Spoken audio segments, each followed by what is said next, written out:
'cause the truth hits different when the facts come out.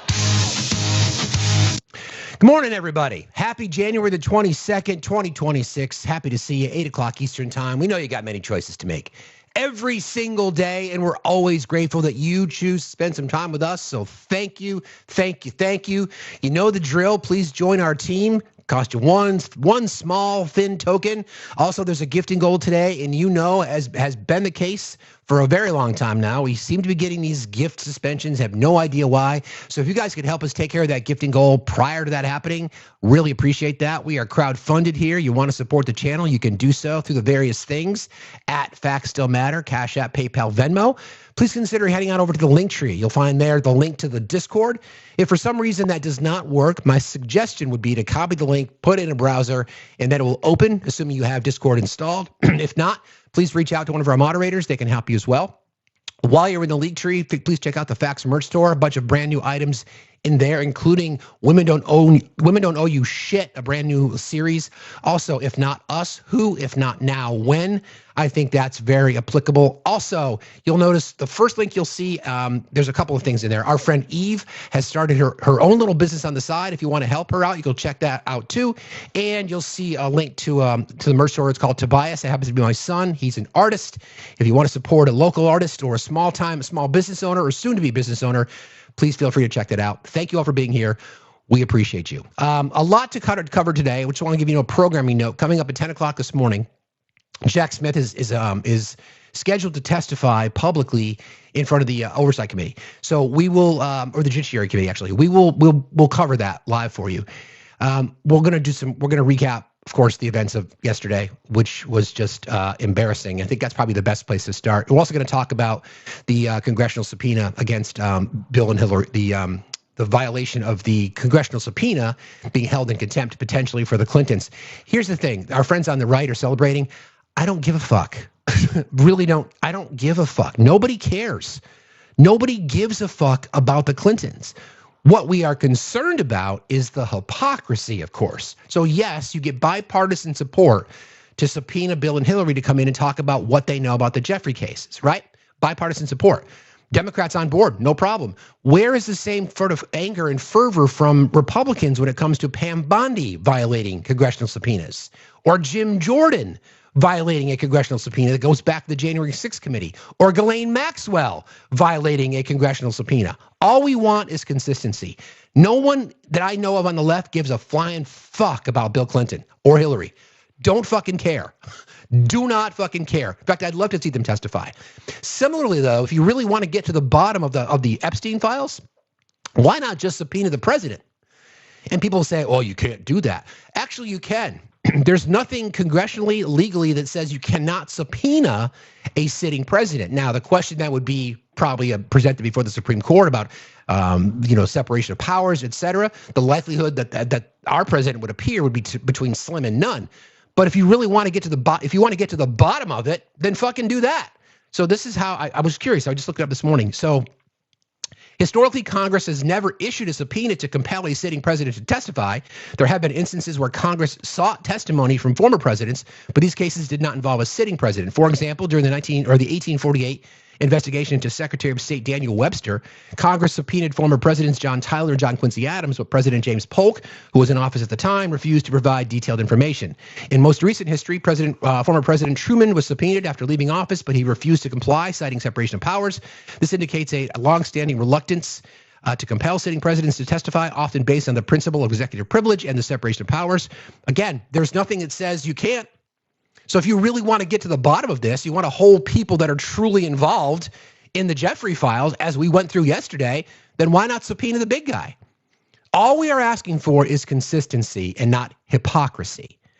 So I think that's probably a good place. Well, actually, yeah, let's kind of start there, since there's so much that we can cover in regards to the Davos speech yesterday, because that was fucking wild. So this is James Comer laying out what he believes to be the facts of the case. Here you go. James Comer is the Republican chairperson of the Oversight Committee. He's the one that is. This is the feeding frenzy that exists on the right now because they have nothing else to talk about is this. Again, I don't give a fuck. So I'm gonna pay little mind to this entire story. Very little mind to this entire story, to be honest, but I don't give a fuck about whether or not Hillary and Bill will show up for subpoena. I think they should. I think anybody who is subpoenaed congressionally should show up and testify. And if they don't, then send contempt charges. It still has to be voted on by the entire House. I don't know what's going to happen, but this is well, actually, let me play this one because this has a little bit of everything. Oh, by the way, fun fact as we go through today. Interesting little fact. The last time that Denmark sold an island to the United States was in 1917. Do you want to know what that island was, friends? I swear you cannot make this shit up. That island was Little St. James, known more commonly today as Jeffrey Island. I fucking shit you not. The last time that Denmark sold an island to the U.S. was in 1917, and that was Little St. James. I shit you not. That's a free little nugget for you. Anyway, so let's play a little bit of the sound from James Comer and from members of the committee, because we're talking about, again, all we are looking for is consistency, right? All we are looking for is consistency. If you want to bring them in, thank you, Swishy Raiders. Everybody, hearts in the chat for Swishy Raiders. If you want to hold the Clintons in contempt, then fucking do it. Does anybody give a shit? Do any of you care if Bill and Hillary are held in contempt? I don't give a fuck. I don't fucking care. And that's what people on the right think. They think we're going to care. In fact, I guarantee you're going to see some people chirping in the chat today. And when you see it, friends, when you see it and you want to comment, just say, we don't give a shit. We don't fucking care. Nobody does. Nobody cares. So this is some of the testimony, or this is some of the back and forth that happened in this committee yesterday. From Bill and Hillary Clinton, who did not show up for their depositions 1 week, and we're already having a markup to hold them in contempt. Meanwhile, the Department of Justice has been legally obligated to hand over the full unredacted Epstein files to this committee since August, the same exact subpoena that they are using to hold the Clintons in contempt. And please note that these resolutions are allowing the DOJ to prosecute the Clintons for the exact same things that the DOJ itself is violating. Correct. They have handed over 1% of the files and heavily redacted. Correct. We are 5 months overdue, Mr. Coomer, if you've made no effort to bring in Pam Bondi. So no, the difference is not clear. You have made no effort to demand any answers, to exert any pressure. So with that, Mr. Scheer, I do have an amendment at the desk which would hold Pam Bondi in contempt for noncompliance with the bipartisan subpoena that you issued on August 5th, 2025. I hope that my colleagues will support. I yield back. Minority's time's expired. We're still debating the measure, and we'll take up your amendment once we finish debating the initial measure. I just wanted to respond to a couple of things. I agree. We need to hear from Ghislaine Maxwell. Good. We've been trying to get her in for a deposition. Her lawyers have been saying that she's going to plead the 5th, but we have nailed down a date, February 9th. We'll see. Where Ghislaine Maxwell will be deposed by this committee. Okay, great. Now, her lawyers have made it clear that she's going to plead the 5th. I hope she changes her mind because I want to hear from her. Just like I want to hear from her. Then bring her. Exactly. Then bring her in. If she doesn't show up. You said the difference is clear. Exactly. On your mic, Chuck. That's the. It is. What? What'd you say? The difference is clear. The difference here is that they are also trying to negotiate. She says she doesn't want to do it. You have not moved in the same way. So you are actually not applying the same standard here across the board. The DOJ is in the same exact subpoena. Ghislaine Maxwell says she won't do it. Bring her in then. You're out of order, Ms. Lee. You're out of order. Right, now she's out of order. Got it. So we were going to. That's Summer Lee, by the way. And that's the fucking point, right? That's the point. If you listen, it was bipartisan, which means for MAGA, that means that both Republicans and Democrat agree to bring in Hillary and Bill to testify. I have no issues with it whatsoever, but the same fucking rules have to apply, right? And we're going to get into the propaganda today because I love this quote. The party told you to reject the evidence of your eyes and ears. It was their final, most essential command. The propagandizing, right? So so obviously, we'll follow this. So as it sits right now, what's going to happen is it has to go. So the committee has agreed to hold Bill and Hillary in contempt. It has to go to the full floor for a vote. From there, whether or not the DOJ takes it up and charges them, let them do it. I don't give a fuck. I really don't fucking care. Nobody fucking cares. Okay. So Consistency would say that if you issue a congressional subpoena, yes, I'm talking to you, Jim Jordan, you little bitch, because there's an open congressional subpoena out for you. By the way, why didn't you fucking show up when you were subpoenaed? Why not? Ghislaine Maxwell, fine, you've got a hearing scheduled. Again, she's been in contempt. Why aren't you not holding her accountable? Pam Bondi is breaking federal law. Why are you not holding her accountable? Just be fucking consistent. Hillary's done nothing. They just want to bring her in. Whatever. Don't give a shit. Nobody fucking cares. Nobody fucking cares. But that you get the fucking propaganda machine. So I'll play this for you. This is so wild. So you get One American Voice, OAN. And they bring their little people on, and I just want you to hear this. They're like salivating over it. Okay, so this is what's this guy's name? I don't even know their names. It doesn't fucking matter. They're all the same. This is from Real America Voice podcast, and this is how they feel about You need to buy those damn things. They kill the birds. Hold on, that I can't play that for you yet because it's too important. We have to play that from the very beginning. Wait a second. All right, 1 sec. Okay. About what? Hang on 1 second. Sorry, some technical difficulties today. Hate that. All right, here we go. So this is what they're talking about. They're all excited. They're all fucking giddy that the Clintons are going to be found in contempt. Whatever. The House Oversight Committee just found the Clintons in contempt, recommended a full vote tomorrow. They could be referred for criminal prosecution as early as Friday. How about that? That's amazing. Former president. We love it. Yeah. Can I just stand on that right there for 1 second? Yeah, you and I know how this works, right? So the House, they refuse to show up. They're held in contempt. And then they can back channel their way out of any sort of further. That's right. Unless it gets sent over to the Department of Justice. Will it go from the House to the DOJ? It will. It will, and there's no goodwill for the Clintons in the DOJ anymore. And so they won't have the hooks that they used to rely on when they smashed their BlackBerries and hid the email scandal from us or the Russia scandal from us. They're gonna get banned. Banned is a verb now, and they're gonna get banned. They're gonna face real criminal charges. It's gonna be pretty. Now, the big challenge for this Justice Department is these charges need to be made in or taken in D.C., where the Clintons have a chance of beating it with a 95% Democrat jury. But it will be a difficult road ahead for the Clintons after tomorrow. It's okay. You know, this is all centered around their refusal to talk about the Epstein investigation, but it can when these things happen, you can find other things too, can't you? You can find out what Hillary and Bill were doing with some of the money that they were taking for the Clinton Foundation, which I think would be a bonanza if they really started to dig into that.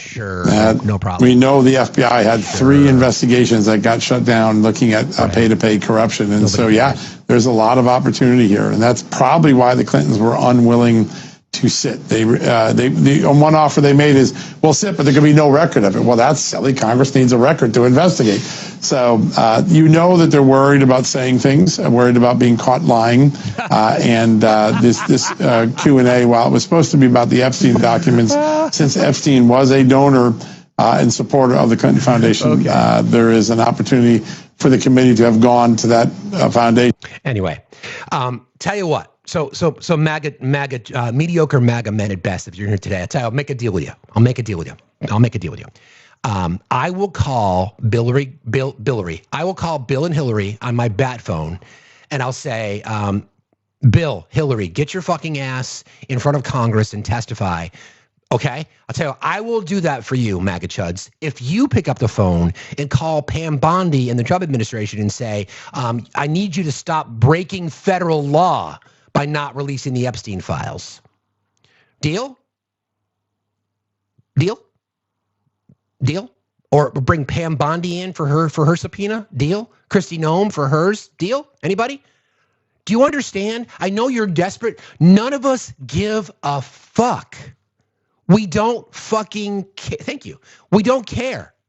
We just do not care. You want to hold them in contempt? Hold them in contempt. You want to indict them for charges? Indict them for charges. You want to try them and throw them in fucking jail? Nobody gives a fuck. Nobody gives a fuck. I want you to hear that because you're going to run around in your spaces. Somebody will request up today, say, oh, what about your boy Clinton? I'm like, I don't give a fuck. So if you see the comments in the chat today, friends, just say IDGAF. I don't give a fuck. Okay? I'm not mad. I'm just tired of the bullshit hypocrisy. That's what I'm mad about. I wouldn't even call it mad. It's just, I'm tired of the bullshit. It's ridiculous. Okay. Good morning, Evan. How are you? I'm good. Yeah, you're the same part of elite. You're neoliberal. At best, you're a social democrat. How do you know what I am, Evan?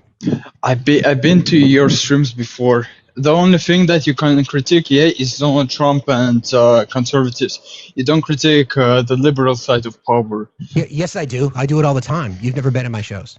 I do it all the time. I've been to your shows. I do it all the time. I criticize status quo conservatives all the time, whether you're left conservative or right conservative. I'm not a conservative. Why do you want to hold society back? What do you mean society back? What do you think like we've been on like progressive side of history for the past century? How we like improved? The only political movement within the United States that's ever decided to move society forward have been left-leaning progressives. Nah, I don't agree. Okay, wait, hold on. No, this I don't agree. This sounds just for you. I don't care if you agree.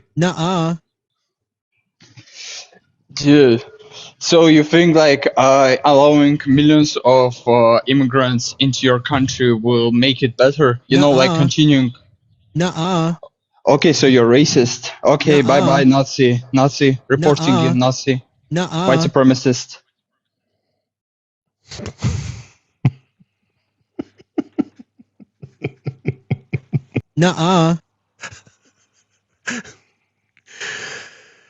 You know what that means, friends? It means that they're afraid of me. They are afraid of my baby blues and my silvery beard. They're afraid. And I want to make sure I double down on this yesterday. We spent a lot of time talking about, the timeline of the e-files. And I will say it again, and I'm going to say it every single day. MAGA conservatives and Republicans and this particular administration under Trump, Queens, they are afraid of you. They are desperately afraid of you. They are so fucking scared of you. They don't want you to have a place, which is why they want to pass things like the SAVE Act, which is why they want to make sure that they can control your bodies, which is why they want to make sure that the wage gap stays what it is, which is why they push these theories about one vote, one household. They are desperately afraid of you. I think you're right. I think they're turned on by me. I think that's what it is. Listen, I'll talk to you guys. MAGA, you and I. Look, come on. I know you love it. I know you do, Daddy. Anyway, they're afraid of you. Just keep that in mind, okay? Just make sure you keep that in mind when you hear all this bullshit. The underlying tone of all of it is that they are afraid of women. I mean, yes, marginalized communities in general, but in particular, women. Okay? Keep that in mind. There you go. All right, so again, none of us give a fuck. Bring them fucking in. We don't fucking care. Okay?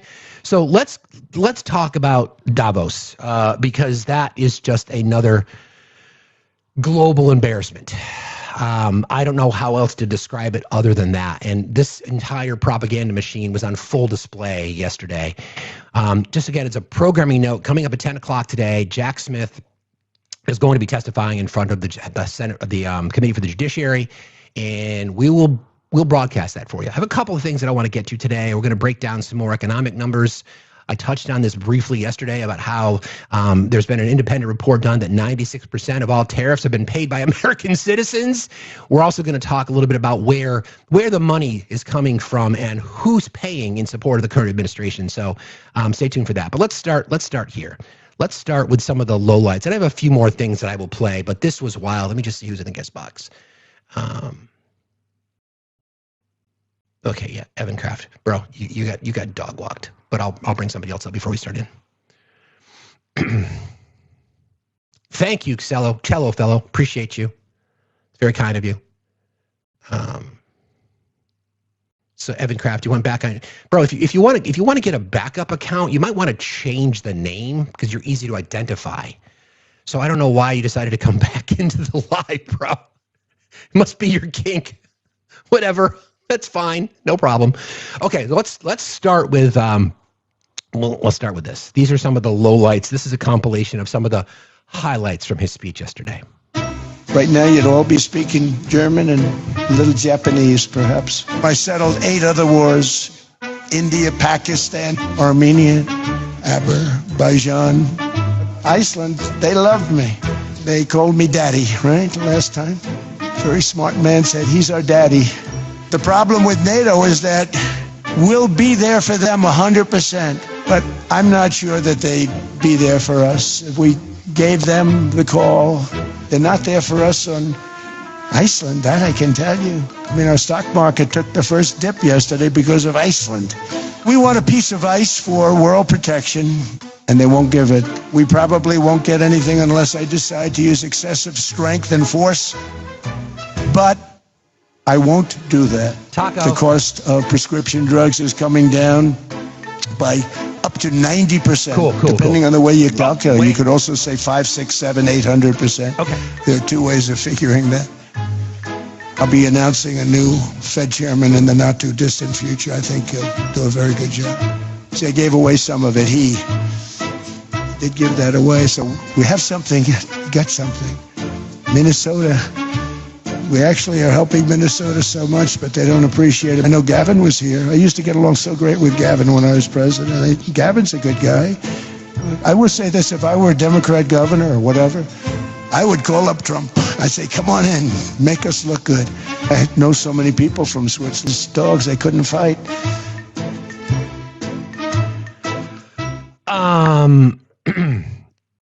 God, there's so much to unpack there. I think what I want to kind of do is pull some of them out in isolation. So let's start with this one, because this is the one that is getting the the most attention. Where is it? Hang on a second. This one.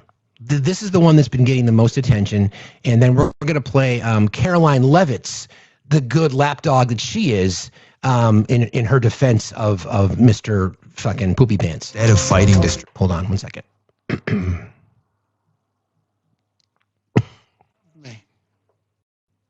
There you go. I'm helping NATO, and I've until the last few days when I told them about Iceland, they loved me. They called me daddy, right, last time. Very smart man said, he's our daddy. He's running it. I was like running it. I went from running it to being a terrible human being. But now what I'm asking for is a piece of ice, cold and poorly located, that can play a vital role in world peace and world protection. It's a very small ask compared to what we have given them for many, many decades. I don't know that they'd be there for us. They're not there for us on Iceland, that I can tell you. I mean, our stock market took the first dip yesterday because of Iceland. So Iceland's already cost us a lot of money. So we want a piece of ice for world protection, and they won't give it. We've never asked for anything else, and we could have kept that piece of land, and we didn't. So you can say yes, and we will be very appreciative, or you can say no, and we will remember. Okay. So there's that. So what I want to now I want to play this first, because this is Caroline. We know that she is in a bit of a pickle because she has to defend her president. First, I'm going to play Stephen Colbert, of course, did in the only way to really address the president is to sprinkle in a little bit of humor now and then, because of what Caroline said in a tweet in combating a journalist who actually was in the room. So here's the propaganda. She was attending the summit at Davos. A woman named Libby Dean tweeted that Trump called Greenland Iceland multiple times. 4 times. Caroline Leavitt responded, no, he didn't, Libby. His written remarks referred to Greenland as a piece of ice because that's what it is.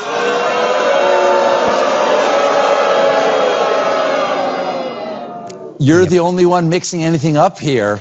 That is some grade A Big Brother propaganda. Sure fucking is. As George Orwell wrote in 1984, war is peace, freedom is slavery. Caroline Leavitt is a dumbass. Yes. Yeah. So, here's some more, and then we'll play Caroline's summary. Here's a little bit more sound from our from dear leader. Hold on a second. Everybody keep tapping. Don't forget, we're crowdfunded here. Appreciate y'all very, very much. Gotten out of NATO is nothing except to protect Europe from the Soviet Union and now Russia. I mean, we've helped them for so many years. We've never gotten anything. Okay. Except we pay for NATO. And we paid for many years until I came along. We paid for, in my opinion, 100% of NATO because they weren't paying their bills. And all we're asking for is to get Greenland, including right title and ownership, because you need the ownership to defend it. Okay. You can't defend it on a lease. Okay. Got it. Number one, got it. Legally, it's not defensible that way, totally. Anyway, I have a theory. Okay, this is my theory. I'm actional by nature, right? I think he views NATO as like a country club, and people pay their membership dues, and he's like covering, France's bar tab. That's what it feels like, because I first of all, he has no fucking idea how it works. And a lot of people have no idea really how it works. I want to break that down for you in a second. It seems like he feels like it's a membership, right? Well, France didn't pay their onion ring order, so I'll pick it up. Or, the tater tots for Germany, well, I'll pick that up too. It just seems like it just seems like he looks at it that way. The things that he said are just blatant fucking lies. Again, the party that told you to reject the evidence of your eyes and your ears, it was their final, most essential command. He's losing his fucking mind, if he's not lost it already. So this was Caroline Leavitt trying desperately to defend her boss.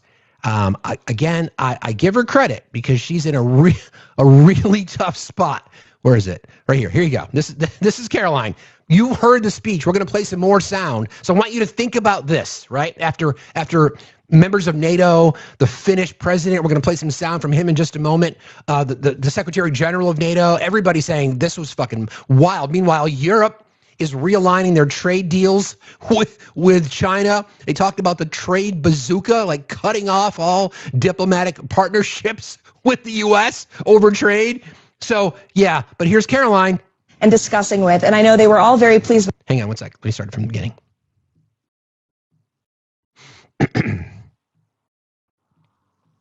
Here we go. And discussing with, and I know they were all very pleased with his speech. I was in the room, John, and it has rave reviews because the president just tells it like it is. And he came here with his America First vision on full display, talking about how the American economy is booming once again through massive deregulation, an energy boom, the president fulfilling his promise to drill, baby, drill. You look at the tax cuts he signed into law, all of these things coming together to put together a really exceptional American economy. And I think he's really inspiring a lot of leaders in Europe to take that same approach. The Green New Scam energy failed policies of Europe and mass migration are failing these great countries. Wow. And so I think the president really struck an inspirational tone with all of them today, but of course that has yet to be seen if they will act accordingly. Caroline, we know we're going to... What? Again, friends, how we've discussed it many, many times, that is fucking pure textbook propaganda right there. Textbook propaganda. The people that the mainline Fox News and other right-wing news agencies are going to gobble that shit up. They'll listen to they could listen to the same speech in real time like we would, and they'd be like, oh, he's just joking about Iceland. He's just joking about Iceland. Okay. Yeah, just want to make sure, Caroline, that we're all tracking. Okay, here's a little bit more. This is about Toyota and Here you go. It's 10 billion. Toyota. Met Mr. Toyota in Japan. So what's your name? Toyota. Nice. I said, oh, do you own the car company? Yes, 92%. I said, you didn't have to be that specific. But I said, you're rich. Yes, yes, I'm rich. Yes, yes, yes, I rich. Nice, nice. Nothing to see there, though. That's totally fine. No obvious references or no obvious, whatever. This is a few more sounds. Hold on a second. I've got a couple more that I want to play for you. Here's another one. This is another one. We'll go through this one. Some of them are crossovers, but it's necessary to hear it. I've noticed is that the more windmills a country has, the more money that country loses, and the worse that country is doing.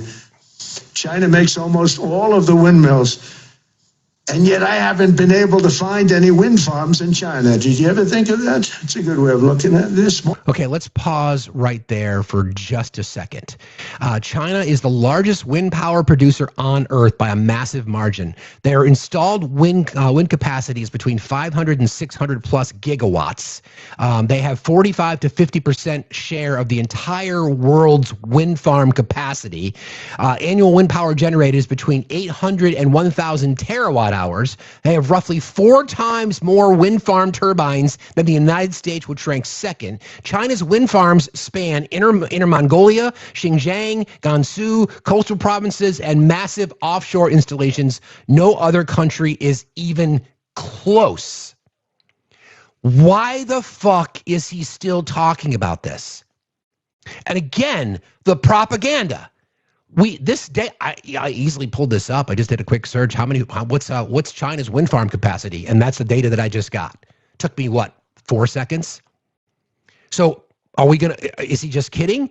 See what this is? This is a mentally incapacitated, doddering old man who's in a cognitive decline.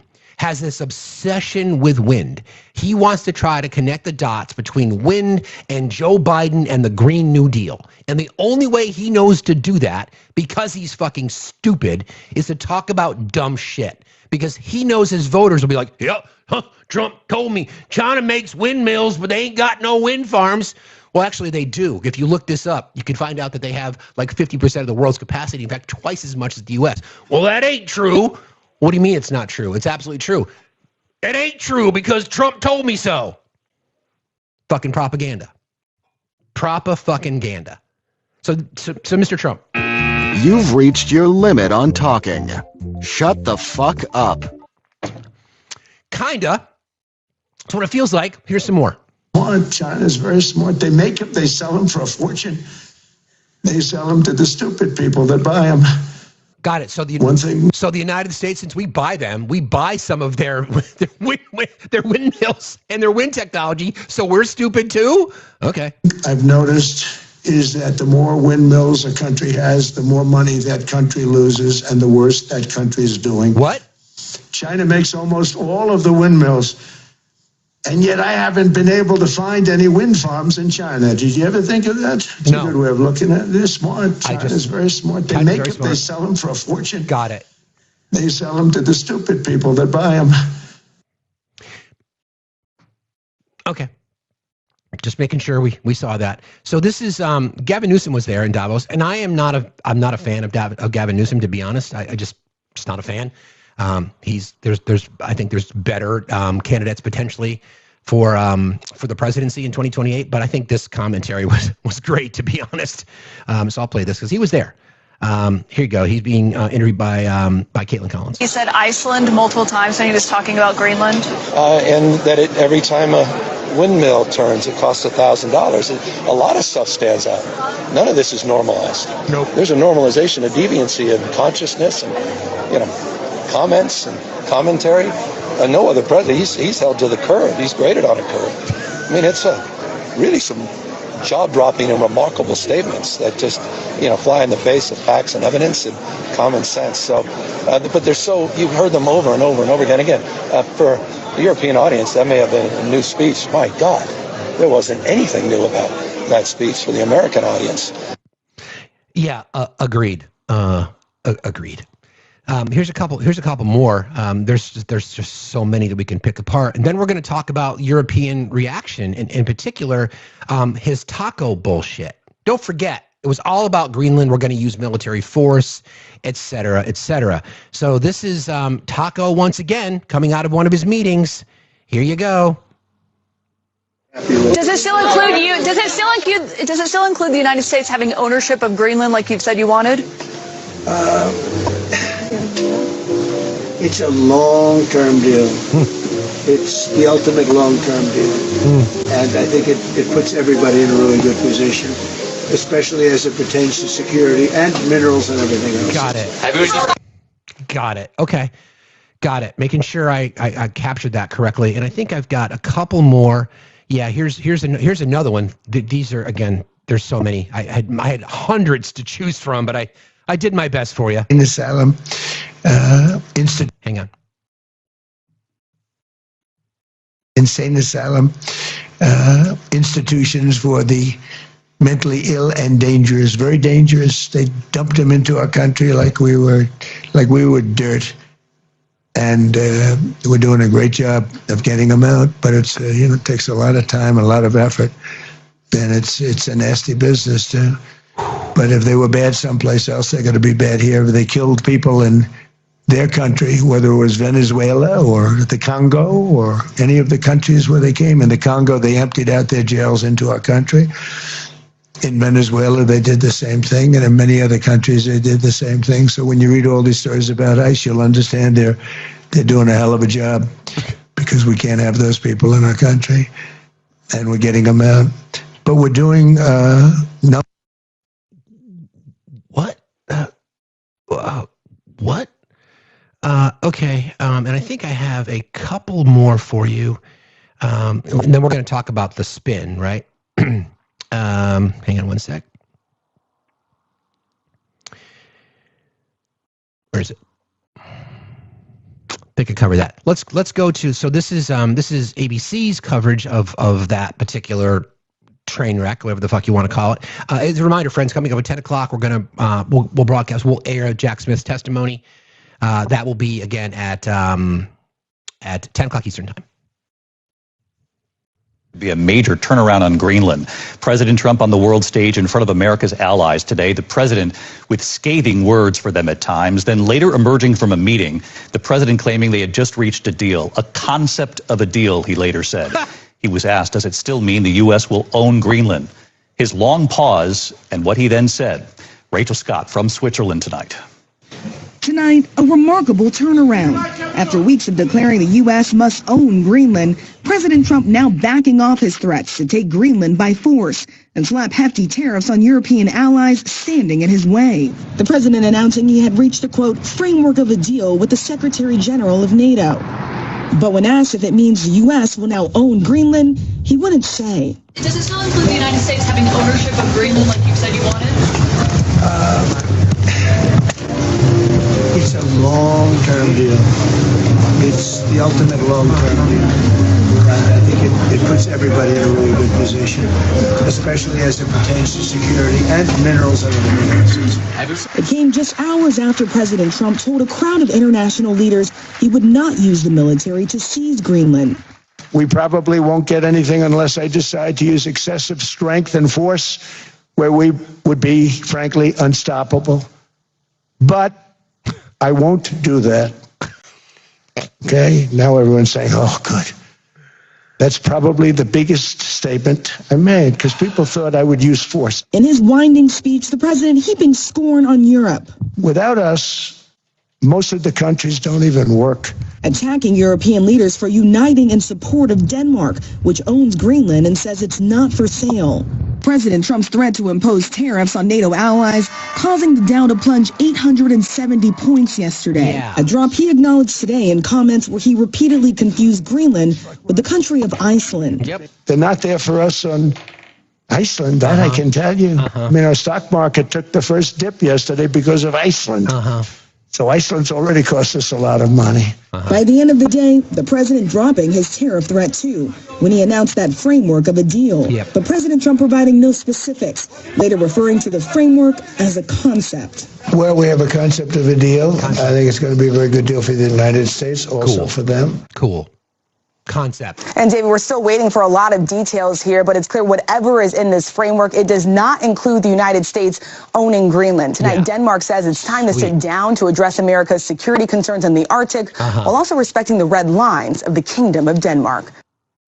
Yeah. So there's that. So and then here is Jesse Waters on The Spin. This is, you heard Caroline Leavitt.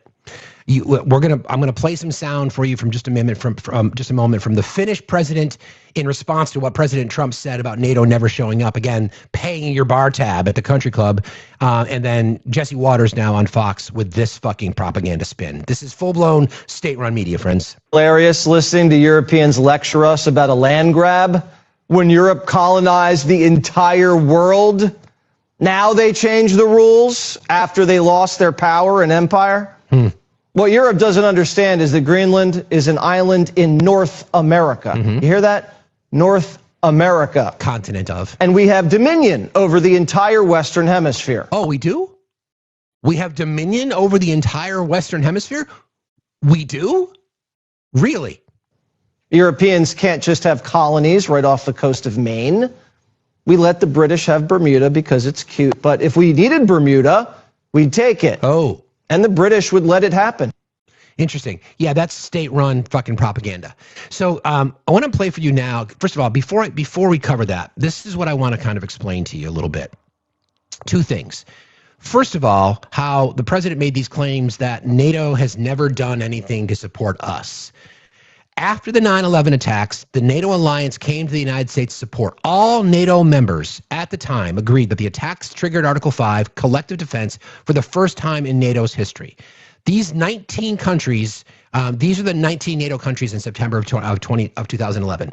The United States, the UK, Canada, France, Germany, Italy, Spain, Portugal, Belgium, the Netherlands, Luxembourg, Denmark, Norway, Iceland, Greece, Turkey, Poland, Czech Republic, and Hungary. NATO invoked Article 5 in support of the United States after the 9/11 attacks. Two separate entities. The NATO launched Operation Eagle Assist, which was the NATO and then AWACS aircraft help patrol U.S. airspace, and then Operation Active Endeavor with naval patrols in the Mediterranean to deter against terrorism. Many NATO countries also supported the United States war in Afghanistan after 9/11, either by participating in the initial Operation Enduring Freedom or by contributing troops to the NATO-led International Security Assistance Force, and then later the Resolute Support Mission. The United Kingdom, among the largest non-U.S. contributors throughout the conflict. Canada, extensive deployment, including leading security operations in Kandahar, Afghanistan. Germany, large contingents focused in northern Afghanistan. France, major combat and support presence. Italy, sizable troop commitments. The Netherlands, combat and training missions. Poland, significant troop presence. Spain, deployed forces at various points. Denmark, contributed troops with notable casualty rates. By the way, Denmark, one of them from a per capita perspective, had the most loss of life after the U.S. Denmark, again, in support of the United States in Afghanistan, based on lies, of course, that we know. Norway, troops. Belgium deployed forces. Romania deployed troops. Bulgaria, part of the NATO contingent. Czech Republic contributed forces. All kinds of contributions. For the president to say that, again, it's just a fucking lie. I don't know. Listen, remember, this entire thing is because Daddy Vladdy wants NATO to go bye-bye. That's what this entire thing is about. That's what this UN Board of Peace, $1 billion. UK has now said that they're not interested because of Russia's involvement. Similarly with Canada. And if we invade Greenland because it's a NATO nation, it would trigger Article 5. Vladimir Putin wants NATO to dissolve. He believes that NATO cannot exist without the United States. That may or may not be true. I don't know. May or may not be true. But that's what he wants. That's what he's wanted since the 80s. That's what he's wanted since the Soviet Union was dissolved. So we talk about things in terms of connecting the dots. We know about Trump's Russian money. A few weeks back, or maybe a few months back now, I did this 3-part series on where the Russian money comes in, where Donald Trump, the Trump administration, the Trump family, the Trump corporation, and Russian money intersect, and they intersect everywhere, all over the fucking place. So yes, Russia was fucking real, but it's a hell of a lot deeper than Russian election interference. The entire push, Trump's been railing against NATO since the 80s. What happened in the 80s? It was the first time that he was reached out to by Russian oligarchs. Money invested in Trump properties that they never took occupancy of. It's all over the fucking place. Again, you know, I know our friends on the right will never believe me. I don't care. I'm not here for them. I'm here for you, the smartest chat on TikTok. They're not going to believe it anyway. Exactly, Agent Krasnov. It's all part of the plan that Vladimir Putin wants to reset the world order. He does not want NATO to exist because NATO is the threat to him, period. He knows that he cannot expand as long as NATO's in the way. NATO has grown over the last few years. False info, right? Okay, sure. Right. So let's break it down a little bit more. So let's talk about how the funding for NATO works. Because again, it's not a country club. It's not like, oh, I'll buy your Cheez-Its. Okay? So there's a few ways that NATO is funded. All right. NATO's common budget, which is the real NATO money, and then each country's own military spending. This comes from the NATO website. NATO's common funding, the money countries pay to NATO. This is the part where NATO members directly contribute money into shared NATO budgets. What it pays for: NATO headquarters and staffing, command structures and coordination, shared systems like communications, planning, air defense coordination, some joint infrastructure and facilities, and then NATO-led operations support in certain ways. Okay? 3 main budget components. Civil budget, which would be like NATO HQ, like their tables and chairs and their supplies. Military budget, which would be the command structure and then operational support. And then NATO Security Investment Programs, or NSIP. Big infrastructure like airfields, radar sites, fuel pipelines, etc. Members pay based on an agreed cost share formula that roughly tracks national income and economic size, and then the ability to pay. So richer countries pay more, smaller economies pay less. Interesting that is the model that we would all like to see here in our country, where richer people pay more, people with less money pay less. Great fucking formula. Let's use that. Okay? Thanks for joining today. See you tomorrow. The national defense spending not paid to NATO. This is the part people mix up. Okay? Each country separately funds its own troops, its own weapons, its own bases, its own training, its own readiness, its own military pay, and its own equipment purchases. That money is spent inside their own defense budgets, not handed to NATO. It doesn't work that way. It's not like a central bank. The United States, there are people that I've debated on this app that truly believe that other countries pay the U.S.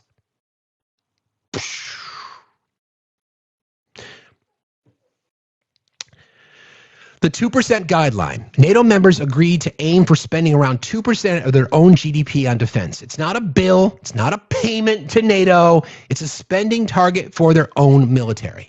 Some countries pay more than that. Some countries pay less. They've tried to up that number to closer to 5%. Joe Biden was very successful in negotiating those terms. The United States isn't even the #1 contributor. It's Poland. Shocker. NATO's key benchmarks are 2% of your GDP on defense and spend 20% of defense spending on major equipment, like modernization, for example. A country can pay into NATO common funding fully and still miss the 2% target because they're separate things. Who benefits from NATO spending? NATO common funding benefits everyone by keeping shared systems running. National spending benefits the alliance by ensuring each country can actually fight, deploy, deter, and defend. Also, a lot of national spending ends up buying weapons from other countries, often the biggest weapons manufacturers and weapons dealers in the world, the United States, but that's trade or procurement not paying NATO. Here's an example. Imagine NATO as a fire department network. Common funding, everyone chips in to run the dispatch center and then the shared radio systems. Then the national defense spending, each town buys its own fire trucks, pays firefighters, and maintains stations. I really like that analogy, right? So again, common funding for this analogy, from this NATO framework, would be common funding. Everyone chips in on a dispatch center that covers everybody, and then each town buys their own trucks. That's how it works, okay? The U.S. does not, here's debunking some of these bullshit myths. The U.S. does not pay NATO's military budget. NATO has a common budget, again, HQ, and then the U.S. is the largest contributor because U.S. has the biggest budget. We have the biggest economy. We have the biggest military. Of course we're going to pay more. Again, I would like that same system, please, for taxes in the United States. People who have the most money should pay the most, right? From a percentage perspective, not from a dollar perspective, from a percentage perspective. The U.S. spends far more on its own military than most allies. Even if allies hit the 2% goal, the U.S. economy is so large that U.S. defense spending in dollars is still massive and supports global capabilities NATO benefits from, like intel, logistics, airlift, missile defense, nuclear deterrence, etc. The amount of intel alone that we get from NATO is worth the investment. So the U.S. also maintains forces in Europe. The U.S. often stations troops, aircraft, ships, equipment in Europe. That U.S. national spending, not NATO dues. Goodness gracious. What the 2% target actually means and why it matters. The 2% benchmark is about whether NATO members are building real military capability, ready to deploy, modernizing equipment, and then sharing the burden. It's not paying NATO. It's like investing in your own defense as part of an alliance. Okay? The U.S. gets frustrated from a practical issue. This is a claim that's made. I found this from, what is this from? This is from Al Jazeera. Even if NATO common budgets are shared fairly, the U.S. can still feel like it's carrying the load because the U.S. provides a lot of expensive enablers like satellite surveillance, aerial refueling, heavy transport aircraft, missile defense, command and control, high-end munition stockpiles. Many allies have strong forces, but fewer have those big-ticket capabilities at scale. Don't forget, these countries, these European countries primarily, the European countries, they allow us to have troops in their countries. We have bases all over Europe. Are there bases here? Do we offer the same agreement here? No, we don't. So it's part of a agreement, you know, the North Atlantic Treaty Organization alliance, whatever the fuck it is. So again, these lies that the president keeps telling you is because he wants to do what Vlad told him to do. Only for Cutter. Good point. That's what he wants. Vlad wants NATO to go bye-bye. Do svidanya. Is that right? I think so. Do svidanya, NATO. That's what he wants. That's what he's wanted forever. There's no reason. Greenland does not have any impact on United States national security. Not one bit. Not one bit. We could put troops there right now. I should say Iceland. We could put troops there right now. I think post World War II, we had like 17 installations there or something like that. I don't even know. Maybe 17. And we could put troops there right now. We could literally just go put troops there right now. That's part of the treaty. But instead, this fucking saber rattling. So if it's truly a concern, then why is it that the Russian military was so exposed against Ukraine? So fucking exposed. Do you think China wants anything to do with this? They're in the process right now, as we speak, of resetting the entire world order when it comes to trade. Europe's going, fuck the U.S. Canada's going, fuck the U.S. So MAGA, this is what you guys signed up for. You wanted isolationism, and you are getting it. But Jesse Waters thinks that we can have dominion over the Western Hemisphere. First of all, none of you mediocre at best men on your best day even know what the fuck that means. No more regime change, no more expansion, no more taking other countries, no more endless wars, no more wasting our taxpayer dollars on frivolous military endeavors. And here we are. And then your boy fucking chickens out as soon as somebody stands up to him. I hope what the world noticed yesterday is when European leaders are like, nope, Peepaw is just rambling again. And what does he do? He immediately backs down. Immediately backs down. Like, well, I've threatened them, but they didn't bite. So what do I do now? Oh, I'll just say concepts of a plan. That'll work because my voters are stupid. The free rider claim, partly real, partly oversimplified. Some countries underinvested for years, assuming the U.S. would cover gaps. NATO allies still contribute a lot, though, hosting U.S. NATO bases, sending troops to missions, funding their own militaries, buying equipment and ammo, and then providing geography, ports, airfields, etc. So can we stop with the fucking bullshit? So let's hear from the Finnish president, for example, because I really like the way that this guy broke it down. Because again, a lot of the accusations that have been made, first of all, you're going to hear from NATO chief Mark Rutte. All right, he checked Trump because of Trump's claim saying NATO won't come to our defense. Here you go. This is, again, standing up to the bully. The thing I heard you say yesterday and today, you were not absolutely sure that the Europeans would come to the rescue of the US if you will be attacked. Let me tell you, they will.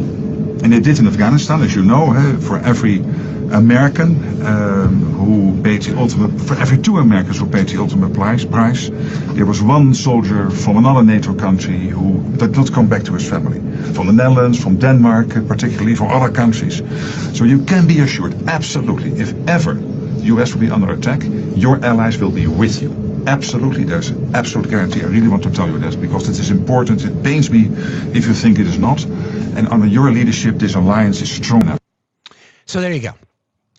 Real quick, let me thank Lincoln. Thank you so much, Lincoln, for the super chat on YouTube. Lincoln says, hey, Steve, I follow a lot of independent media with much larger audiences, and you are currently one of my favorites. Thank you so much. You are on a path to greatness and are a total diamond in the rough. Thank you so much. That's very kind of you. Thank you so much. I appreciate you very much. That's nice. Thanks. Thank you.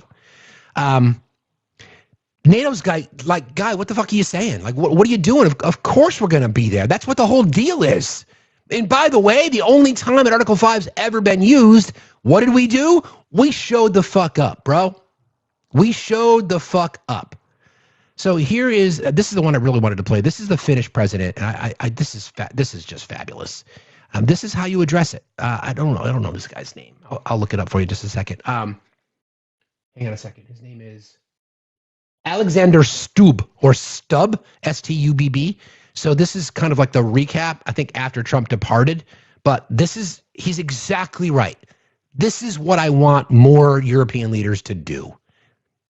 I want our leaders in our country to do the same. Itself, my answer is unequivocally yes. Without the Americans? Without the Americans, I mean... How?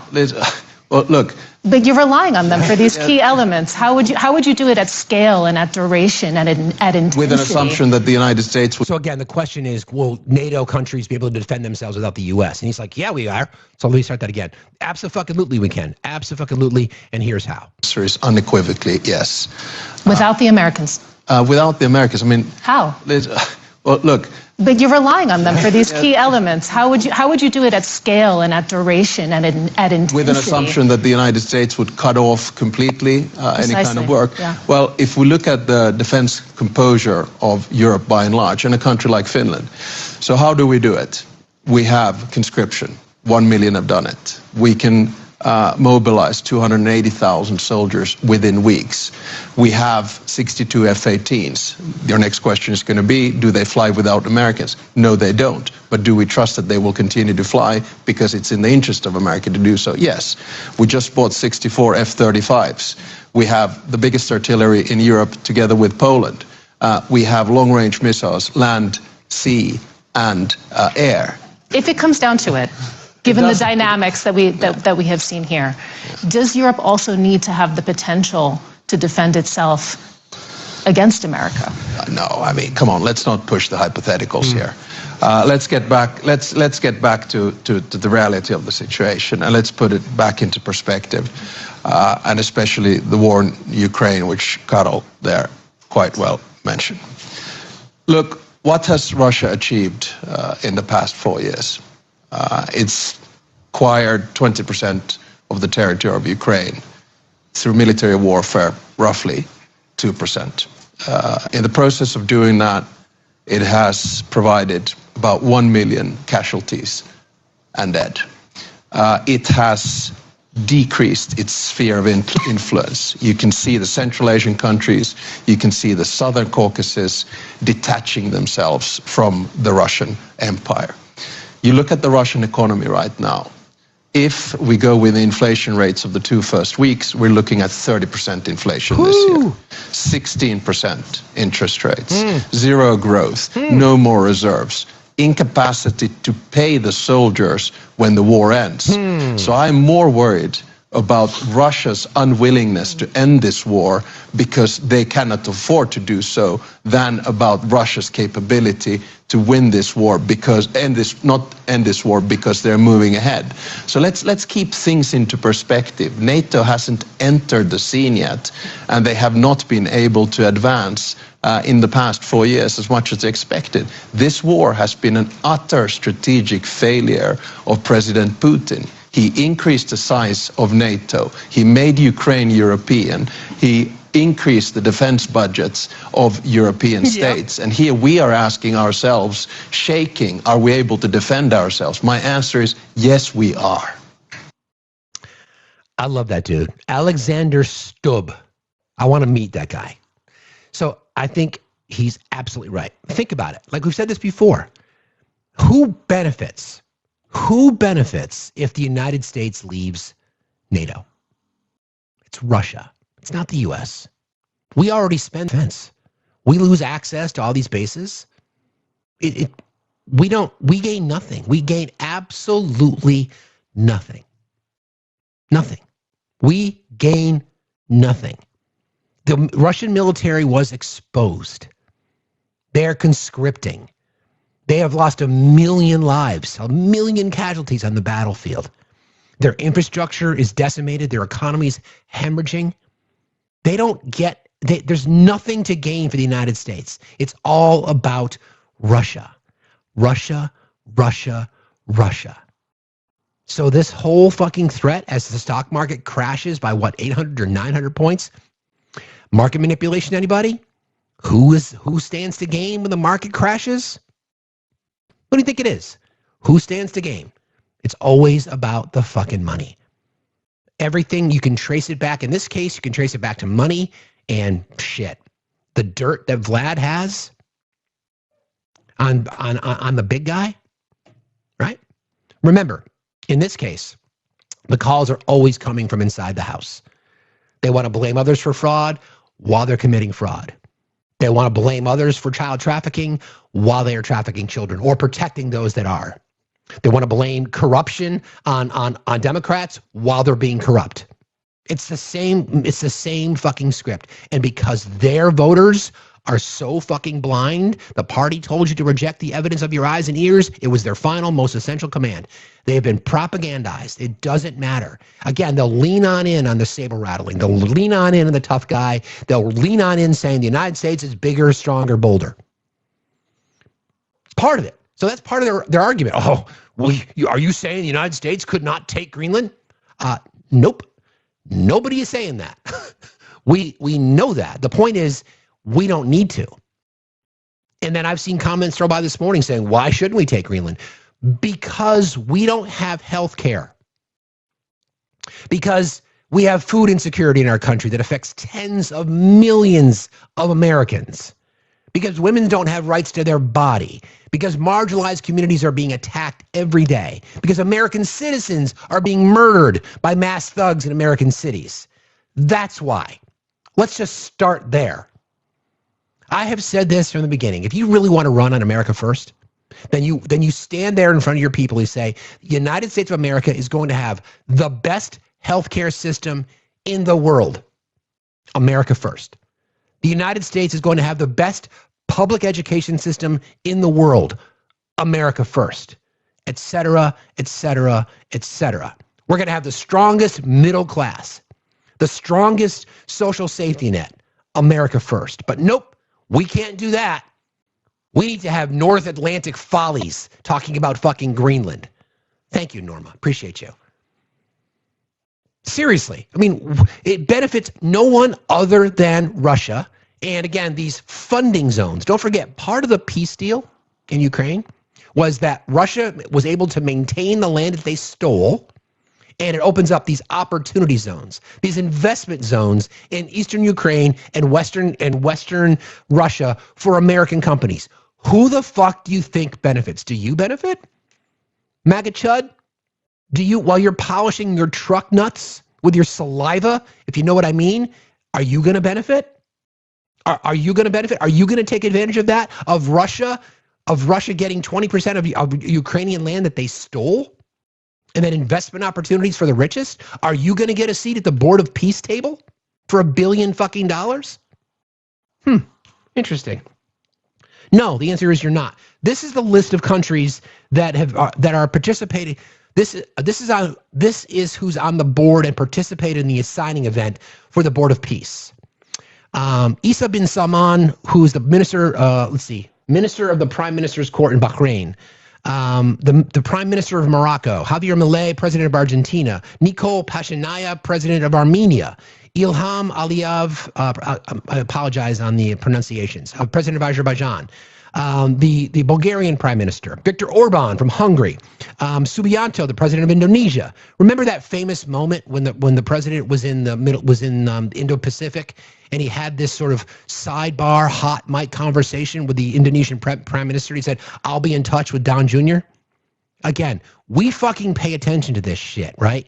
These are all the dots. Everything is about fucking money. People enriching themselves on the back of American consumers, on the back of American citizens. 77 million, too fucking stupid to see this.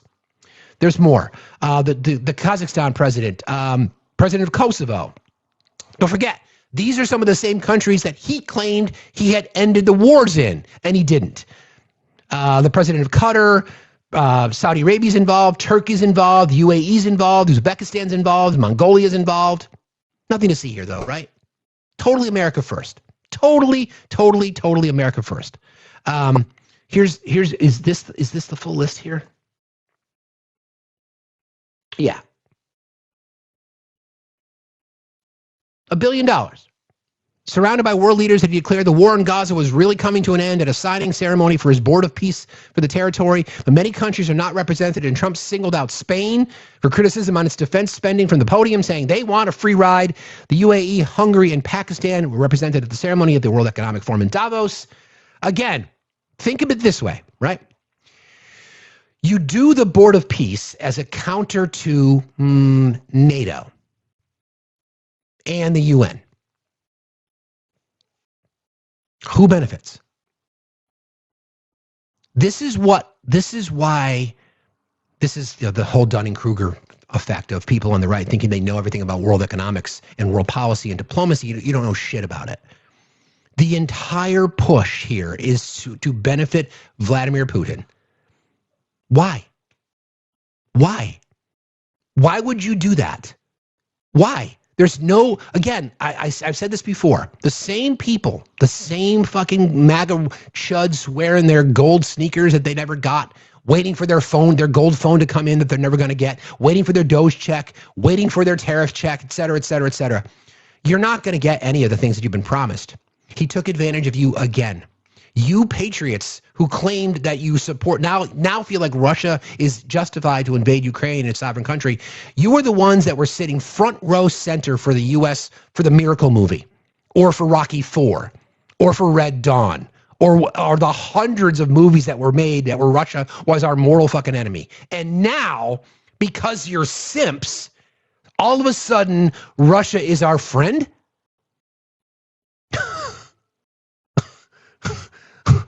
The ministers gather around table.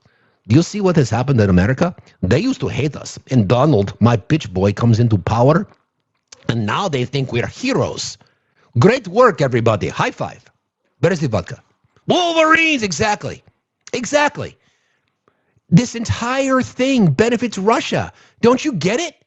Do you understand The entire push about dissolving NATO, criticizing NATO countries, criticizing the UN, this is textbook Russian propaganda. It's exactly what Russia wants. They don't even have to do it. The American fucking president is doing it. The American president is doing it. He's standing on the world stage. He might as well have a fucking an earpiece in. What was that, Vlad? Oh, tell them that NATO's never done anything for you. NATO's never done anything for us. No, tell them next that the United States has done more for NATO than NATO's done for us. United States has done more for NATO than NATO's done for us. Oh, you're supposed to talk about Greenland, not Iceland. Oh, yeah, I forgot. Iceland. No, Greenland. No, Greenland. Every single fucking day, we see the exact same thing. Every single opportunity he has to speak on foreign policy, you can find a connection to Russia. Everywhere. It doesn't matter in what context. It doesn't matter where he is, whether it be on Air Force One, whether it be in Davos. It doesn't fucking matter. Everything is about fucking Russia. So I want people to think about this for a second. How fucking deep, how horrible the Jeffrey files would be that the American president would literally sell out our country so that he could distract his voters from the truth that he is a fucking predator. He is an absolute fucking predator. I don't need any more evidence. I don't. Again, the peace deal, the war that's still raging in eastern Ukraine, benefits whom? Does it benefit Ukraine? The invading army? The defending army? Nope. Doesn't.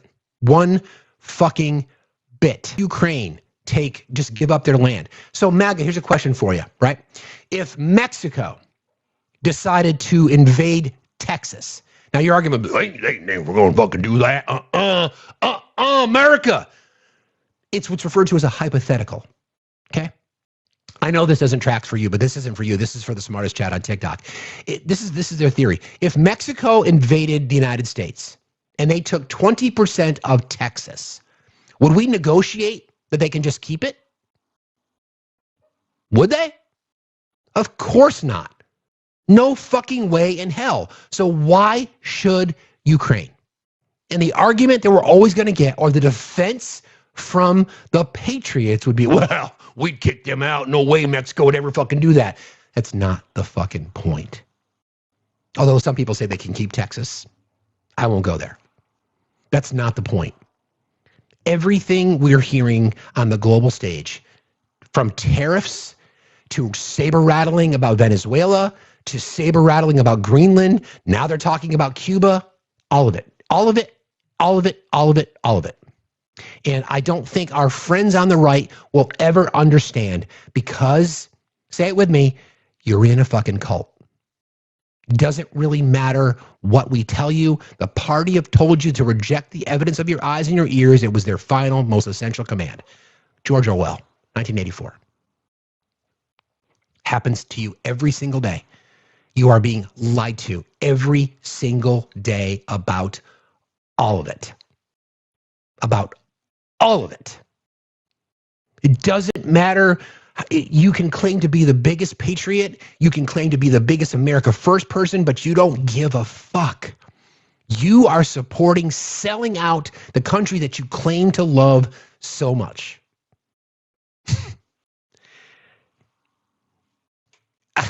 I don't know. I don't even know what to say anymore about it because of how obvious and how bad it is for you.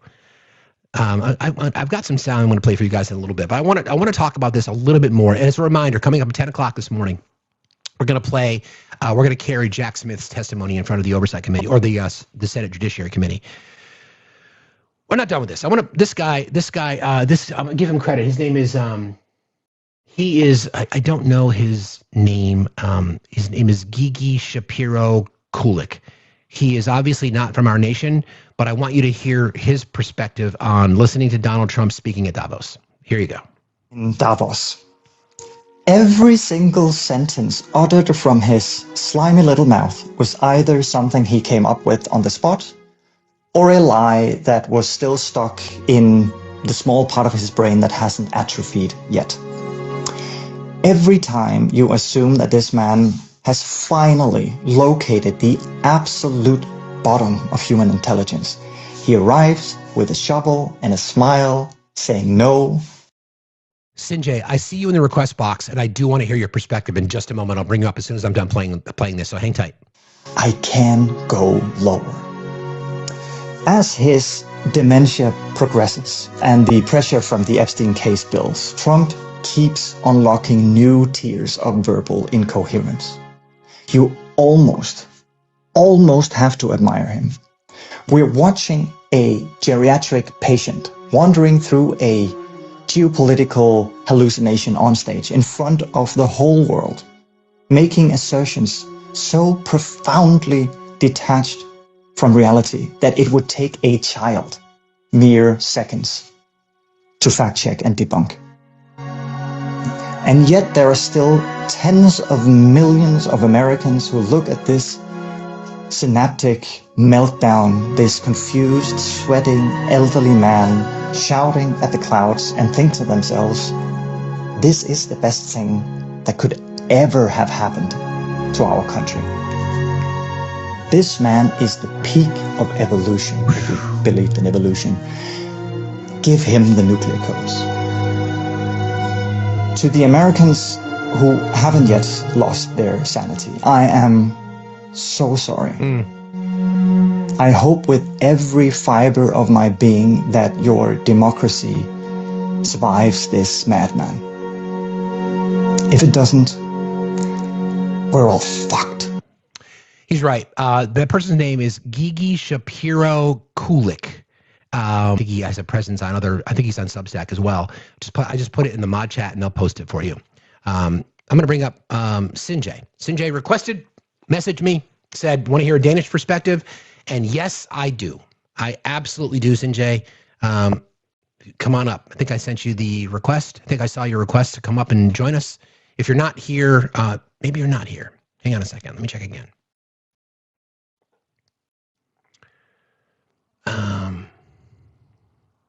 Sinjay, are you there? Did you want to come up and we'll pit it? Yeah, I mean, I put it. It's in the Discord. It's in the general chat in the Discord. Where is Sinjay? Well, if you want to come back and request again, I'll bring you right up, Sinjay. Happy to do that. But he's right. This is what people don't see. This is the blind power of the blind loyalty that is the cult. It's like, we're recording these comments. Great. I'm glad.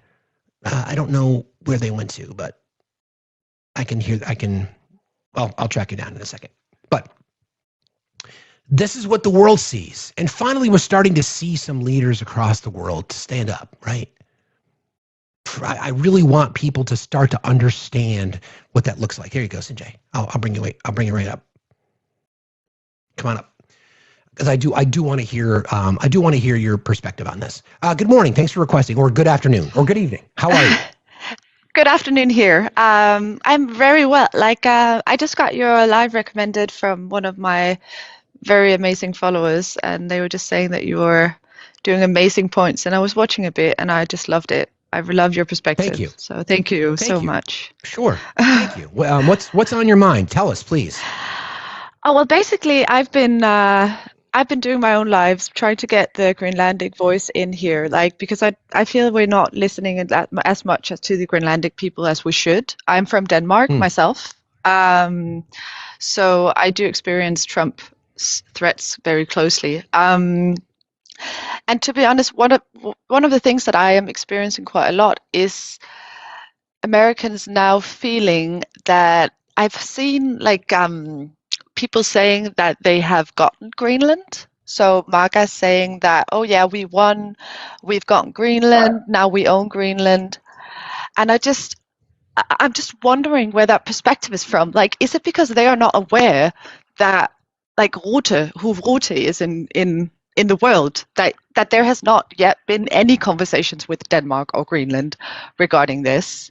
There has not yet been anyone from Denmark in this conversation, and I have no idea how they would conclude that. Do you know what I mean? Yeah, I mean, I think, well, again, first of all, thank you for your perspective. This is part of the propaganda that we deal with every single day here, right? The lie that's been told about United States occupation, and this is true. I fact checked this. There was United States occupation of Greenland during World War II because of the concerns about German U-boats in particular. And so I think what the administration is running on is saying, hey, we had it, we gave it back, now we want to take it back again, which is just bullshit. Yeah, because it's simply not true.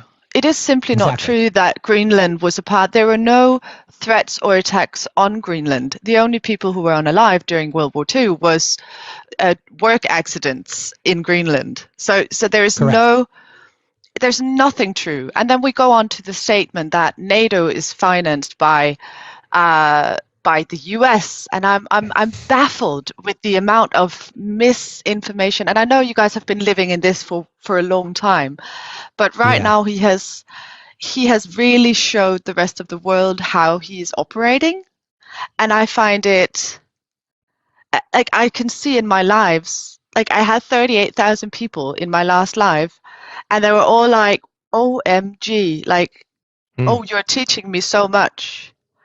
And I'm like, don't you know this? Like, what's going on over there? Yeah, I mean, first of all, can you adopt me or marry me? I'm sorry, I shouldn't have said that out loud. Because I love your system, but in general, like, what's the word on the street? Like, what are you hearing from people, like your neighbors? I mean, I know that obviously you're involved politically. Fleeing Greenland. Like they are moving to Denmark because they are scared. He is impacting a whole Inuit people who are living in peace in Greenland by saying these threats. And people are scared. People want to fight back. Like a lot of people want Europe to do the bazooka tariffs on, they do want it, not because we don't support, like we don't want you to go bankrupt as a people. Like that's not what we want. But it sometimes feels a bit like we have to do something very aggressive because he doesn't understand it. Like if we keep on letting him just step all over, like sometimes it feels like, okay, now Mama Europe has to come and help you guys. Do you know what I mean? I do exactly. Have you been involved or watching how China has been positioning itself to be, a more significant trading partner for Europe because of what the Trump administrations have been doing? Because I've been paying close attention to that. Definitely. And to be honest, like I was on a live discussing, like another live debating with someone, and they're like, "Oh, so do you want to be Chinese?" And I was, to be honest, right now, like. In some ways, I would rather be with the Chinese right now because they're at least respecting us. Like they don't threaten us in the same way as the US is doing right now. Like they are making fun of Donald Trump. They are saying that he is unhinged. They are saying, and they are supporting the European claim. They are buying our wind turbines. They are actually and there is a lot of wind turbine farms in China. I'm just saying. Half the world. It's crazy. No, you know that he stated in his speech that all countries that have wind turbines were stupid countries. Stupid, right? Yeah. Yeah. So, but no, basically, like I would rather be there sometimes, and I know it's insane, but sometimes I feel like that, and I know a lot of Europeans are. Especially where your country is located strategically, obviously. Would you agree with this statement, Sanjay, that this entire thing that our president is doing is to benefit Vladimir Putin? Oh, yes. Oh, I love that you were saying that because I don't think anyone, the only one benefiting from destabilizing NATO would be Putin. And I don't think anyone's getting that. What he is doing right now is destabilizing NATO. And the only one standing between Putin and getting Ukraine or getting whatever he wants is NATO. So I am just saying, he's doing Putin's dirty work right now. He really, really is. And that's been the hardest message for me to try to, I shouldn't say understand, but I was making these references to these, patriotic American movies where the anti-Russia movement was popular in the 80s, whether it be Top Gun or War Games or whatever it might be. And now all of a sudden, because of the power of indoctrination and manipulation of media, et cetera, those same people are the ones that are now standing in support of Russia. It is so wild to me that has happened. Yes. I mean, I'm sure you've seen it too, obviously from a different perspective, but we live it every day. It's crazy. And I do really understand it. And it's so two-faced in so many ways. Like, we are fighting the Russians, but I do believe that Donald Trump and Putin. Well, that interesting Freudian slip there. That was quite the Freudian slip, by the way. Yeah. Yes, exactly. Because I think they're buddying up because they have the same mentality. They're the same kind of like macho men who believes that power and masculinity is the only way forward. They have so much in common. Any advice to everyday Americans? Well, to be honest, educate yourself. The only thing, and try to see if you can look at the European perspective. Like, educate yourself within Europe, because one of the things that I've experienced when I'm talking with Americans is, for example, we have social democratism in the Scandinavian countries, right? And socialism, I know it's a bad word, but really is. We have to say social democrats, the mentality of that, like, we have to differentiate those two things. Educate yourself on that, because that mentality teaches you how to stand up. That mentality teaches the workers to take responsibility on their country. So this is how Europe and Denmark got all these amazing health benefits. This is how we built the society that we have today, is by organizing, standing together, making sure that, like, they need the people to work.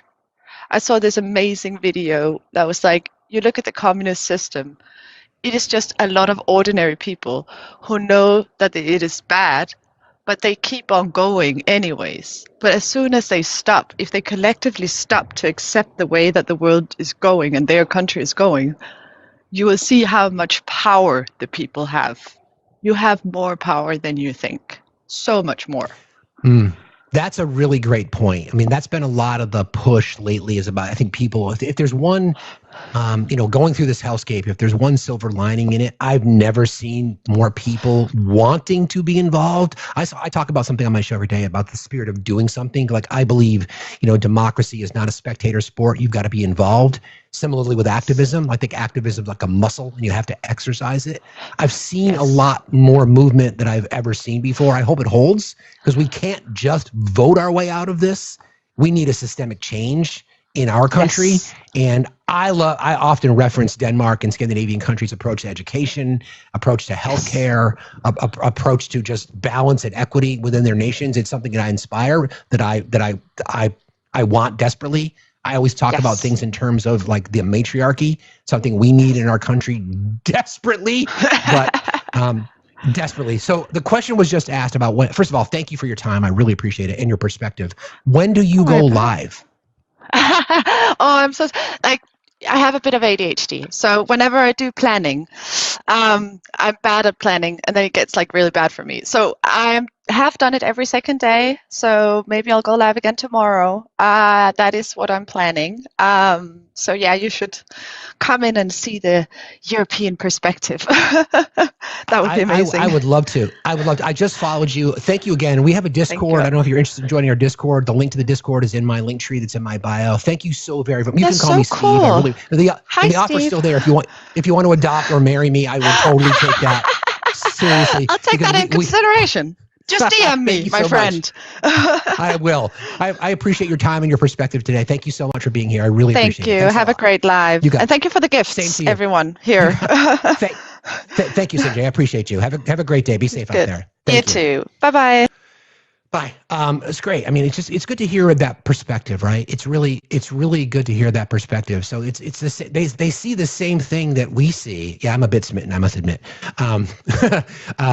They see the same things that we see, right? And that's the weird part, is that the rest of the world, with the exception of 77 million people here, and people who are just loyal to Trump because they want to be able to access capital, or they want, they want a seat at the table. Everybody sees it, except for his voters. And domestically, his voters are the ones that, by and large, are going to be harmed the most because they come from impoverished communities. They come from rural areas. I don't know. It's just a really weird spot that the entire rest of the world sees. And I love her perspective about the everyday Dane. Everyday Dane's like, this is bullshit. What the fuck are we seeing here? Thank you, Sanjay. I appreciate that. Like, again, Greenlanders. What have Greenlanders done? Just want to live their lives. Greenland, Iceland, I guess, pick and choose how you want to refer to it as. According to our president, it doesn't really matter. They just want to live their lives. What is it? 57,000 people are everyday inhabitants of Greenland, the Inuit population. What have they done? They're caught in the crossfire so that Donald Trump, the American president, can do a favor, can do a solid for his buddy Vlad. I mean, everybody. This is. I don't want to say this. At the end of the day, I hate that expression, but it applies here. There is no strategic advantage militarily for the United States to own Greenland. We already have a treaty. We already have a treaty there. It doesn't make any sense. And now it's just saber rattling. Again, Jesse Waters saying, we have dominion over the Western Hemisphere. Again, that's just a lie. That's just a lie. We don't have dominion over other countries. We don't. We're the biggest fucking bully on the block. No doubt about it. No doubt about it. We are the biggest bully on the block. And I'm tired of acting like a petulant fucking child. I'm so tired of food insecurity in our country, where we're talking about expanding Western dominance to include countries like Greenland and now Cuba and other countries. What are we doing? And why? It just makes no sense at all. And no one cares except for Trump and his voters and his supporters. Genia, how are you today? Genia, are you there? Genia? I guess not. Might have been, I'm the progressive in your pocket. Hello? Yeah, exactly. I mean, food insecurity, et cetera, et cetera. Okay, this dude, friend, you're not going to come up. I appreciate you, but you're not going to come up. It's the same guy from before. Everybody keep tapping and sharing, please. Johnny, how are you today? Johnny, are you there? Johnny going once, Johnny going twice. I guess not. Okay, again, programming note, coming up at 10 o'clock today, we will play the Jack Smith's testimony. He's appearing before the House Judiciary. Before we get into that, I just want to sort of preview, or I should remind people what it was that Jack Smith indicted Donald Trump for, because he's going to be asked questions about both indictments, right? And because we live in a country of the rule of law, with the exception of mods, that guy who keeps putting his request in the chat, he's using a picture of me. Could you please just block him so that we can avoid his bullshit? I'm not going to listen to that anymore. I'm not going to watch him try to climb in here and then use a picture of me in his profile. So, which is great. I appreciate your support, friend. Thanks for the engagement, but I'm not interested in talking to you.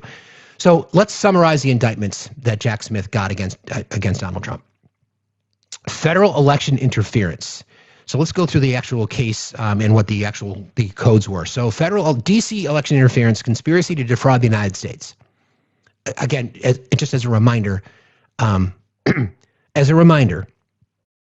the sitting president of the United States was indicted on the charges that I'm about to read to you. Okay?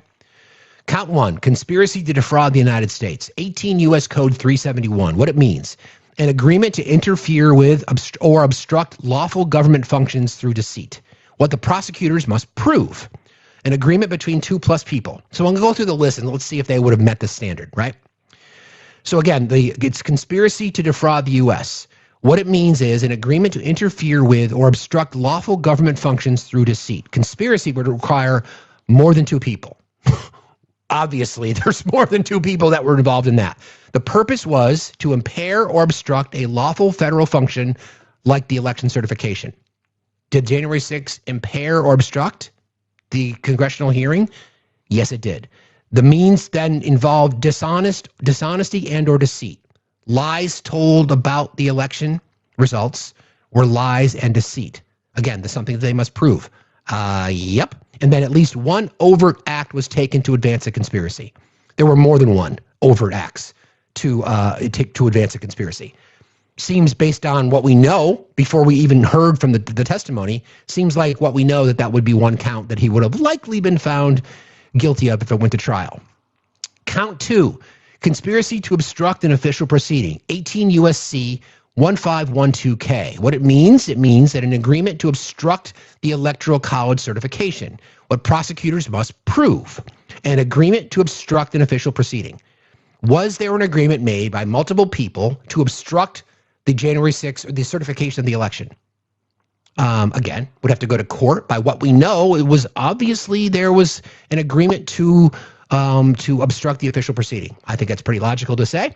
Trump knowingly joined the agreement. Oh, thank you, Rainey. Appreciate you. Love the whale. Thank you so much. Did he knowingly participate?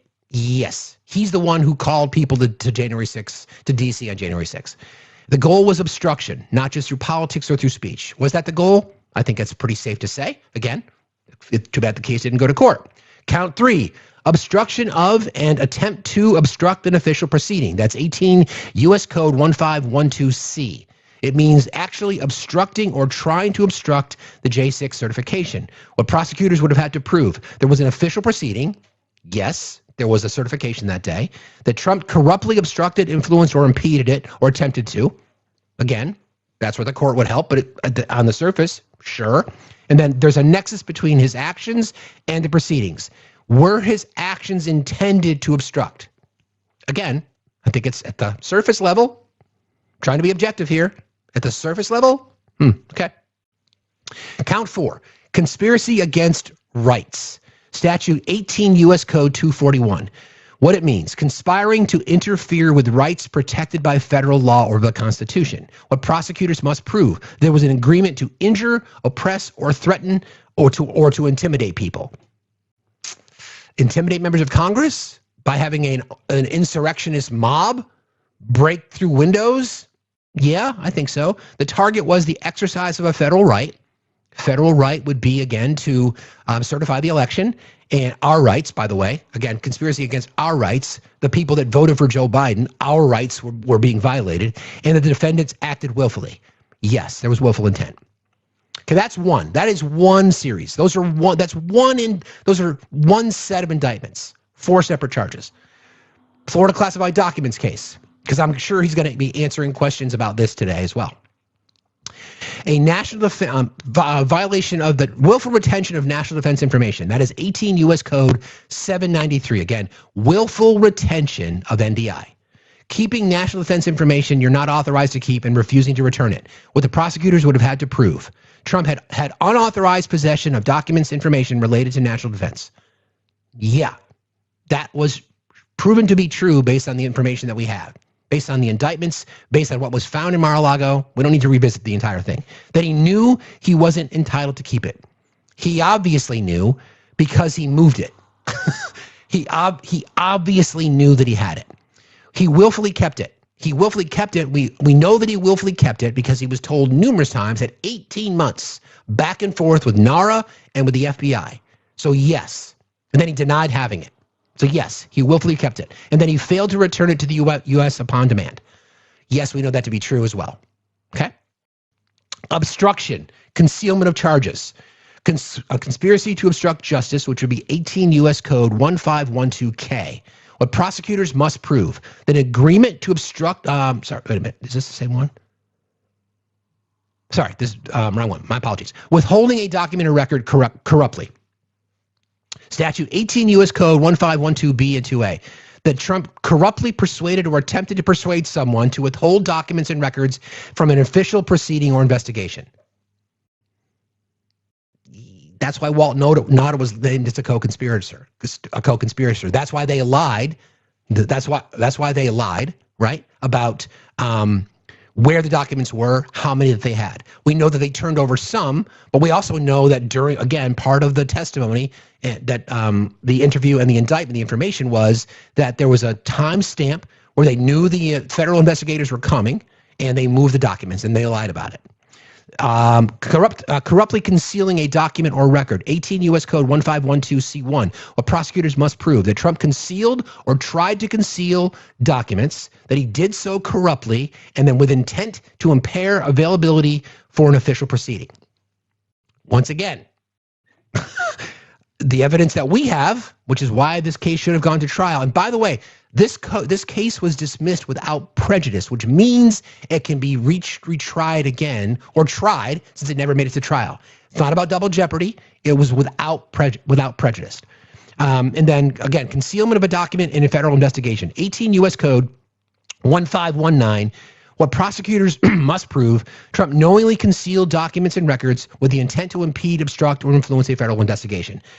I don't see how you could find anything other than guilt connected to that one. Again, concealment of a document in a federal investigation. What they must prove would be that he knowingly concealed documents and records. I don't know how you could see it otherwise. He told people that the documents were his. He hid them in his bathroom. He hid them in his desk.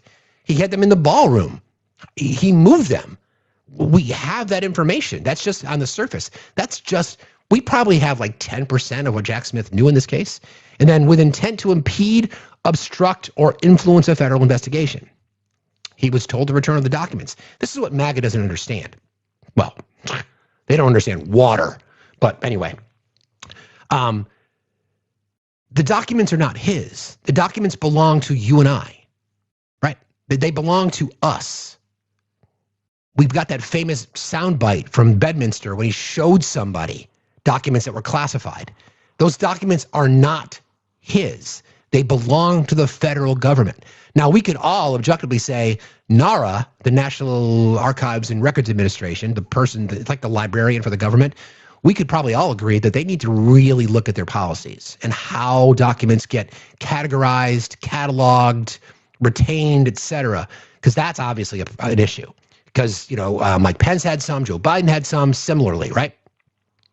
In this case, it was there intent to impede, obstruct, or influence a federal investigation? Again, I don't know how you can look at that law and that statute based on the language and determine otherwise. And then the false statement charge. False statements, 18 U.S. Code 1001A2. What prosecutors must prove. A materially false statement was made.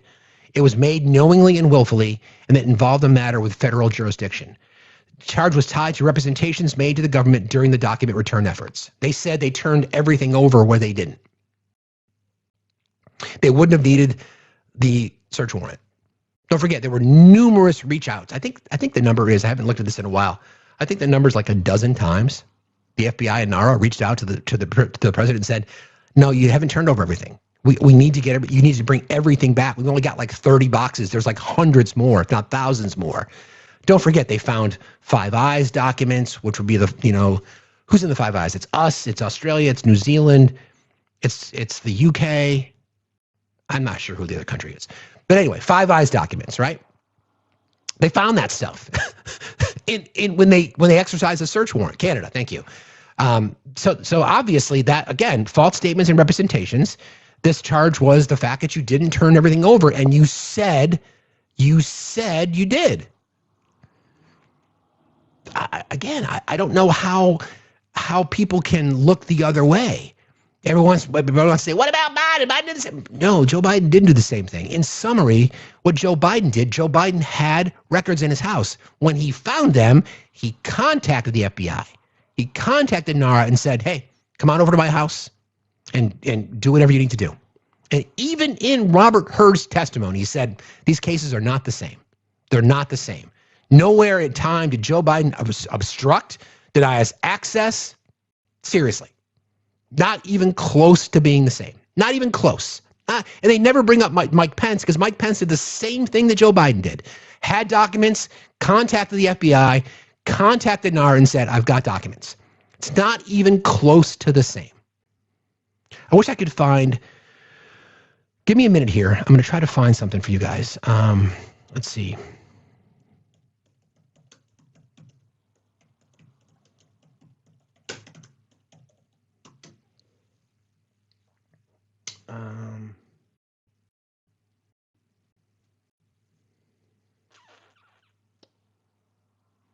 Let me see if I can just give me one quick second because I think it's important. Again, at 10 o'clock, guys, we are going to go to Jack Smith's testimony. He's testifying in front of the Congressional Committee today. Let's see. I used to have this saved.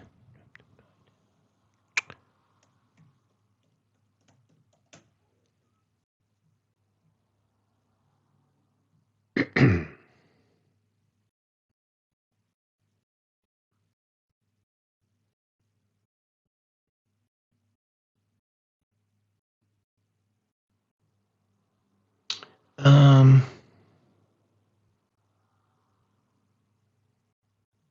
I could just find that. Let me just real quick. Hold on.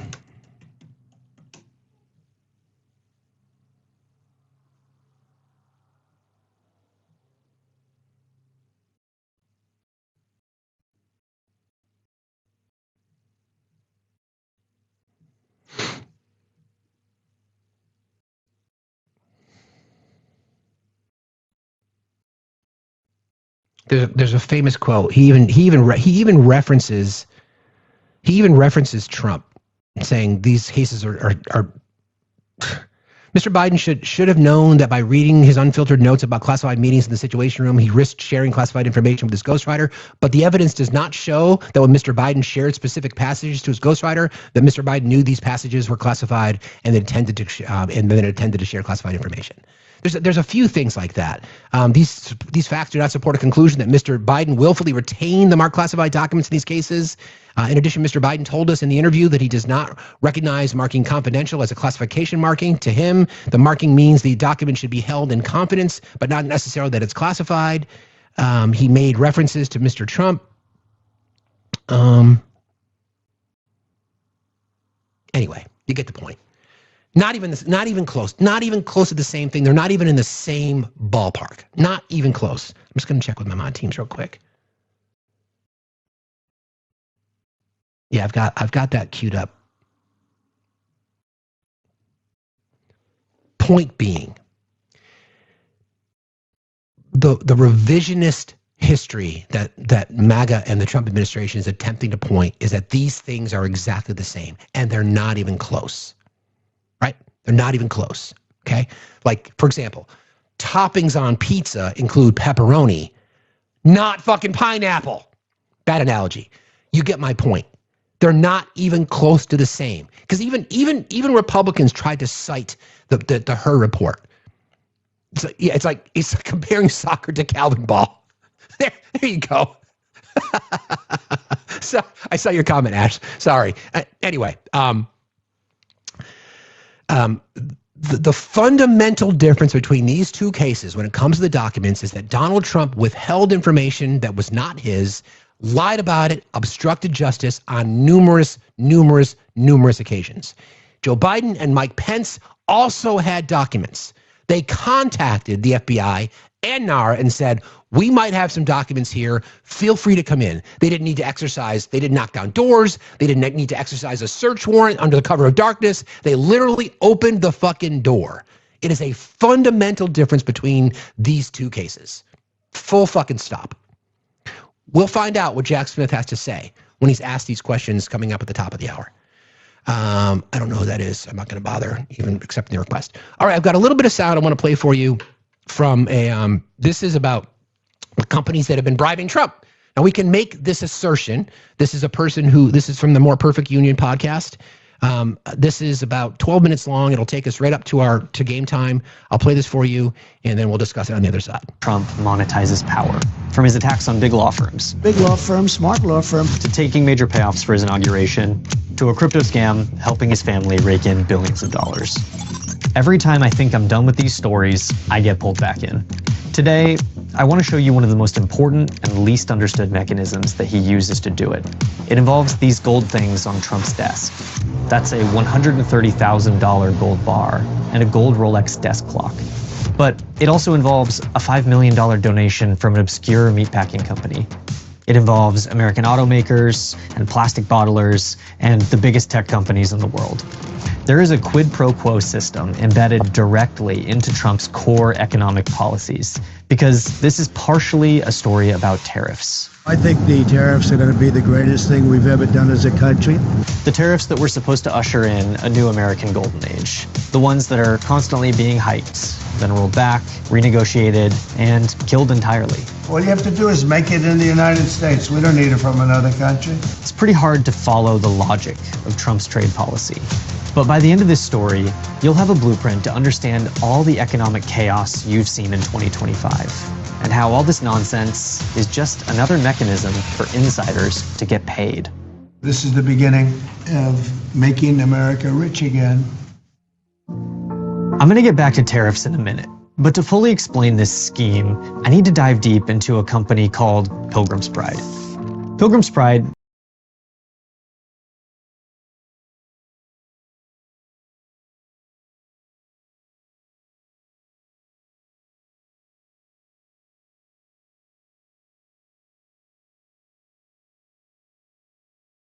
in 2009, an even bigger company, JBS, bought a majority stake in Pilgrim's Pride.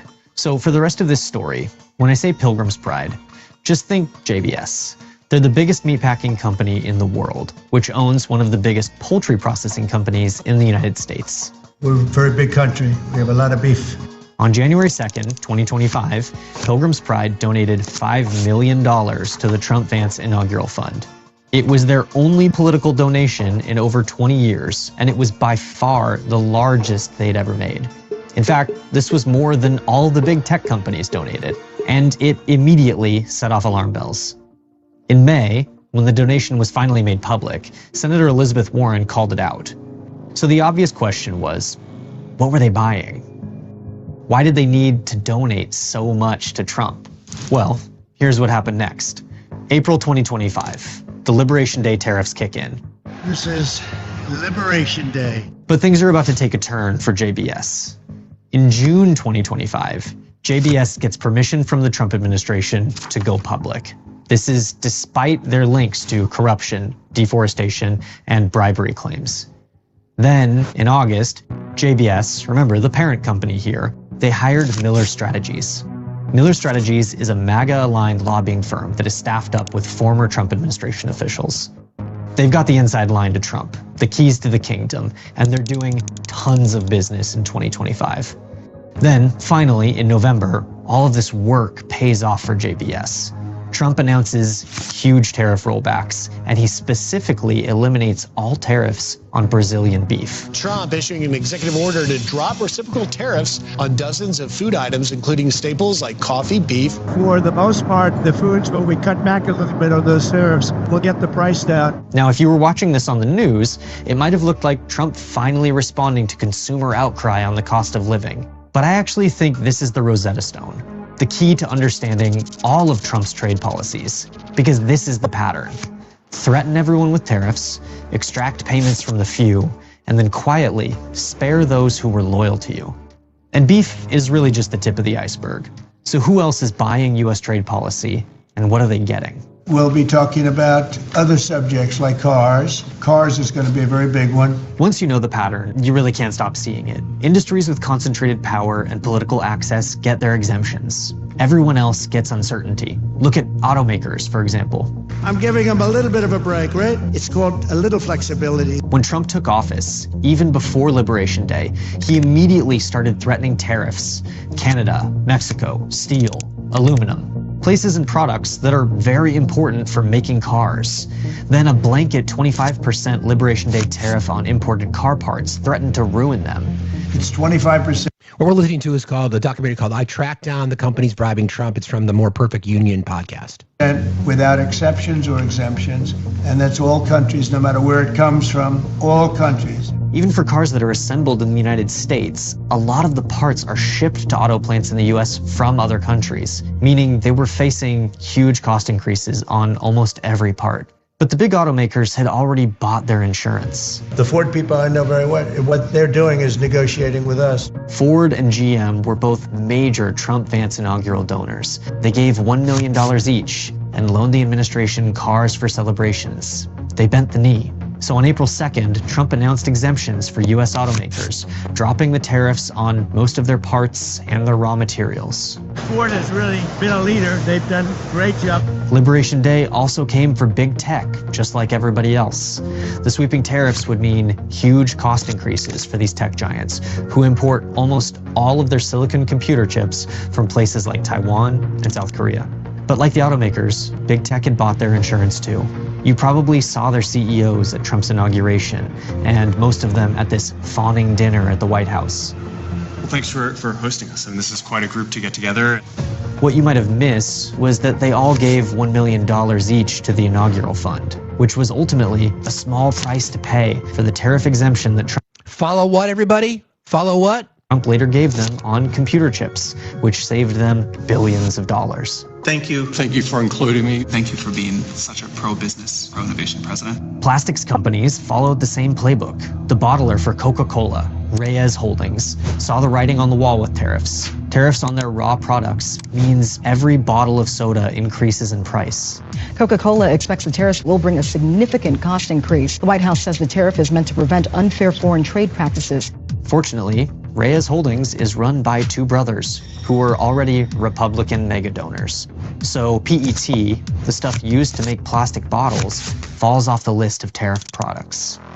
Sometimes these cases are even simpler, even more clear-cut. Switzerland was facing a 39% tariff on all goods sent to the United States, a major blow to their businesses. The US is a top export market for its pharmaceuticals, watches, machinery, and chocolate. But what does a country like Switzerland have to negotiate with? They have narrow farm protections that have been in place for decades. I guess they could drop those. They have no tariffs on any industrial goods sent from the US, and they already have a favorable trade policy with us. Well, when you're swept up in the chaos and you don't have a policy solution to offer, sometimes optics are enough. The Swiss have been mounting essentially a charm offensive. So they sent business leaders to the White House to flatter Trump, give him some gold trinkets, promise some investment, and make him feel important. So Trump dropped the tariffs to 15%. We're going to be working on something to help Switzerland along. We hit Switzerland very hard. We want Switzerland to remain successful. Now, it's worth pointing out, a lot of these industries are still hurt by tariffs. The major auto companies were able to get some relief, for example, but their donations didn't insulate them completely. Ford Motor Company posting its first quarterly loss in 2 years, thanks in part to tariffs. But let's pause for a second, because when you... The name of this podcast is I Tracked Down the Companies Bribing Trump, and it's from the More Perfect Union YouTube channel. This is their podcast. So I posted it in the mod chat, and we'll post it in the general Discord chat. Again, it's called I Tracked Down the Companies Bribing Trump, and we are going to cover Jack Smith's testimony. It's supposed to start at 10 o'clock, so we may not make it to the end of this, but we'll do our best. You zoom out from all these deals, these exemptions and carve-outs, it becomes really clear who the system is punishing. Anyone who can't buy access. One clear example of that is soybean farmers. 26,000 soybean farmers in Minnesota sent 60% of their crop overseas. Soybeans are the perfect example of what happens when trade policy becomes a fealty system. China, typically the biggest buyer, but not so this year. Their fall harvest order, zero. The Liberation Day announcements almost immediately started a trade war between China and the United States. The US slapped tariffs on China. China returned the favor and stopped buying US soybeans almost entirely. The biggest importer, China, has completely stopped buying from U.S. farmers. For U.S. soybean farmers, China has historically been their biggest buyer. So that's catastrophic. That's nearly an entire year of your biggest market being completely closed to you. Even late into 2025, when the US and China both announced upcoming trade deals and cooling trade tensions, China kept a 13% tariff on US soybeans. The Chinese now buy the vast majority of their soybeans from Brazil and other South American countries, including now Argentina. For now, it looks like the damage is done, and it's long term.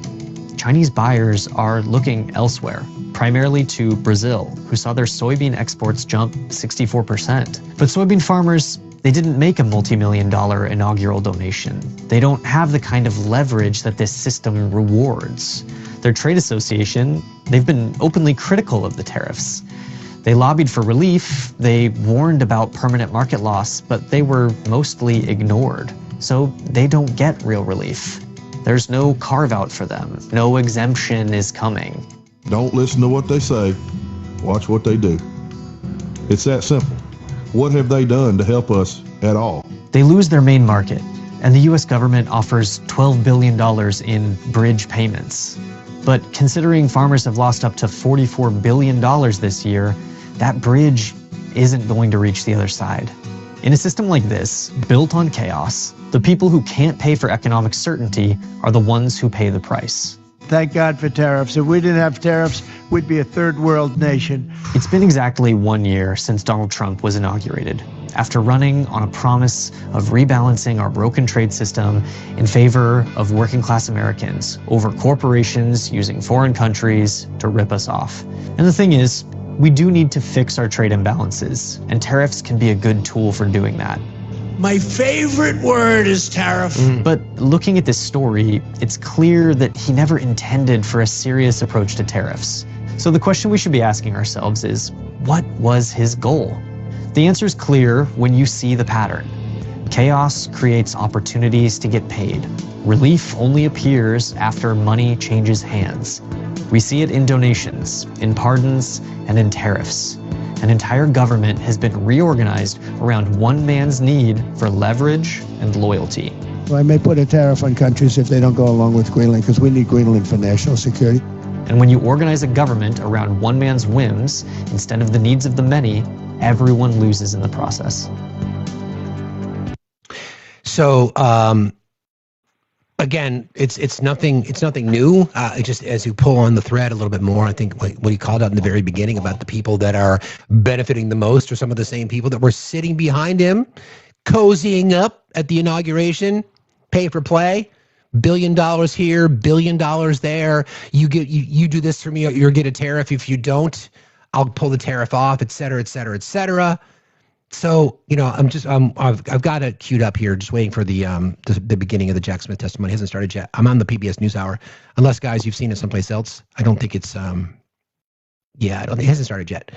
As soon as it does, we'll go to it, though. But it's this, I mean, it's similar to what we were just talking about this morning, about who benefits from these kinds of things. Putin benefits from the United States' push to, end NATO, so to speak. Same thing with the UN. I mean, all these, the Gaza peace deal, of which Bibi Netanyahu is now on the peace board. Give me a fucking break. Give me a fucking break. It's going to turn it into like a Mediterranean oasis with massive construction and new hotels and shiny gold shit, investment in Eastern Ukraine and Western Europe on the back of American taxpayers. Who benefits? Those people that want to get involved, the people that are currently getting tax breaks, right? It's the same fucking model that it's always been. Market manipulation yesterday, making these announcements and pulling it back. All that billions and trillions of dollars lost yesterday. Who's in a position to capture it back up again? The same people that are benefiting now. It's the same fucking cycle over and over and over again. And yet you guys are cheering it on because we got a 9-cent savings. They were willing to do just about anything. January 7th, 2023, Kevin McCarthy becomes Speaker of the House. 16 days later, Jack Smith issues a subpoena for his phone records. Phone records from 2 years prior for a 2-month time frame, Election Day 2020 to January 7th, 2021. Jack Smith and the Biden Justice Department get the phone records of the top Republican in government, the guy second in line to the president. They know who he called, who called him. That's Jim Jordan. When the call took place, by the way, and how long it lasted. Someone who ignored a congressional subpoena. Pattern in an individual's life. They know who the speaker talked to before big votes, who he talked to after big votes, when he calls his colleagues, when he calls his family. And to add insult to injury, they go to the judge with the subpoena for a gag order on the carrier. AT&T, don't tell your customer the Speaker of the House that you just gave his phone calls to Jack Smith and Joe Biden. And here's the kicker. They say to the court, we need this gag order because he's a flight risk. Someone might tamper with witnesses or with evidence. Are you kidding me? The Speaker of the House is going to run? They got my phone records for 2.5 years. Even the Democrats said this was wrong. But of course, we shouldn't be surprised. Democrats have been going after President Trump for 10 years, for a decade. And the country should never, ever forget what they did. Over the next few hours, we're going to hear a lot of yelling and screaming, I assume, from the other side. But we should never forget what took place, what they did to the guy, we the people, elected president twice. It all started in 2016 when they spied on his campaign. The Clinton campaign hired the law firm Perkins Coie, who hired the public relations firm Fusion GPS, who hired a foreigner, Christopher Steele, to put together the fake dossier. This is Jim Jordan. Bunch of garbage in that document, but that was used by Jim Comey's FBI. And he's the chairman of the Judiciary Committee, so you'll hear from the chairperson, then you'll hear from the ranking member. Strolling along the beach, when the good Lord had the waves wash up on shore, seashells in the formation of 8647. That guy took that dossier to the FISA court, lied to the court, and then spied on the other party's campaign. This, of course, led to the Mueller investigation, 2.5 years, 19 lawyers, 40 agents, $30 million to find nothing. No conspiracy, no coordination whatsoever. Then it was impeachment 1, the anonymous whistleblower. We couldn't even know who was bringing the charge against the guy they were trying to take it, the guy we elected, who they trying to kick out of office. We couldn't know. Secret hearings in the bunker, in the basement of the Capitol. Again, nothing. Then it was impeachment 2. No secret hearings here because they didn't have any hearings. It was the snap impeachment, and the Senate trial actually took place after President Trump wasn't in office. Then, of course, it was Alvin Bragg, who said before he got elected district attorney that there was no case here. Then he gets elected and changes his mind when the left starts pressuring him to go after President Trump. He hires Michael Colangelo, former Democrat National Committee consultant, and the number 3 guy at the Department of Justice. And then, of course, it's Fani and Nathan, Fani Willis and Nathan Wade in Fulton County, Georgia. We actually deposed Mr. Wade, one of the most interesting depositions I've sat through. We said to him, you know, you billed taxpayers in Georgia thousands of dollars for meetings in D.C. with the January 6th committee and with the Biden administration. And we asked him some questions. Who'd you talk to, Mr. Wade? He couldn't remember. We said, where'd you meet? Did you meet the Capitol? Did you meet the White House? Where'd you meet? Couldn't remember that either. We said, were these meetings in person, on the phone? So we're listening to Jack Smith's testifying before the Judiciary Committee. You're listening to Jim, I ignore congressional subpoenas. Jordan, I cover up grape at Ohio State University. That Jim Jordan. I know I came. Just no idea who he talked to or what he did.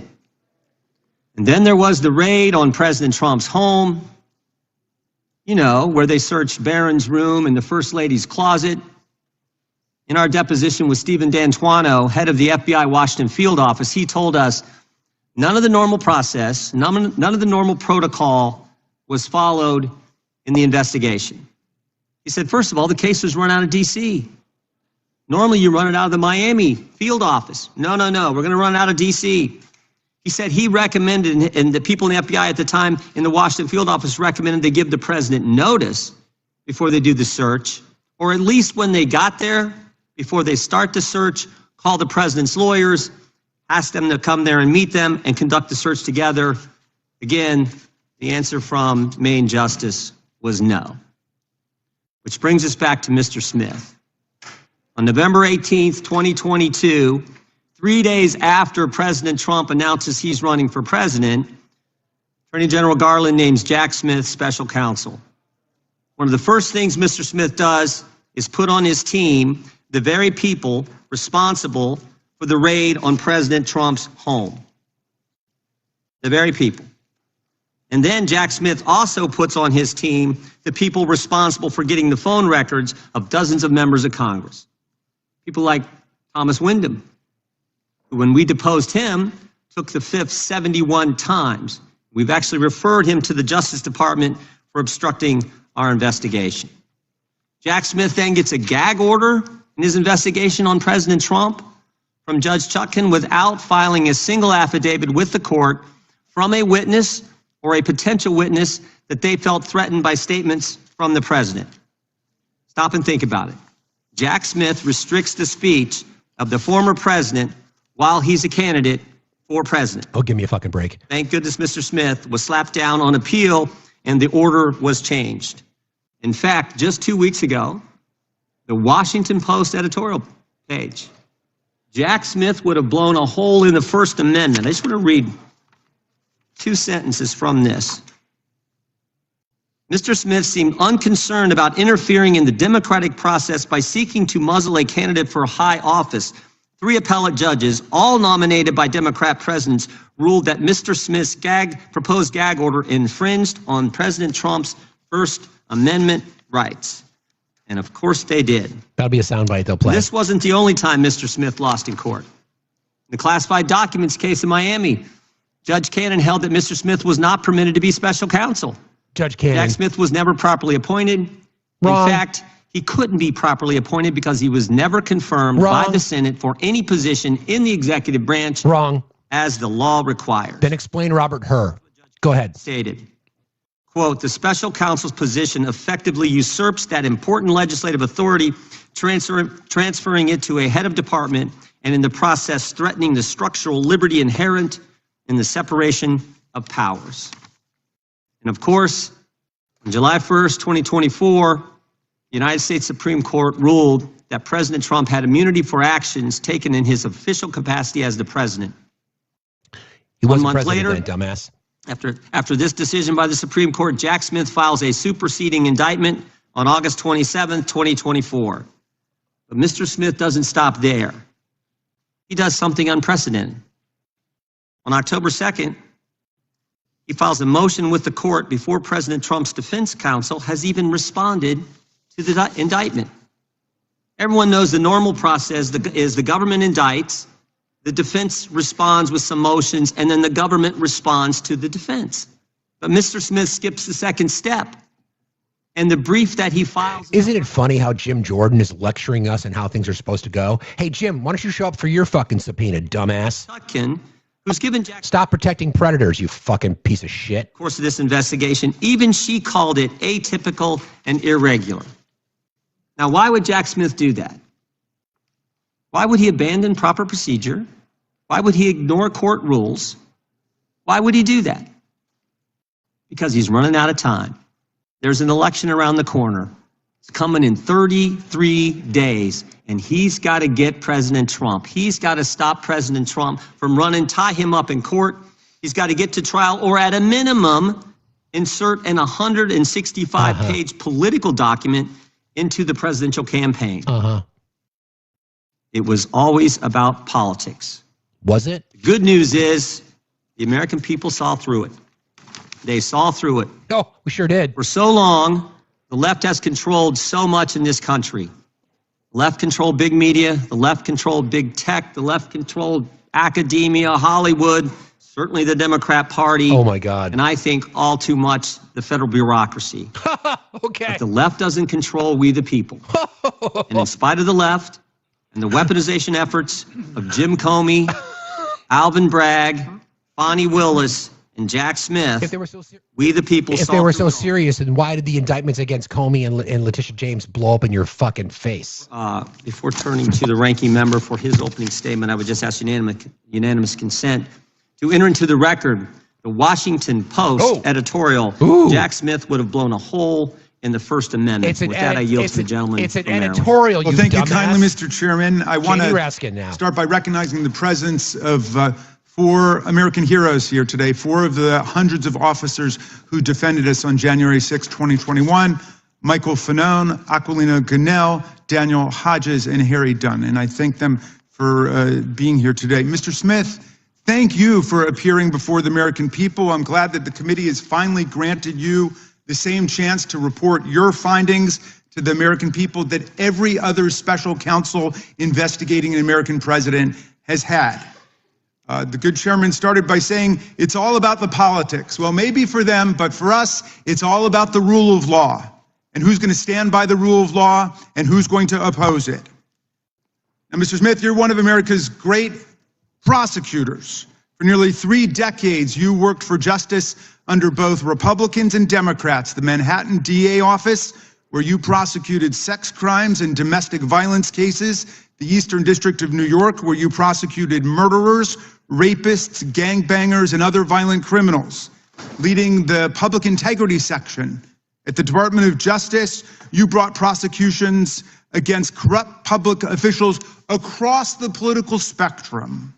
When you went to The Hague as chief prosecutor in the Kosovo trial, you prosecuted war crimes and crimes against humanity perpetrated against thousands of innocent victims. While others may have devoted their lives to corrupt self-enrichment, you have devoted your life to the rule of law and to public service. You've never been prosecuted for anything. You've never been convicted of anything. As far as I can tell, you've never even been the subject of a disciplinary proceeding over the course of your multi-decade career. But Donald Trump says you're a criminal and you belong in prison. He says you belong in prison, not because you did anything wrong, mind you, but because you did everything right. You pursued the facts, you followed the law, you stuck with extreme caution to every rule of professional responsibility. You had the audacity to do your job. Everybody here knows what you did wrong in Donald Trump's eyes and why he says you belong in prison. You found, and I quote from your sworn testimony before the committee, you found proof beyond a reasonable doubt that President Trump engaged in a criminal scheme to overturn the results of the 2020 election and to prevent the lawful transfer of power. When asked whether you believe the evidence was enough to obtain a criminal conviction against Donald Trump at trial, you had a one-word answer: yes. When asked if Donald Trump was responsible for the violence that took place at the Capitol on January 6th, you said, our view of the evidence was that he caused it and that he exploited it and that it was foreseeable to him. You found that Trump knew he had lost the election.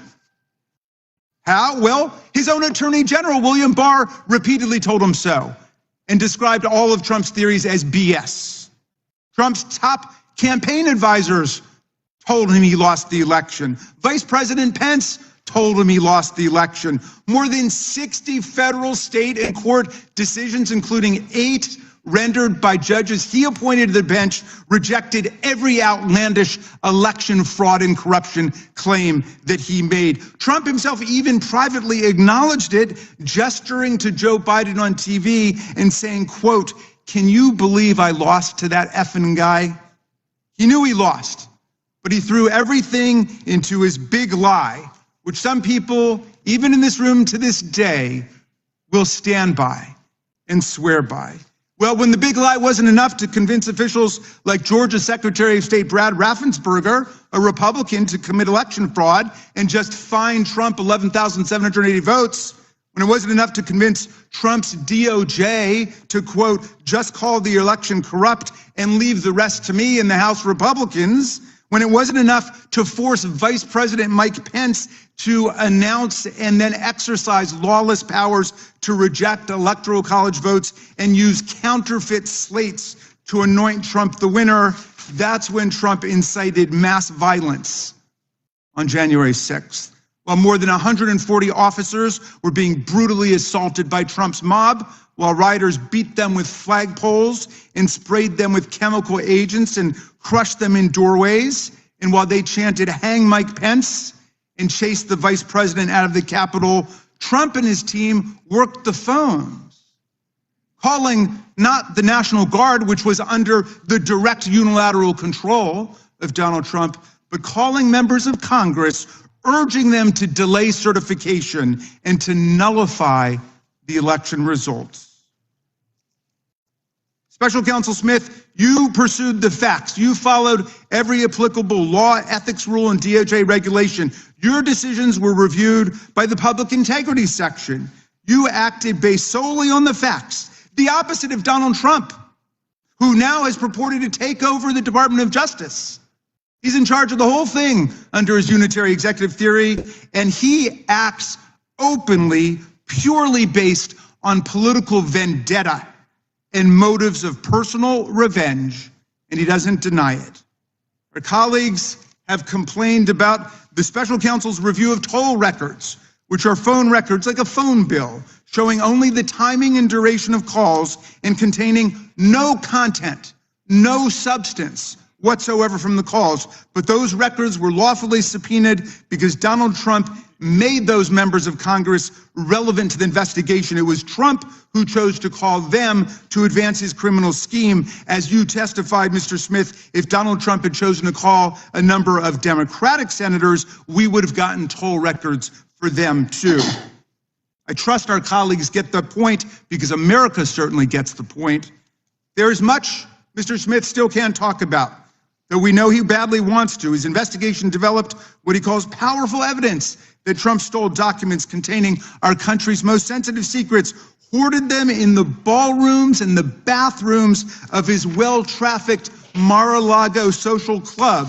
He showed them off to visitors, and then he obstructed a federal investigation by instructing his attorney to pluck out anything really bad before turning materials over to the FBI and having his staff delete incriminating security tape footage. But today we're not going to hear a lot about that because you are gagged by an absurd judicial order rendered faithfully by Trump's most servile and sycophantic appointee to the federal bench, Judge Eileen Cannon. This order not only blocks release of Volume 2 of your report, which is unprecedented, about the classified document scam, it also gags you from discussing the report or its contents with us, with America. Yeah. And so we don't know what's in it, but it must be pretty devastating because Donald Trump is desperate to keep Mr. Smith or any other DOJ official for all time from ever releasing it. But transparency, right? But transparency. Nothing to see here, right? No. Got it.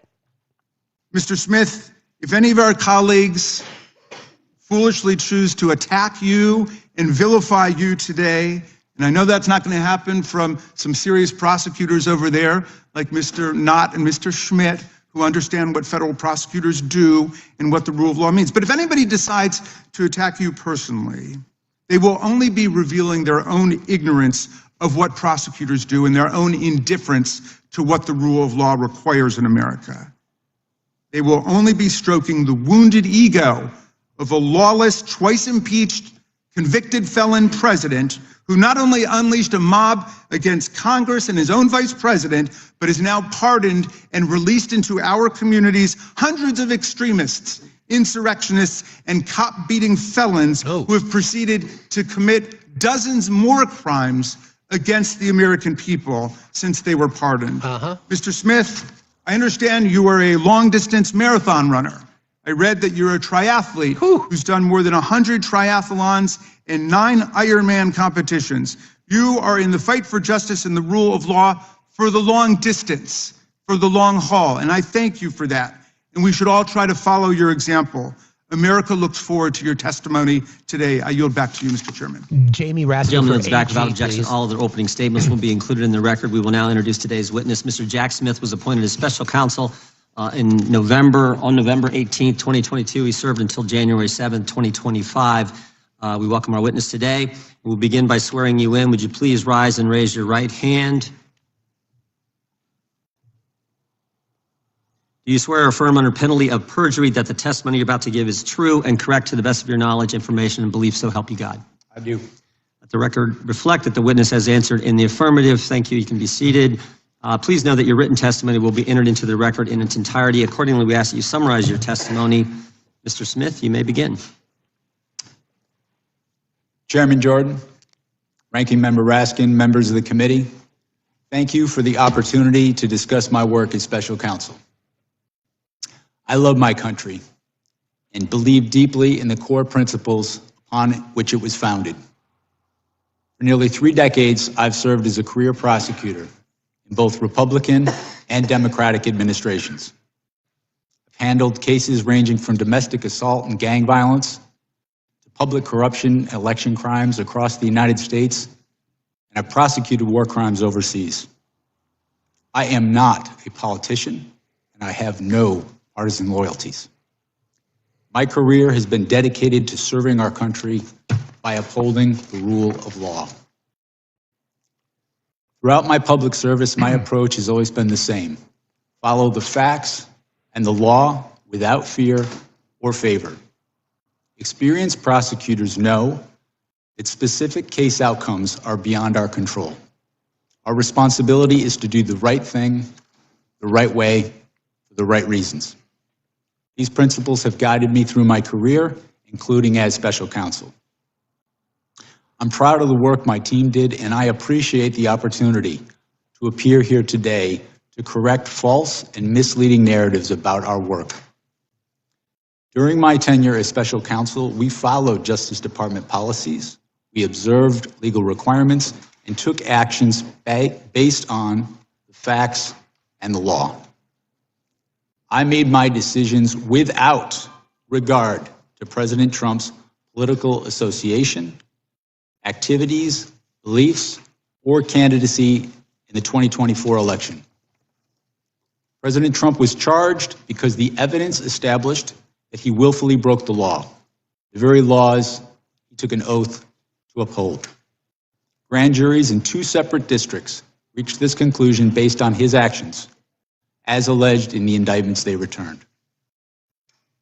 Rather than accept his defeat in the 2020 election, President Trump engaged in a criminal scheme to overturn the results and prevent the lawful transfer of power. After leaving office in January of 21, President Trump illegally kept classified documents at his Mar-a-Lago social club and repeatedly tried to obstruct justice to conceal his continued retention of those documents. Highly sensitive national security information was held in a ballroom and a bathroom. As I testify before the committee today, I want to be clear. I stand by my decisions as special counsel, including the decision to bring charges against President Trump. Our investigation developed proof beyond a reasonable doubt that President Trump engaged in criminal activity. If asked whether to prosecute a former president based on the same facts today, I would do so regardless of whether that president was a Democrat or a Republican. No one should be above the law in this country, and the law required that he be held to account, so that is what I did. To have done otherwise on the facts of these cases would have been to shirk my duties as a prosecutor and as a public servant, of which I had no intention of doing. I remain grateful for the counsel, judgment, and advice of my team. President Trump has sought to seek revenge against career prosecutors, FBI agents, and support staff simply for having worked on these cases. To vilify and seek retribution against these people is wrong. Those dedicated public servants are the best of us, and it has been a privilege to serve with them. After nearly 30 years of public service, including in international settings, I have seen how the rule of law can erode. My fear is that we have seen the rule of law function in our country for so long that many of us have come to take it for granted. The rule of law is not self-executing. It depends on our collective commitment to apply it. It requires dedicated service on behalf of others, especially when that service is difficult and comes with costs. Our willingness to pay those costs is what tests and defines our commitment to the rule of law and to this wonderful country. Thank you. It's a great point. Gentlemen, we will now proceed under the 5-minute rule. We have votes coming in any minute now, but I think we'll have time for 3 or 4 members to get their 5-minute question in before the committee will take a recess to go vote. They are not going to close the vote until we get there. I know that much. So we will start with the gentleman from California. You're recognized for 5 minutes.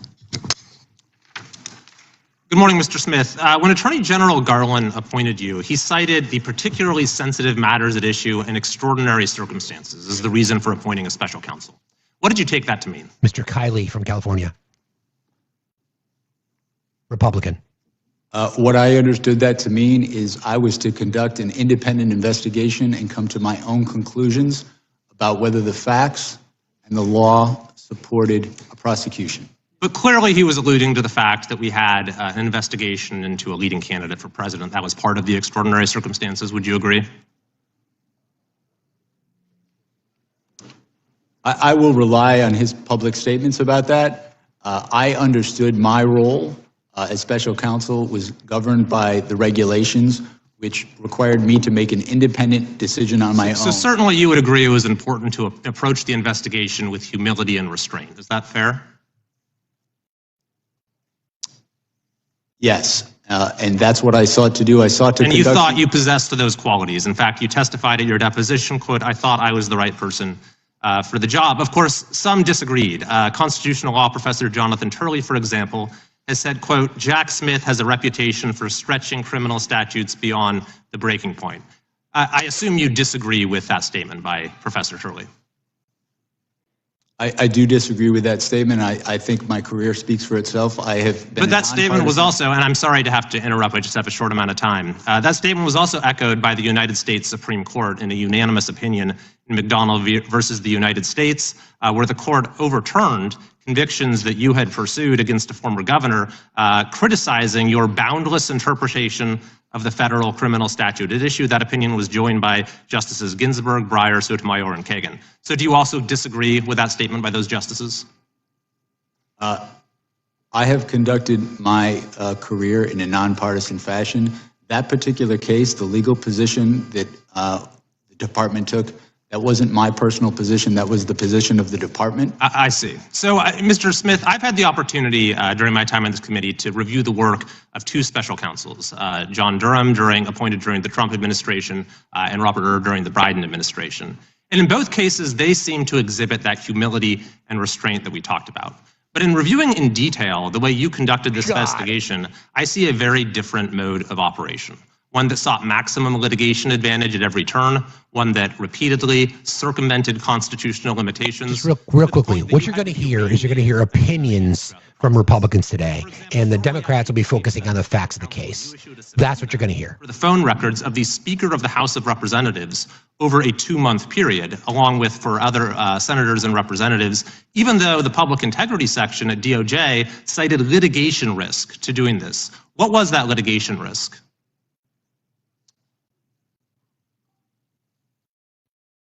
With respect to the toll record subpoenas that we issued, they were approved by the Public Integrity Section. The Public Integrity Section, in approving those subpoenas, noted the fact that the subpoenas were for records for people who were not targets of our investigation.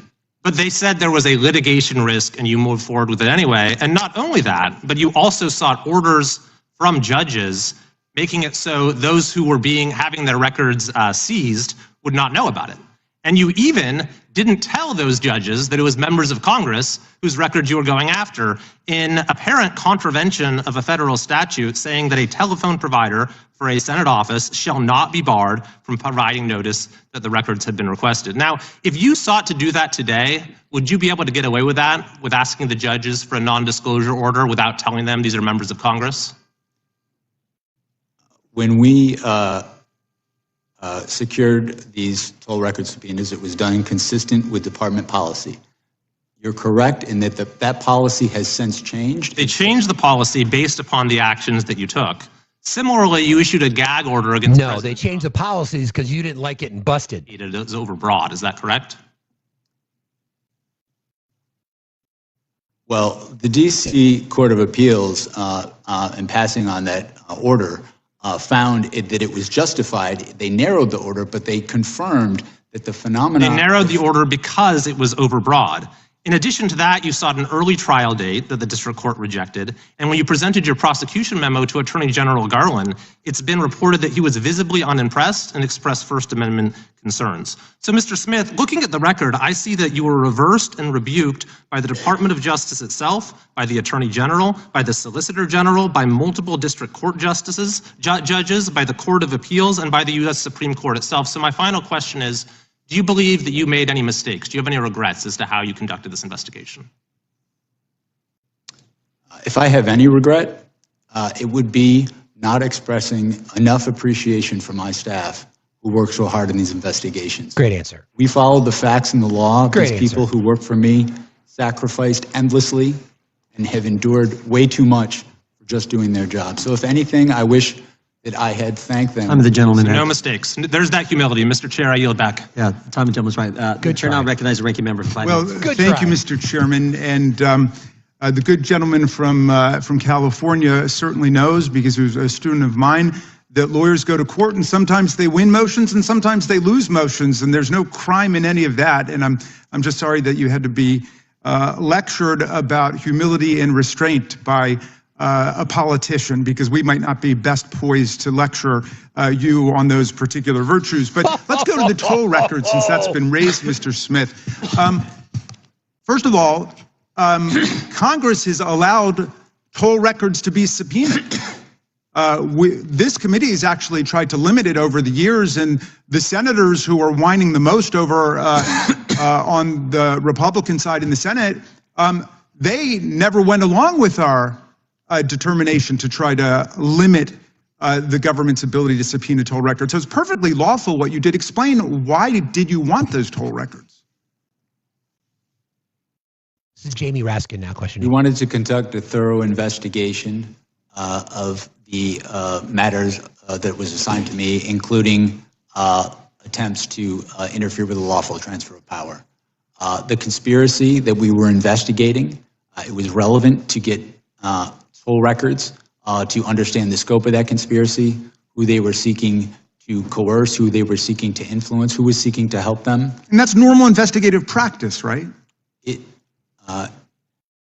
In conducting a criminal investigation, securing non-content toll records, as you described, is a common practice in almost any complex conspiracy. Okay, let's go to something else that I've been hearing over the last week by our colleagues as they've eagerly anticipated your arrival here. They've been saying that there's some kind of First Amendment defense that Donald Trump would have had to the crimes you indicted him for.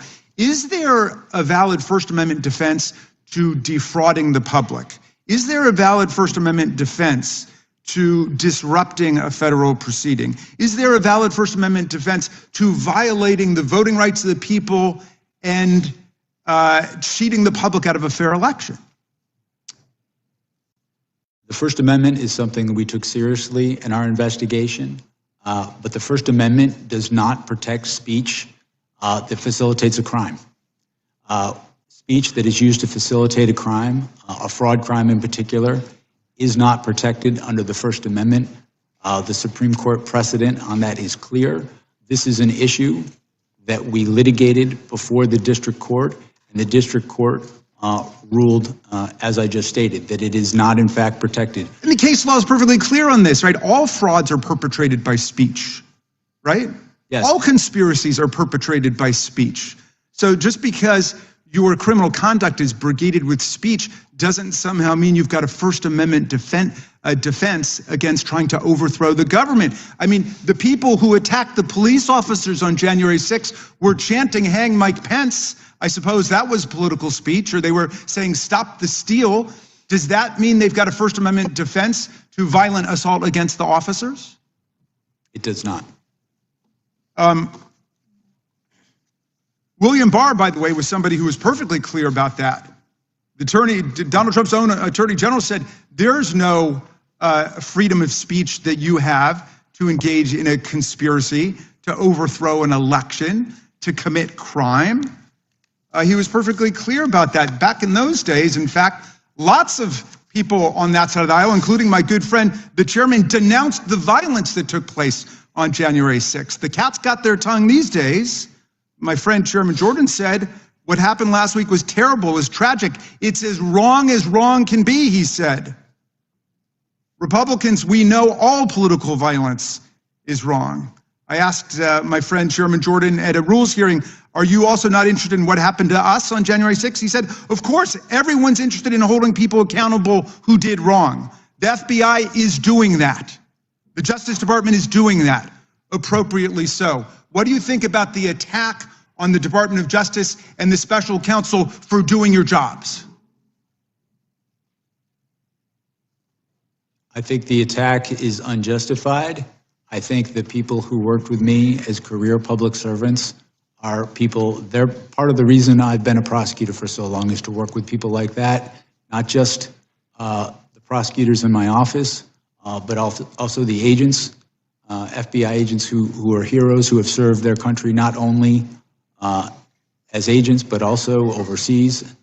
I think those attacks are unwarranted based on the facts, and I think that they have no basis in who we are as Americans, as a country. I don't see attacking people like that as anything appropriate. Thank you, and Mr. Chairman, I yield back to you. Gentleman yields back. Mr. Smith, is Cassidy Hutchinson a liar? She was their star witness. January 6th committee, their star witness in one of those staged and choreographed hearings they paid the former president of ABC News. What you're going to hear a lot today is you're going to hear the fundamental difference between people who are educated and the prosecutors on the left and bullshit like Jim Jordan. Tuesday, June 28th, 2022, 8 o'clock in the evening, and she told some stories. I mean, these were some stories. She talked about President lunged across the back seat, grabbed the steering wheel, tried to drive the car to the Capitol. And I just want to know, you think she was lying? Chairman Jordan, my assessment of that particular issue is that with respect to the testimony about the president lunging towards the driver, my recollection of her testimony about that is that it was secondhand. She had said she'd heard that from somebody. You familiar with the name Tony Ornato? I'm sorry? You familiar with the name Tony Ornato? Yes. White House Deputy Chief of Operations, Deputy Chief of Staff for Operations, right? You remember what he said about it? As I sit here right now, I do not. Yeah, he said it didn't happen. How about Bobby Engel? You familiar with that name? Yes, I am. Secret Service agent who was actually in the car that day. You know what he said? He said it didn't happen. And they both said the first time they ever heard this story was when Ms. Hutchinson testified in the primetime hearing as their star witness of the January 6th committee. By the way, did you ever confirm her testimony about this particular incident? We conducted, as I said before, our own independent investigation of all aspects of the case that we thought was relevant. We, attorneys from my office. Did you ever confirm it? That's a simple question. Well, we interviewed her, I should say, attorneys in my office before. Did you ever confirm the president leaping across the seat, grabbing the steering wheel, this whole concoction she brought up in the January 6th hearing? Did you ever confirm that? Right. We interviewed another firsthand witness who was in the car, who did not confirm that had happened, but also in your deposition to the committee last month, Mr. Smith, you said this: my recollection with Ms. Hutchinson was a number of the things that she gave evidence on were secondhand hearsay. You remember making that statement to us last month in the deposition? I did, and I was referring particularly to what we're talking about now. Yeah, and you also said Ms. Hutchinson, regarding this particular claim, was a second or even third-hand witness. We asked you, if you were a defense attorney, how would you handle cross-examining her if she was on the witness stand? And you said, if I were a defense attorney and Ms. Hutchinson were a witness, the first thing I would do was seek to preclude her testimony because it was hearsay. You remember saying all that? Yes, that's correct, sir. That's correct, right? Were you going to put her on the witness stand if you ever got to trial? We had not made final determinations as to who we were going to call as a witness. We had a large... You were still considering her? We had a large choice of witnesses in this case. Are you familiar with what Washington Post reporters Carol Leonnig and Aaron Davis said in their book? They did this book 300-some pages book on chronicling the whole investigation of the Justice Department. And here's what they said on page 310. They said Jack Smith had wondered whether some of Hutchinson's claims might be relied upon at trial. Still, at one point, Smith told the elections team he wasn't ready to give up on Hutchinson's account. Ultimately, however, Trump administration officials uniformly, fiercely disputed her accounts under oath. Prosecutors on your team told Smith they wouldn't want to use Hutchinson as a witness in court, and Smith agreed. Carol Leonnig and Aaron Davis, who wrote this, he acknowledged that it was hearsay. That's the whole fucking point. She never said she saw it. My recollection, she said she was told it. I certainly had not made any final determinations about who we were going to call. And that's the point. That is the point. The fact that they used her in a primetime hearing and you won't rule out using her, or didn't rule out using her, putting her on the witness stand when everybody knows she wasn't telling the truth, that says it all. It doesn't. It says that's nothing. the degree the left and Democrats were willing to go to get President Trump, putting on the witness stand someone everybody knows is making it up. Everybody knows that. And you were willing to do it. By the way, you know how many times Cassidy Hutchinson was mentioned in their report, the January 6th report? Any idea, Mr. Smith? I do not. 185 times. Great. Someone that the whole country knows wasn't telling the truth, and you were still considering putting her on the witness stand because you. So you're calling her a liar, Jim. You're the one that's calling her a liar. See that. Okay, got it. We better take a recess for votes. We will resume as soon as votes are over. Back here 10 minutes after. Mr. Smith, you guys can go back to the room that you were in. Okay. So I'm not sure what the vote is, but all right. So it's not a bad spot to stop. Actually, I don't know what the vote is. We'll determine what that is. But no, there's more. This is supposed to go all day. So, like I said from the beginning, this is what I want you to listen for today. Right? You've got Jack Smith, who is a career prosecutor. Jamie Raskin did an amazing job going through his record. So the question then becomes, right, do you want to take the word of a career prosecutor who was assigned to investigate criminality by the President of the United States, who has stated on the record under oath that he would do the exact same thing no matter who the president was? He has got a spotless record.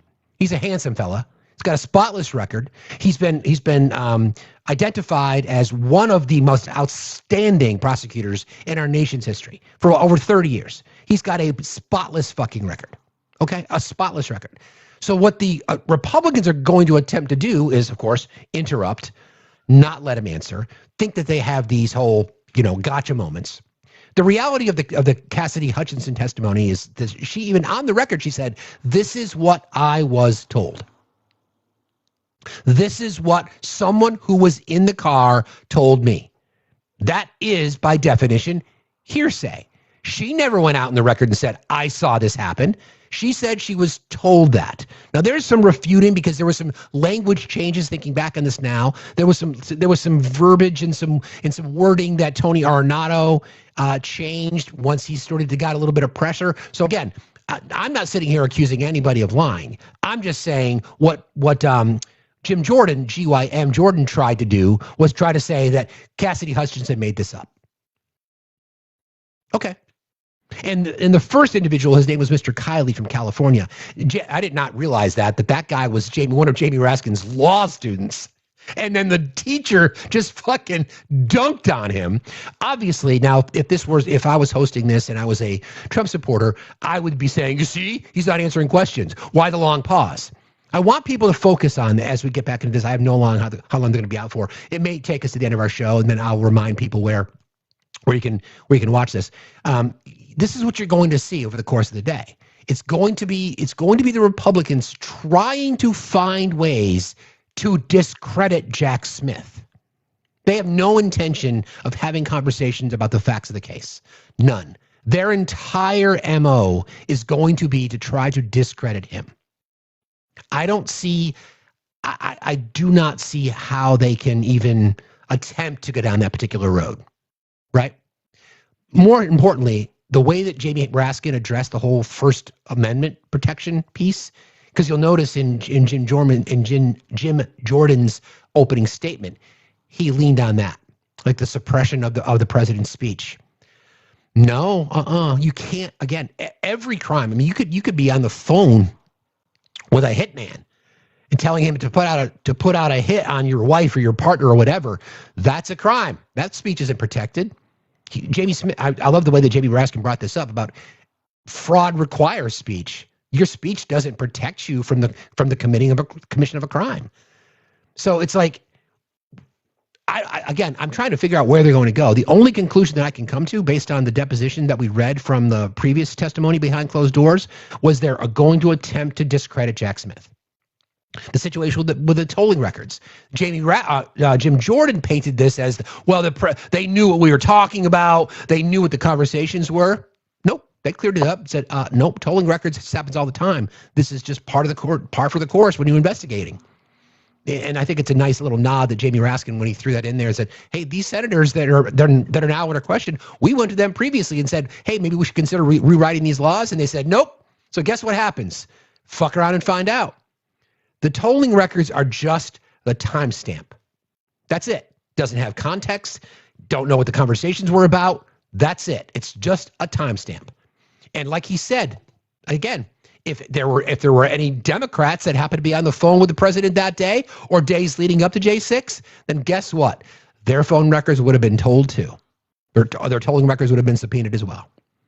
So far, the attempt by the Republicans in the House committee on the judiciary are reaching big time.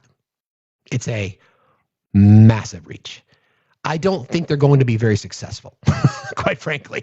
So I don't know what they're going to do there, but I wish them luck. I really wish them luck because I think it's just more of the same. But it won't matter because, as we always talk about, it doesn't matter what the truth is. Doesn't matter what the facts say. Doesn't matter what witness testimony says. Doesn't matter what video footage or tolling records or facts or science or evidence or jury verdicts or survivors' testimony. It doesn't matter because as long as they can fire up the feeling police, they'll be fine. Yeah, nothing to see here. Nothing to see here at all. All right, I wasn't expecting that break. I kind of built content for the show for 2 hours today so that we could have that testimony. But that's okay. I've always got something we can talk about. Let's do this. This is, you guys remember the other day we were talking about Brooke Rollins. Brooke Rollins, by the way, who is the Secretary of Agriculture. Brooke Rollins and her family are worth between $10 and $15 million, according to public records. Brooke Rollins is the one that said, oh yeah, $3, no problem. A piece of broccoli, a piece of chicken, and a tortilla. Okay? And you're fine. So she's doubled down on that since probably taking a little bit of pressure. But I just want, much like we played Scott Besson's testimony yesterday about being out of touch, I don't know about you, when your parents retired, they might have 5, 10, or 12 houses. Yeah, I'm sure that's true. So this is Brooke Rollins, again, the White House, figuring out what's necessary to feed an American family. Almost 1,000 simulations, and between $3 and $4 is a fair number if you can have access to that food. So just about an hour ago, I saw new numbers that were run. A full day, meaning 3 full square meals and a snack, is about $15.64. $15. You can 3 meals a day. 3 meals a day. You can feed your family for $15. You can't get a fucking Happy Meal for less than $13, I think, these days. Again, the reason that I think these sound bites are particularly important is because the people that are making them are worth millions of dollars, or in Scott Besson's case, billions of dollars. $15? Can somebody tell me where? Where can you feed a family for $15? Even if it's a person, could you yourself eat? Sorry, could you yourself eat for $15 for 3 meals?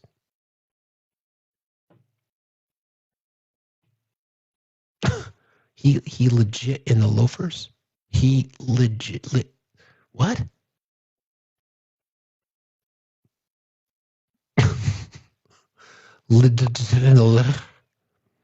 Ramen noodles? Sure, I did that in college. Can of beans? Maybe. Sure.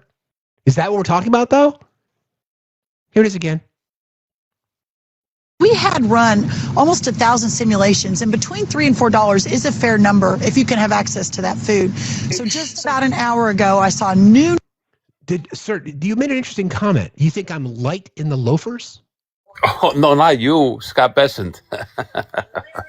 Oh, okay. I wasn't sure. Okay. Does that matter? Why would you say something like that? No, I was just, because you were saying, he's, miscalculating the price of things. Right, but why would you make that comment? Well, I wasn't talking about you. No, but why would you make that comment in general? No, I don't know. It's just, it's just a saying. I wasn't trying to offend you. Well, it's offensive. Don't you think it's offensive? What did you mean by it? It's not. It's not. I don't know why you would take offense to that. You don't think that the comment's offensive? What did you mean by it? Like, explain it. What did you mean? Why would you use that particular comment? I wasn't speaking about you. I don't know why you would take offense. I know you weren't. I know. Again, I'm asking you, why would you use that particular comment about Scott Bessent? He's not a good person. I mean, you ever watch his interviews? That's not what you meant. That's not what you know. That why don't you just be a fucking man and admit what you meant? Say it. Say it. Go ahead and say it. Well, you know what? Because they're hypocrites. They attack certain people, and then they got people. They got people. Because listen to me. And they got people in their fucking. They got people in their administration. Hey, bigot. Hey, listen, bigot. Why would you say that? Why would you say that? Is it because he's gay? Is that why you said it? Get the fuck out of here. Listen, you got fucking caught. Just be a fucking adult. Why the fuck else would you say it? Why would you make a comment that says he's light in the loafers? We all know what that means. What the fuck, dude? What the fuck? What the fuck? Do you have an issue, Gigi? Are you support homophobic tropes as well? I don't give a fuck if you align with my politics. You want to use that kind of bullshit? Get the fuck out. Sorry, not a safe space for you. Back to Brooke Rollins. We had run almost 1,000 simulations, and between $3 and $4 is a fair number if you can have access to that food. So just about an hour ago, I saw new numbers that were run. A full day, meaning 3 full square meals and a snack, is about $15.64. $15.64. That's all 3 meals and a snack. We had run almost 1,000 $15.64? I'm sorry. I've watched my grocery costs go up, and we eat pretty lean here, right? It's just my daughter and I, and we don't really have a lot in the house. We don't really buy a lot of snacks, right? There's some. I mean, although I would, if there was a box of Golden Grams in front of me right now, it would be empty by the end of the live, or like Funyuns or Fritos. Fuck, absolutely. But feeding a how do you eat on $15? Now, it's not to say that you. Thanks, Jess. It's not to say that you couldn't eat for $15, but what does that look like? What does $15 look like for 3 meals? What does it look like? Do we understand that the people are saying these things are so fucking out of touch? Is there a nutritionist in here or a dietary specialist that's in here? I would love for you to come up if you are here. I would I'd be very interested in speaking to you, just because I would like to understand. Because I can't find anything. Like a can of tuna, okay, sure. I mean, I guess, but really? I don't understand how we can just let people get away with that kind of shit. But this is the thing when it comes to MAGA, right? As long as there's somebody in the administration who supports what you want to hear, you'll cheer it on. And you know full well that you can't eat for $15 a day. Hey, Hey, friend, how are you? I'm good. How are you, Facts? I'm good, man. What's going on? I just wanted to just say something real quick. I eat off about $20 a day here in Medellin, Colombia, right? That's about $60 a day in Miami. And in Miami, breakfast would cost me about $15. Lunch would cost me definitely around $20, and dinner would cost me probably around $25. I mean, that's just of course. Yeah. Right. So I don't know where she got that even number. if we went shopping, right? But even if we went shopping, it's still going to be, I mean, $3 a day. I mean, or $3 a meal, $15 a day. Give me a fucking break. I mean, that's crazy. Listen, I mean, a dozen of eggs here costs $2? A dozen of eggs in Miami costs what, $7 or $8? I mean, so you're halfway through your budget just buying eggs. So yeah, I know. How's the weather in the part of the world that you're in currently? Hot. It's beautiful. We're in the rainy season. 70s or 80s. We're in the rainy season, but it rains for about an hour, and then I'm gonna head to Ecuador in March. So yep. I just wanted to just you. Thanks for jumping in. Thank you. Thank you, brother. See you later. Take care. I love Chimento. He does a lot. We connected because he's got this love of music and he breaks down music in a whole bunch of different ways. And he travels the world and I love his content. So thanks for being here, friend. I appreciate you.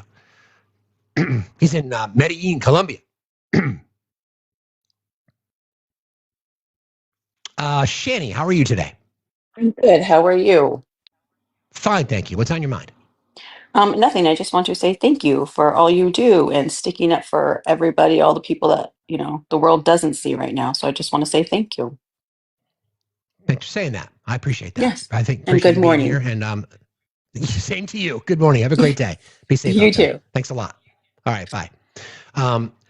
Again, I just, where is the, how do people expect others to live? It's just this diminishment. It's like they're telling you need to survive on $15 a day. How do you live? There's a chain up here. It's called Healthy Living. We call it Wealthy Living. Like, I love to be able to eat better. I mean, I'm working on it. I don't eat bad. I would love to be able to eat better, but it's expensive to eat well, right? How, again, if you've got here's the ultimate contradiction. You've got the Maha movement, right? You've got the Maha movement wanting people to just eat better. And then you've got Brooke Rollins saying, yeah, you can do it on $15 a day. By the way, Brooke Rollins is the same person, I think I showed you guys this yesterday, that she was talking to the president in the Oval Office. And she pulled out this chart because he needs to see charts because he's a fucking toddler. And he said milk was down 44%. And she agreed. And this is the chart that she showed him where milk was down 0.5%, even though I couldn't find that anywhere. Like, what? Yeah, exactly. The charts. I'm keeping my eye on whether or not he comes back. I don't think he'll be back anytime soon because it does take Congress a little while to vote, as we know. All right. It's like, what? How do we? So fucking out of touch. So fucking out of touch. So out of touch. It's wild. Lettuce was $1.94, $9 a gallon for milk. Yeah, it depends on where you live, right? CJ, how are you today? CJ Fluffy? Hello? Hello? Hello? CJ, are you there? I guess not. You can request again if you want to come up and talk, friend. I'm gonna do a little experiment. I'm gonna see if I can do it. I'm gonna test drive that theory. Hey, Drew, how are you? Hey, I want to throw a challenge out there, Steve. All right, do it. All right. I want anybody in here that has access to a Trump hotel or property or golf course to take $15. What was it? What was the exact number? $15.23. Is that right? $15.64. 64. Oh, okay, that's much better. $15. Okay, that might make the difference. $15.64. I want you to go into that Trump hotel. I want you to sit down at the restaurant, and I want you to order a whole meal, and tell me if that makes it. Hey, that said it's enough, right? Exactly. And I will add a little spice on that. And I would say to the person serving you and say, I'm not paying more than $15.64 because the administration told me that I can eat on $15 a day. Sorry. Yeah. That's all you get. The secretary herself told me that's good. So I'm throwing that challenge down. Anybody who's near, I'm in SC, so I'm not near anything. But if anybody's close, get it on video and get entertainment, I think. I love that idea. Thank you, my brother. I appreciate you. Have a good day. Thanks, Talk man. to you later. You too. Peace. It's a great experiment. I'm going to try it locally. I'm just going to see what I can do. Right? No tip, just a tip. Hey now. Try again, CJ. Your Panda Bowl cost more than that for lunch yesterday? Exactly. I mean, I guess they're assuming like it's cheaper to eat at home. We know, but still, $15 a day? God. Hey, CJ, welcome back. Are you there, friend? There you go. CJ. I guess not. Sorry, man. Don't know what's going on with your device. Again, it's the point. Let them eat cake. Somebody said that. Let them eat cake. You'll get nothing and like it. Hi, Heather. Hi, Steve. So talking about this very expensive eating depressingness, I thought I'd throw out a little bit of a resource. She's actually a TikTok creator on this app. She's called Dollar Tree Dinners. And she goes to the Dollar Tree and she takes like $20 bill, and she shows people how to make meals with Dollar Tree ingredients. So it's just a good resource for anyone who does need to eat from the Dollar Tree. So I just wanted to throw that out there. And I'm not a nutritionist, but I am a nurse. And so I just wanted to throw out a little bit of fun facts about canned vegetables. A lot of people think canned vegetables are not good for you. And that's not true. Canned vegetables are still nutritious. The only thing you want to watch for with canned vegetables is the sodium content. Sometimes they have like a higher sodium content, so you just want to watch out for that. But typically it's pretty low sodium. Like usually there's like 25 milligrams of sodium. Like I just bought one that literally only had 25 milligrams of sodium, so not bad. What else? A lot of people are saying buy frozen. The point is that some people can't buy frozen because if they're only shopping at Dollar Tree, they may not have access to as many frozen vegetables. Yes, Dollar Tree does have some frozen, but they may not have the same amount of access as somebody shopping at a different store. So we shouldn't like fearmonger against what people can buy, because canned food can be just as nutritious. You just got to look for the sodium content. That's good advice. So, I mean, from objectively speaking, from your perspective, obviously it's expensive to eat healthy. It's $15. I mean, I'm not going to ask you to put you on the spot. That's not your world. But I don't see how $15 could be healthy. Oh, no, it's incredibly expensive. It's 100% expensive. It is very hard to eat healthy. That is why people who are maybe in poverty tend to maybe still be overweight, even if they aren't eating the correct amount of calories, because the foods are not as healthy. And that is definitely plays a role into it. For sure. But when people are wanting to eat healthy and they're trying to do it on a budget, there is a lot of like conflicting information out there about like, oh my gosh, you can't eat canned vegetables. Well, you absolutely can. And there is ways, even if you do have to eat from the Dollar Tree, if you are trying to improve your health, it can be accessible. My point, I guess, is not to villainize anybody for buying food that they can afford that is healthy. Exactly. Yeah. Exactly. I think that's the whole point. Especially the Secretary of Agriculture, who's worth like between $10 and $15 million. for her to say, oh yeah, you can, of course you can. Just go figure it out. Just go figure it out. $15 a day. No big deal. Nothing to see here. It's crazy. Yeah, exactly. And that's not okay. And it is harder to eat healthy, and but that's a good resource for anybody. Her name is Dollar Tree Dinners. I'll post it in the Discord too, but she's a good resource for anyone who is like looking for different meal ideas. Just wanted to throw it out there. Thank you. I'll stop talking now. I appreciate you, Fred. Thanks a lot. Talk to you later. Be well. I think that's a good point, right? This is the weird part about it. Like we talk about, I'm gonna connect the dots. You ready? We often talk in terms of, my passion towards universal health care.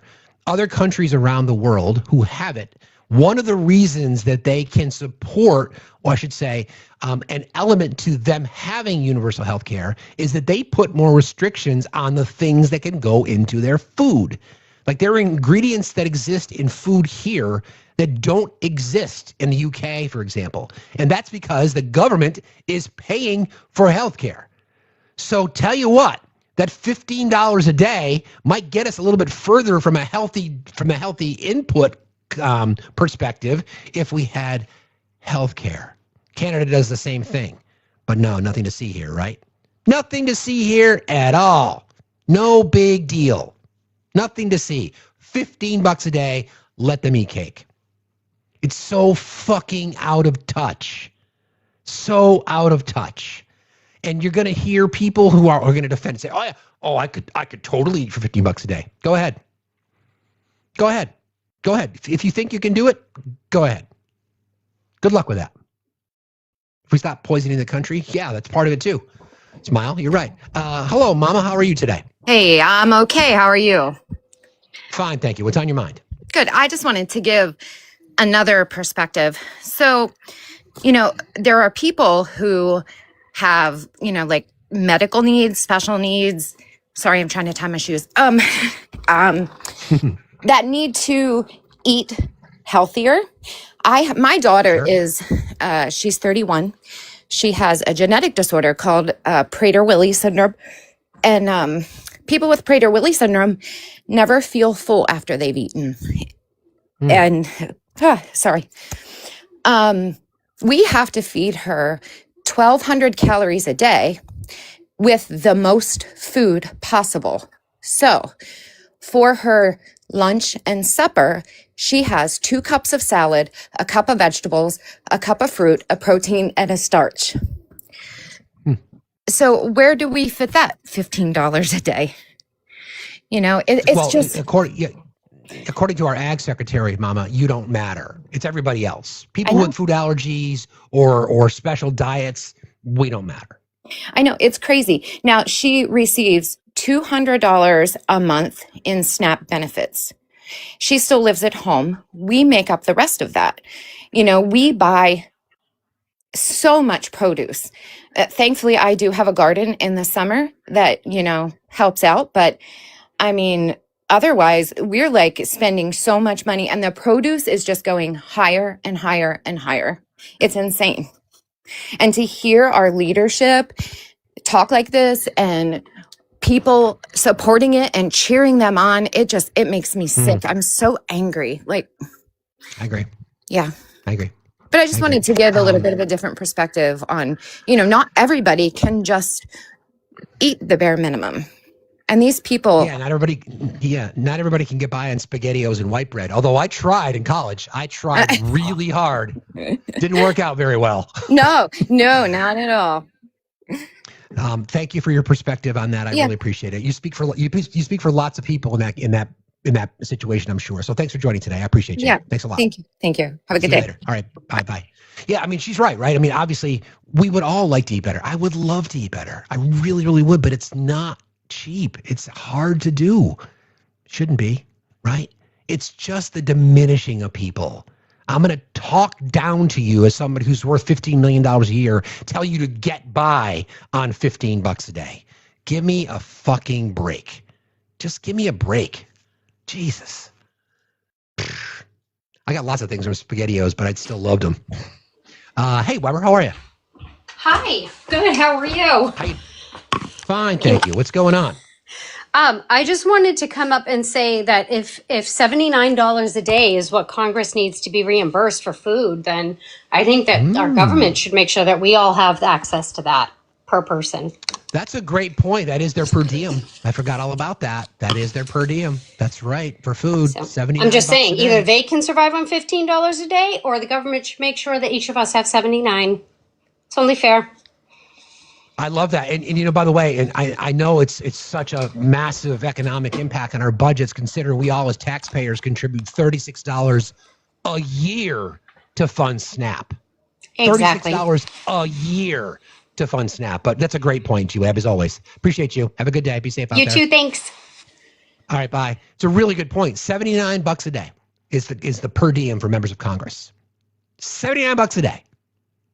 I used to travel a lot when I was in corporate America, and we had a per diem. It wasn't even close to that, right?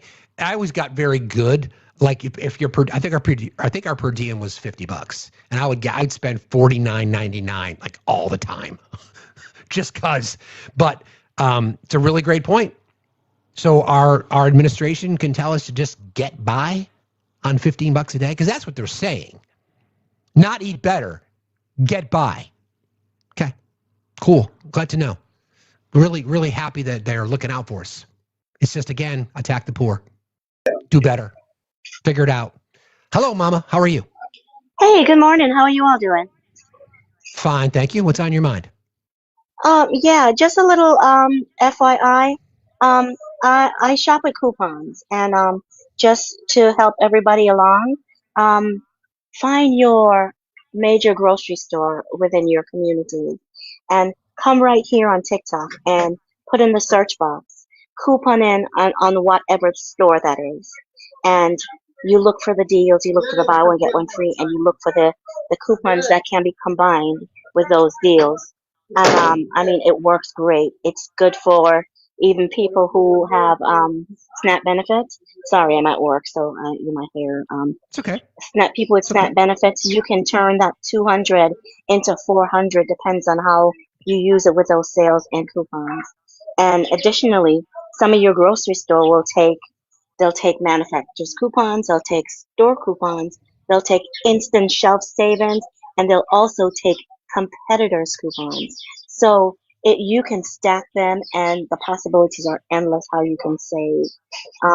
This is not to do with the $15 a day or whatever. This is just for your information.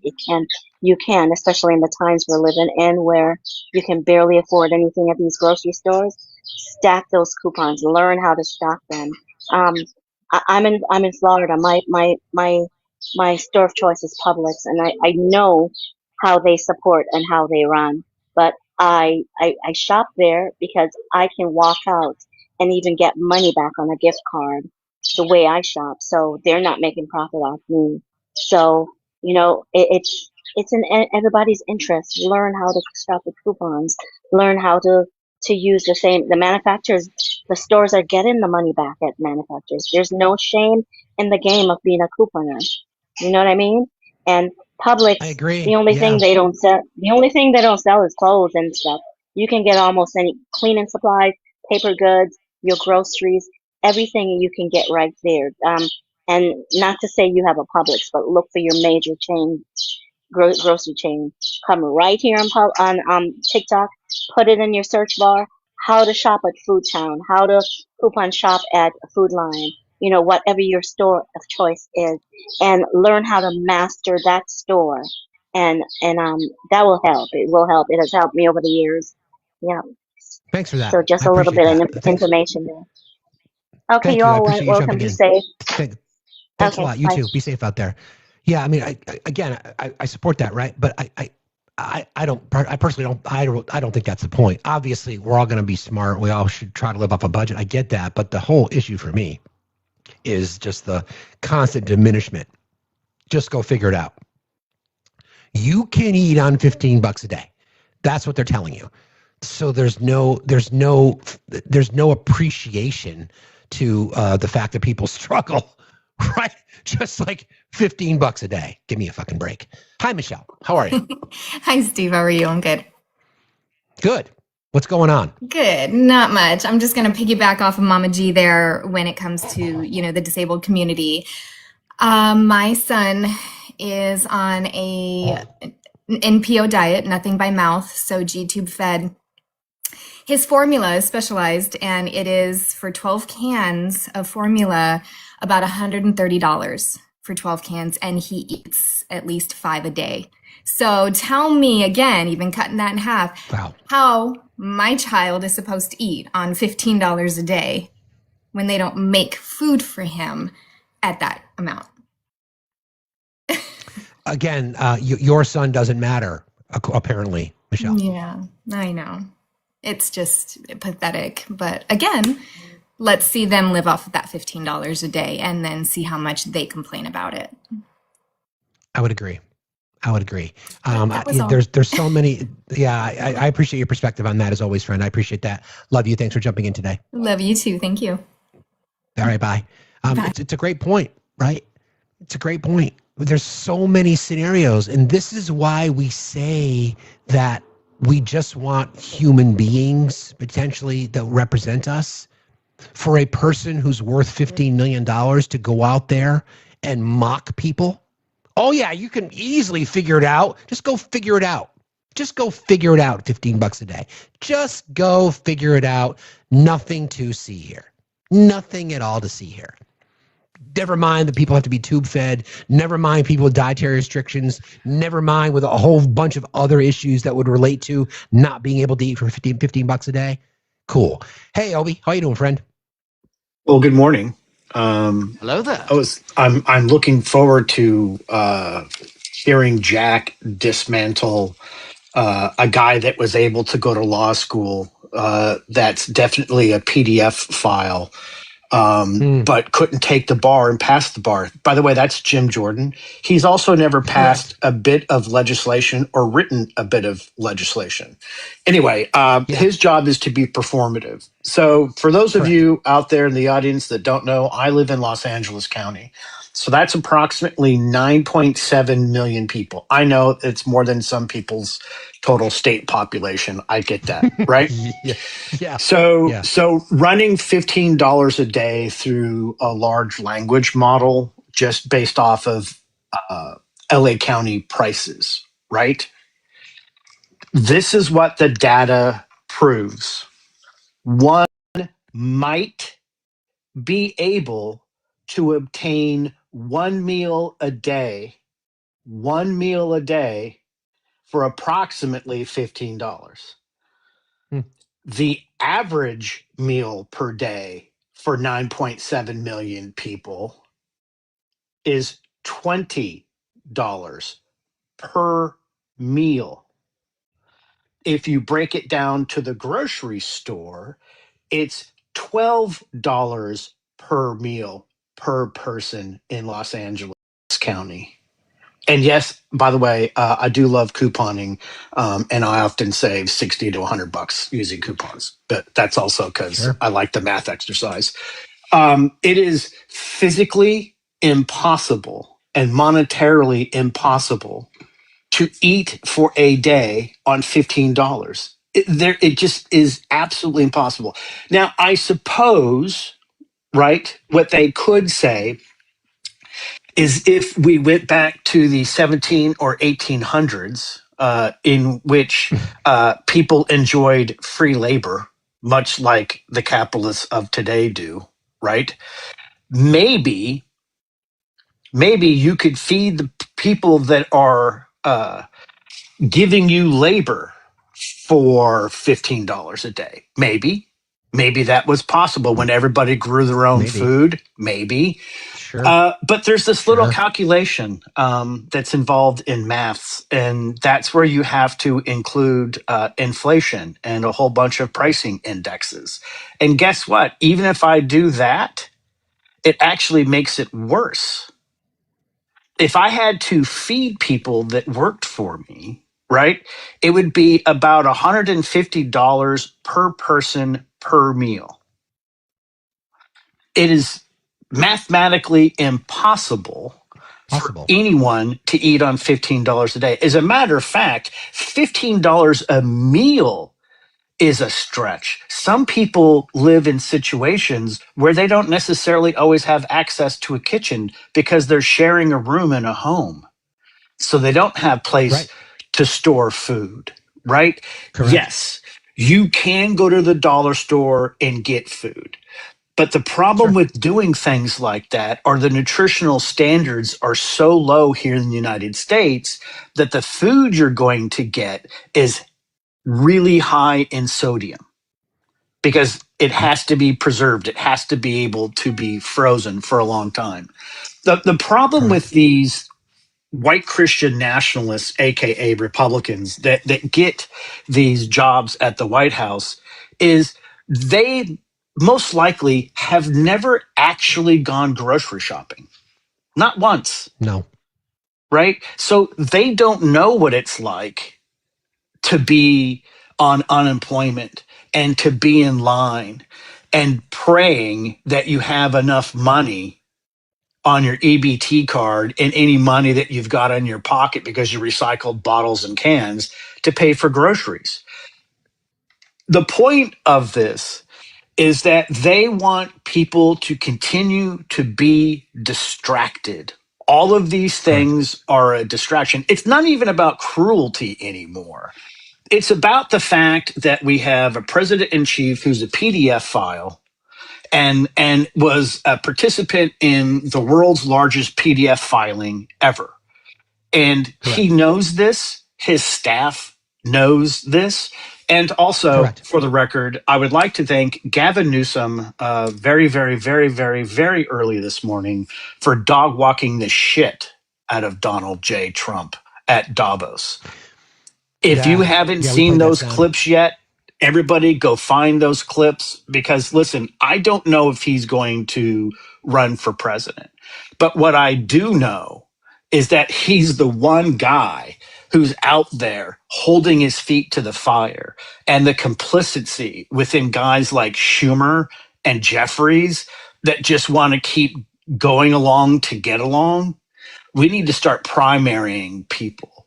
We need to make sure that people who are billionaires no longer get jobs in government, right? And the only way that we can do this is not just by voting. We have to really encourage people to run for office.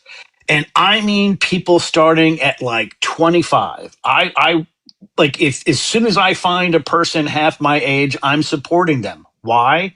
They're the fucking future. I am not. I'm 59 years old. My opinions really don't fucking matter. And more importantly, they're not adding any value on the political scene anymore. But the opinions that matter are those folks that are coming up behind us.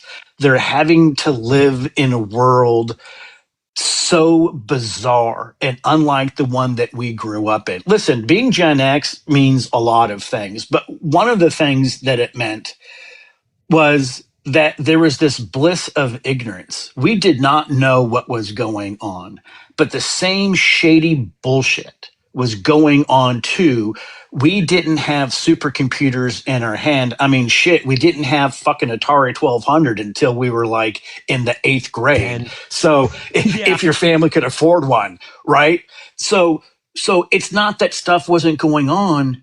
We just didn't know because only the news that was printed in paper was your source of learning, or these things children called encyclopedias, which would baffle some people today, that families would fucking save money for an entire year to buy their kids an encyclopedia set so they had a reference of knowledge, right? The World Book. Yeah.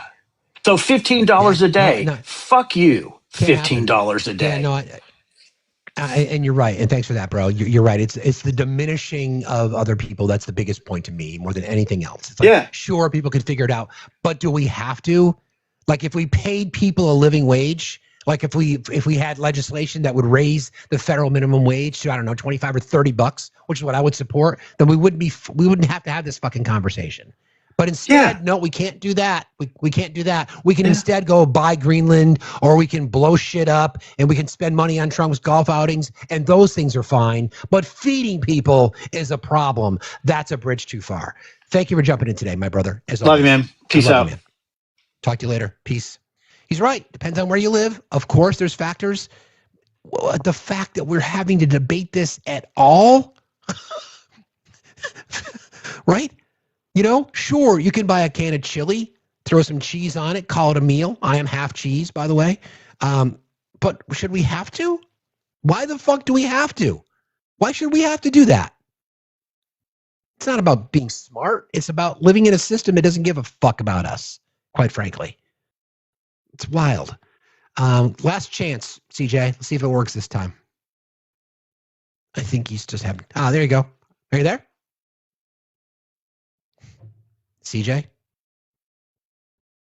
think he had a lot to say, but just can't connect today. Bring up Debbie. Yeah, exactly. Ice storm in the southeast. By the way, if you're out there, and I know there's some crazy ass weather for lots of the country, I appreciate that. Even in parts of Missouri, it's going to be like 10 below. Keep your clothes on if you're in Missouri. Hi, Debbie. How are you? Okay. How are you, Steve? I'm fine, thank I you. just What's on your wanted mind? to make the comment that I'm disabled and I'm a diabetic. I get the maximum amount of SNAP benefits for a single person, and it's just under $300 a month. So that's 10 days, $10 a day in a 30-day month. What about the 31st? So it's $10 for 3 meals. It's ridiculous. What am I supposed to do? Well, they don't care about you, Debbie. They don't care about you. We care. They don't. Yeah. I just wanted to put that out there. I appreciate that. Thanks again for your perspective. I appreciate you very much. Be safe out there. Have a good day. Yep. Thanks a lot. Again, it's just, it's sure. We're all creative. We can figure shit out. I get it. I understand. That's not the point. It's just the fucking bullshit to just stand there like with this smirk on your face and say, oh yeah, we did all kinds of studies to find out what it would take for people to starve. And we realized that $15 a day and you're good. Right. You're right. That's the point. We shouldn't have to. We should not have. Oh, I'll bring Cindy back up. Request it again. We shouldn't have to. We shouldn't. Welcome back. How are you? Hello, welcome back. Welcome back. Thank you. Sorry, I was a bit confused. Thank you so much for letting me join here. I was just watching the news, and Greenlandic Prime Minister has just gone out to press release right now, done a press conference. So I just wanted to update you guys on what he has said, if you want to hear. I love it. Yes, please. Thank you. Yeah, and sorry, but it's a second language. I'm from Denmark, so just for everyone here. That's why sometimes it's okay. Twisting sometimes. You're good. Thanks a lot. What did he say? Thank you. Okay, 1 second. So they do not know what has been agreed between the US and Mark Rutte. They don't know what the content of the conversation has been. They don't know what has been talked about. But he is clearly stating that they do not want to give any sovereignty to the US still. They do accept this high-level work group that has been in place since last week. But they do not want to give mineral rights or sovereignty to the US. So that has been stated very clearly. And they are meeting up with them. So yeah, that is what has been out. That's the one thing. So our president talking about the concept of a deal is just more bullshit? Maybe? Yes. It is. No, it is. They are not a part of it. The Kingdom of Denmark and Greenland has not been a part of any conversation here. They have had a phone call with Mark Rutte before. Our Prime Minister of Denmark has had a meeting with talk with Mark Rutte before, and where she stated that they are not changing anything. They do still. Meeting will come to order, gentlemen. I'm going to interrupt you just because the hearing is picking up again. So thank you for joining and thank you for coming back. I appreciate that. Thanks a lot. Thank you. Really appreciate Bye. you. Bye. Bye. Bye. All right, we'll get back into it. May 1, 2024, Trump acknowledges he wanted to go to the Capitol on January 6th. Objection. Carol Leonnig, who you quoted, Carol Leonnig outlines Tony Ornato's history of lies. That's June 30, 2022. Objection. In July 1, 2022, the men disputing Hutchinson's testimony are two of Trump's biggest acolytes. And finally, June 29, 2022, CNN, Cassidy Hutchinson stands by her testimony amid pushback. Dunking. Thank you very much. What do you know? Gentleman from New York is recognized. Thank you, Mr. Chairman. Mr. Smith, over the past few years, Republicans have waged constant attacks on you. Donald Trump has said you are totally compromised, a political hitman, a left-wing radical, Jerry a criminal, Nadler from New York, a fully weaponized Democrat. monster, and that you should be considered mentally deranged and thrown out of the country. Just this week, he called you a sick bastard. Unfortunately, the rules of decorum prevent me from saying what I think of Donald Trump. But he is not the only one to launch attacks against you. Chairman Jordan has accused you of abusive surveillance and accused you and your team of partisan and politically motivated prosecutions. Despite the mountain of evidence that you laid out in the special counsel's report and in your court filings, President Trump's supporters are convinced that the only reason your team tried to hold him accountable is because you have a vendetta against him. I want to address these allegations today. You have had a long and distinguished career with the Justice Department, including serving as the chief of DOJ's Public Integrity Section for 5 years. While leading the Public Integrity Section, you led investigations and prosecution of public figures and political leaders from both parties, Republicans and Democrats. Can you give us a couple of examples?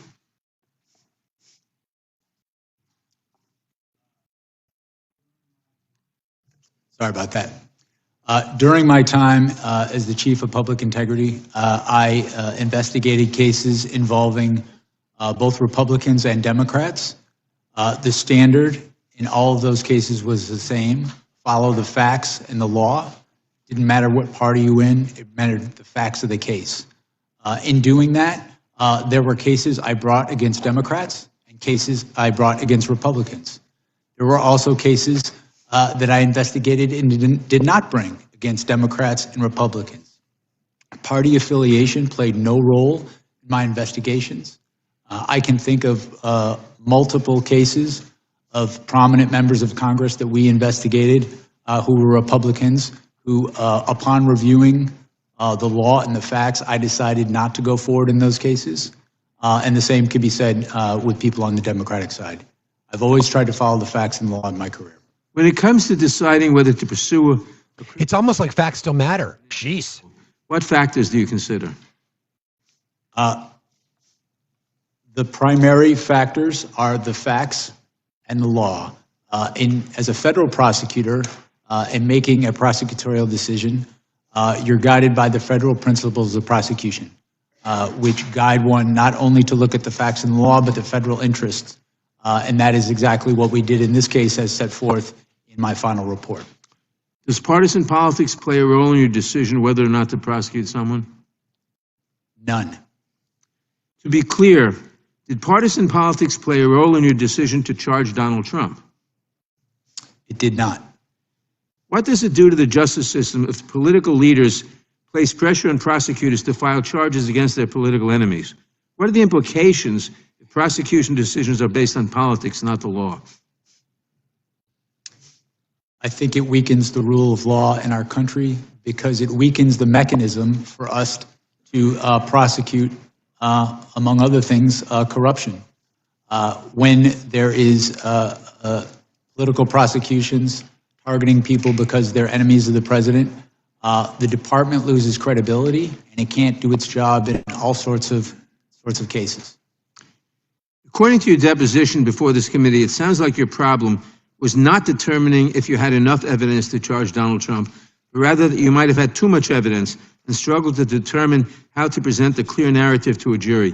How would you characterize the evidence against Mr. Trump about inciting an insurrection against the laws of this country?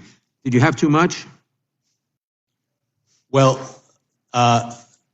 with respect to presenting the case that we charged, one of the central challenges was trying to present that in a concise way because we did have so many witnesses.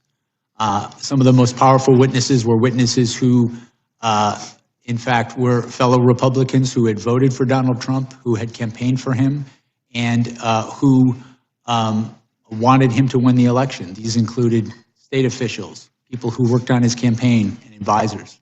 I will say, however, with respect to the charge of insurrection, we did not charge that. As I set forth in my report, well, I believe that there is, courts have found that that was an insurrection and that there's a reasonable interpretation, a reasonable prosecutor could interpret the evidence to support that charge. I chose not to do that, looking at the facts in the law. I thought the charges we brought were appropriate, given the evidence that we had. Thank you, Mr. Smith, for your decades. Sounds like a responsible prosecutor to me. Tirelessly to uphold the rule of law. Those who attack and smear you and your team in order to protect Donald Trump should be ashamed of themselves. I yield back. Gentleman yields back. Gentleman from California is recognized. Mr. Smith, do you see criminals to my left? You don't see any. Do you see people who are committing crimes because they continue to believe things that just aren't true? This is Representative Issa from California. Paraphrasing Ronald Reagan, that liberals aren't stupid. They just know things that don't happen to be true. What? If the president believed that he was cheated in an election, that there was fraud, or in some other way a number of items led to his defeat, when in fact he should have won according to the Constitution, does that make him a criminal? Oh my God, dude. Really? Sir, no, that's a yes or no, please, Mr. Smith. These people here are continuing to grapple constantly with things that aren't true, like socialism works, or that somehow everything the Republicans do is evil and everything they do is right. Wow. They've never reached a conclusion in a typical partisan case in which we're not evil because we think something different and we're not wrong. Oh my God. You understand the Constitution. Do you understand the Bill of Rights, that someone has the absolute right to believe something, whether it's true or not, and to advocate for something, whether it's true or not? Do you understand that in addition to your oath to the Constitution, that's one of the things the First Amendment allows for, isn't it? Wow. Damn, dude. Yes, sir. Okay, so if you know that people have a right to opine, lobby for, assert, do everything they can legally to ask for people to make different decisions, then why is it you saw criminal conduct on behalf of a president who believed he didn't win?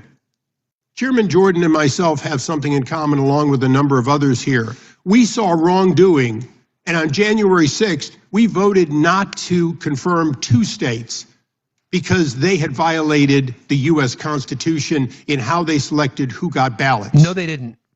And yet, that was you're your going to come opinion. here and say, oh, I just followed the law. I'm sorry. I told you earlier, opinion versus fact. These people, and you said, well, technically I can do that. You didn't see any selective nature or any separation of powers under the Constitution to spying on the activities and the conversations of the Speaker of the House? To what end would conversations between the Speaker of the U.S. House, third or second in line to be the president, and the president, in what basis would it be any of your business other than you believe that there was a conspiracy without conspiracy as a basic premise? You, like the president's men for Richard Nixon, went after your political enemies. Maybe they're not your political enemies, but they sure as hell were Joe Biden's political enemies, weren't they? They were Harris's political enemies. They were the enemies of the president, and you were their arm, weren't you? Holy shit. No. Oh, great. So you spied on the Speaker of the House and these other senators and so on, and informed no one, and in fact put in a gag order. No, I didn't. So they couldn't discover it. None of that's if they were not subjects of a conspiracy investigation, why did Congress, a separate branch that you, under the Constitution, have to respect, why is it that no one should be informed, including the judges As you went in to spy on these people, did you mention that you were spying on, seeking records so you could find out about when conversations occurred between the U.S. Speaker of the House and the... He couldn't be spying on them because that would mean that they were watching them while they were doing something. He sequestered and subpoenaed the records after the fact. It's not spying. You, Mr. Smith, was pretty straightforward. Did you withhold that information from an Article III judge in the process of taking the records of the Speaker of the House? We complied with department. Did you hold Mr. back Chairman, would you please instruct the gentleman to allow the witness to answer the questions? It's not your time. I'd like my time back. Mr. Chairman, you have repeatedly done that in the past. The witness has the right to answer the question. And there'll be due time to answer the question. Would you please put my time back and let me finish this? Mr. Smith, I asked you a question and you were not responsive to it, and I want you to be responsive to it. Did you, whether you think it was legal or not, whether you think it was right or not, did you withhold the name of Kevin McCarthy, Speaker of the House, when you were seeking records on Kevin McCarthy, the Speaker of the House, or Jim Jordan, the chairman of this committee? At the time the gentleman is... No, please give me back the time that was taken away. Time has expired, but we're going to let the witness answer your question because it's an important question. The witness can respond. We did not provide that information to the judge when we requested a non-disclosure order, consistent with the law and consistent with department Mr. Chairman, the amazing thing here today is that we have an admission that an Article Mr. Chairman, the gentleman's time has expired by now 34 seconds. It gets more than 5 minutes. How many times do you interrupt me? The time belongs to the gentleman from California, but it has expired. I will be brief in my address to the chairman. We have the evidence that an Article I representative on behalf of the president withheld that Article III. Mr. Chairman, I witness granted the same leniency. And with that, I yield back in disgust of this witness. Sticking with California, the gentlelady from California is now recognized. Mr. Smith, thank you for being here today. Ooh, this is so Lofgren. Earlier, the chairman spent a lot of time talking about Cassidy Hutchinson, who we know is just one of many witnesses. It's important to note that there was testimony that she was told something by Mr. Ornato, not that she had personal knowledge. And of course, Mr. Ornato was of very questionable veracity.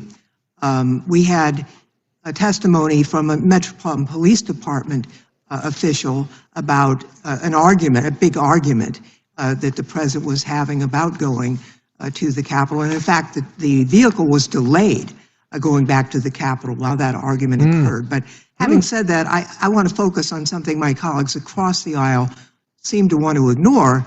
The fact that your investigation into President Trump's attempt to overturn the 2020 election was built on testimony from members of the Republican Party. In fact, last week, the New York Times published grand jury transcripts from Georgia that show the same pattern in Trump's Georgia criminal case. Georgia's Republican Attorney General Chris Carr testified that he told, quote, and this is a quote, "We're just not seeing the things that you are seeing." And the late Georgia House Speaker David Ralston, also a Republican, testified that Trump's fake elector scheme was, quote, "the craziest thing I've heard." And then there's Senator Lindsey Graham, one of the president's closest allies. In his secret grand jury testimony, Senator Graham told the jurors, quote, "I have told him more times than we can count that he fell short," unquote. And then he said this, quote, "If you told him Martians came and stole votes, he'd be inclined to believe it." Martians, that's from Senator Graham speaking under oath. So here's my question. Mr. Smith, in your deposition with this committee, you testified, and here's a quote, "Our case was built on, frankly, Republicans who put their allegiance to the country before the party." Also,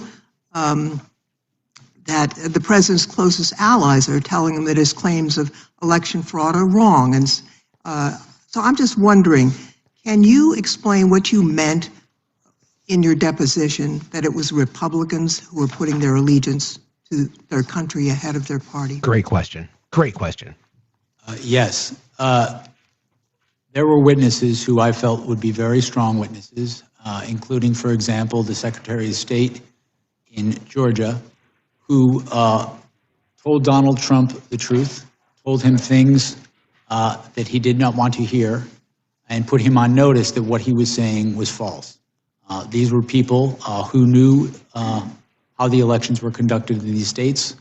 And I believe that witnesses of that nature, witnesses who are willing to tell the truth, even if it's going to impose a cost on them in their lives, my experience as a prosecutor over 30 years is that witnesses like that are very credible, and that jurors tend to believe witnesses like that because they pay a cost for telling the truth. Real quick programming note, I'm going to extend the live until 1 o'clock today. I will figure out a way to work while doing this. It's too important, so just want to let you know that we'll stay here live streaming this until 1 o'clock. The election, what does that tell you about Trump's state of mind?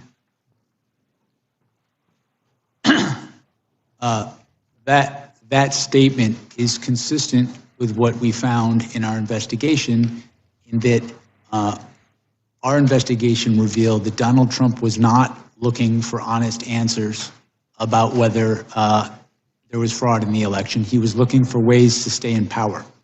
And when people told him things that conflicted with him staying in power, he rejected them, or he chose not even to contact people like that who would know if the election was done properly in the state. On the other hand, when individuals would say things that would allow him to stay in power, no matter how fantastical, he would latch on to those. That pattern, over time, we felt was powerful evidence that he, in fact, knew that the fraud claims he was making were false. You know, who were some of the Republican witnesses who told you that who told President Trump that his claims of election fraud were false? Can you share that with us? There were a range of witnesses. They ranged from people on his campaign team who had wanted him to win, were employed to help him win the election. They included state officials, state Republican officials who wanted him to win, voted for him, campaigned for him, asked him and his co-conspirators to provide evidence to support their claims, and invariably they never did. It included officials, advisors, people he worked with in the White House who he relied upon for important decisions and who he trusted in other contexts. We felt we had strong evidence from a variety of sources. Time of the gentlelady has expired. Ms. Chairman, with my fellow Californian, you were allowing the witness. Yeah, it's a good question. Isn't that grounds to let him answer? I've given him 30 seconds extra, the gentlelady 30 seconds extra. The gentleman can be concise and finish up here quickly. You keep watching, right here. You're hearing the difference. The Republicans don't want him to answer questions. They don't want him to answer. The Republicans obviously don't want him to answer questions, which is why they're interrupting. So this is a fucking bullshit show. They know they're stuck. Mr. Chairman, I would like to yield back, noting the presence of officers who were severely attacked. Got nothing to yield back. You're a minute over. The gentleman from Texas. Protecting our lives on January 6th. The gentleman from Texas, Mr. Gill, is recognized for 5 minutes. Mr. Smith, in January of 2023, did you subpoena then Speaker of the House Kevin McCarthy's toll records? Yes, sir, we did. Yes, you did. And the subpoena covered the time period between November 2020 and January 2021. Is that right? I'm sorry, sir. Could you say that again? We're not going to delay like this. The subpoena covered the time period between November of 2020 and January 2021. How many days after Kevin McCarthy was sworn in as Speaker did you subpoena his records? I don't recall, but those two things had nothing to do with one. It was 16 days after becoming the highest-ranking Republican in the House of Representatives. You subpoenaed his toll records. Maybe he shouldn't be talking to the president leading up to an insurrection. Violation of the speech or debate clause. I do not, and I want to be clear that the toll records... You were collecting months' worth of phone data on the Republican Speaker of the House, the leader of the opposition, right after he got sworn in as Speaker, all around the time of a major vote. That sounds like a flagrant violation of the speech or debate clause to me, and I think most people agree with me. And Speaker McCarthy had no recourse, did he? Because you issued a non-disclosure order ensuring that neither he nor any of the American people knew about these subpoenas. Is that right? The toll record, the non-content toll record subpoenas, we did secure non-disclosure orders for those subpoenas. You did. And let me ask you, Mr. Smith, at the time you secured those non-disclosure orders, was Speaker McCarthy a flight risk? The non-disclosure order was based on concerns about... Was Speaker McCarthy a flight risk? He was not. He was not. Then why did your non-disclosure order refer to him as a flight risk? Because they all do. It says right here, the court finds reasonable grounds to believe that such disclosure will result in flight from prosecution. Flight from prosecution. That's... Sir, when securing a non-disclosure order, the risks don't have to be associated. You think that the Speaker of the House is a flight risk? The question? No, this is not your time. This is my time. You think the Speaker of the House is a flight risk? You think he's going to hop on a plane and leave the country? No, what I was trying to explain is with respect to a non-disclosure order, risks aren't necessarily associated with the subscriber to the phone. They're the risks to the investigation. I think that you were using, this was clearly in reference to Speaker McCarthy, and you were using clearly false information to secure a non-disclosure order to hide from Speaker McCarthy and from the American people the fact that you were spying on his toll records. But I've got more, so let's move on. In May of 2023, again, not spying. These were sequestered after the fact, or subpoenaed after the fact, not spying. In May of 23, we did issue... You did, and there were non-disclosure orders in conjunction with those subpoenas as well, right? That's correct, consistent with department policy and the law. So again, nobody would know what you were doing. The senators would, and the representatives would, and the American people wouldn't know what you were doing. Is that right? This is all they've got. This is it. It's all they've got. Toll records that we secured and the non-disclosure orders were consistent with policy and consistent... And you knew whenever you were doing that there was a risk you were violating the speech or debate clause. Is that right? The toll record subpoenas that we secured were with the concurrence of the public integrity. Your own analysis says that you knew there was a risk you were violating the speech or debate clause. I have it right here. This is an email from John Keller at Public Integrity Section to your team. As you are aware, quote, as you are aware, there is some litigation risk regarding whether compelled disclosure of toll records of a member's legislative calls violates the speech or debate clause in the D.C. Circuit. That's from your own analysis right there. Again, it's... So you did know, didn't you? That's not what he fucking said. With respect to the item you just put up on the screen, the last sentence states...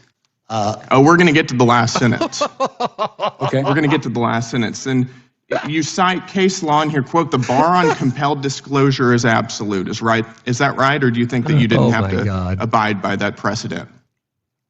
To be clear, this statement is not from my office. This is the statement of public... This is your justification for those subpoenas and NDOs that you ordered. This was part of your analysis. It's a cursory analysis. I think it's worth noting. But let's get to that last sentence then. Here we go. Quote, given my understanding of the low likelihood that any of the members listed below would be charged, the litigation risk should be minimal here. In other words, you're using a novel legal theory, which you knew was novel, has never been tested by any court. You're not charging any of these members. Nobody's going to know about it because you issued NDOs. Nobody's going to sue about it, so who cares? We're going to do it anyways. I mean, you walked all over the Constitution throughout this entire process. Mr. Chairman, the gentleman's time has expired. On members of Congress, and you know it. It's absolutely disgraceful. I yield back. Gentleman yields back. Not going to be charged. They're not going to see it. They're not going to know because we're not going to tell them. So let's go ahead and do it. It's exactly what happened. Right. The gentleman from Tennessee is recognized for 5 minutes. Thank you, Mr. Chair. Mr. Smith, it's great that you've been allowed to come here and testify to the American public.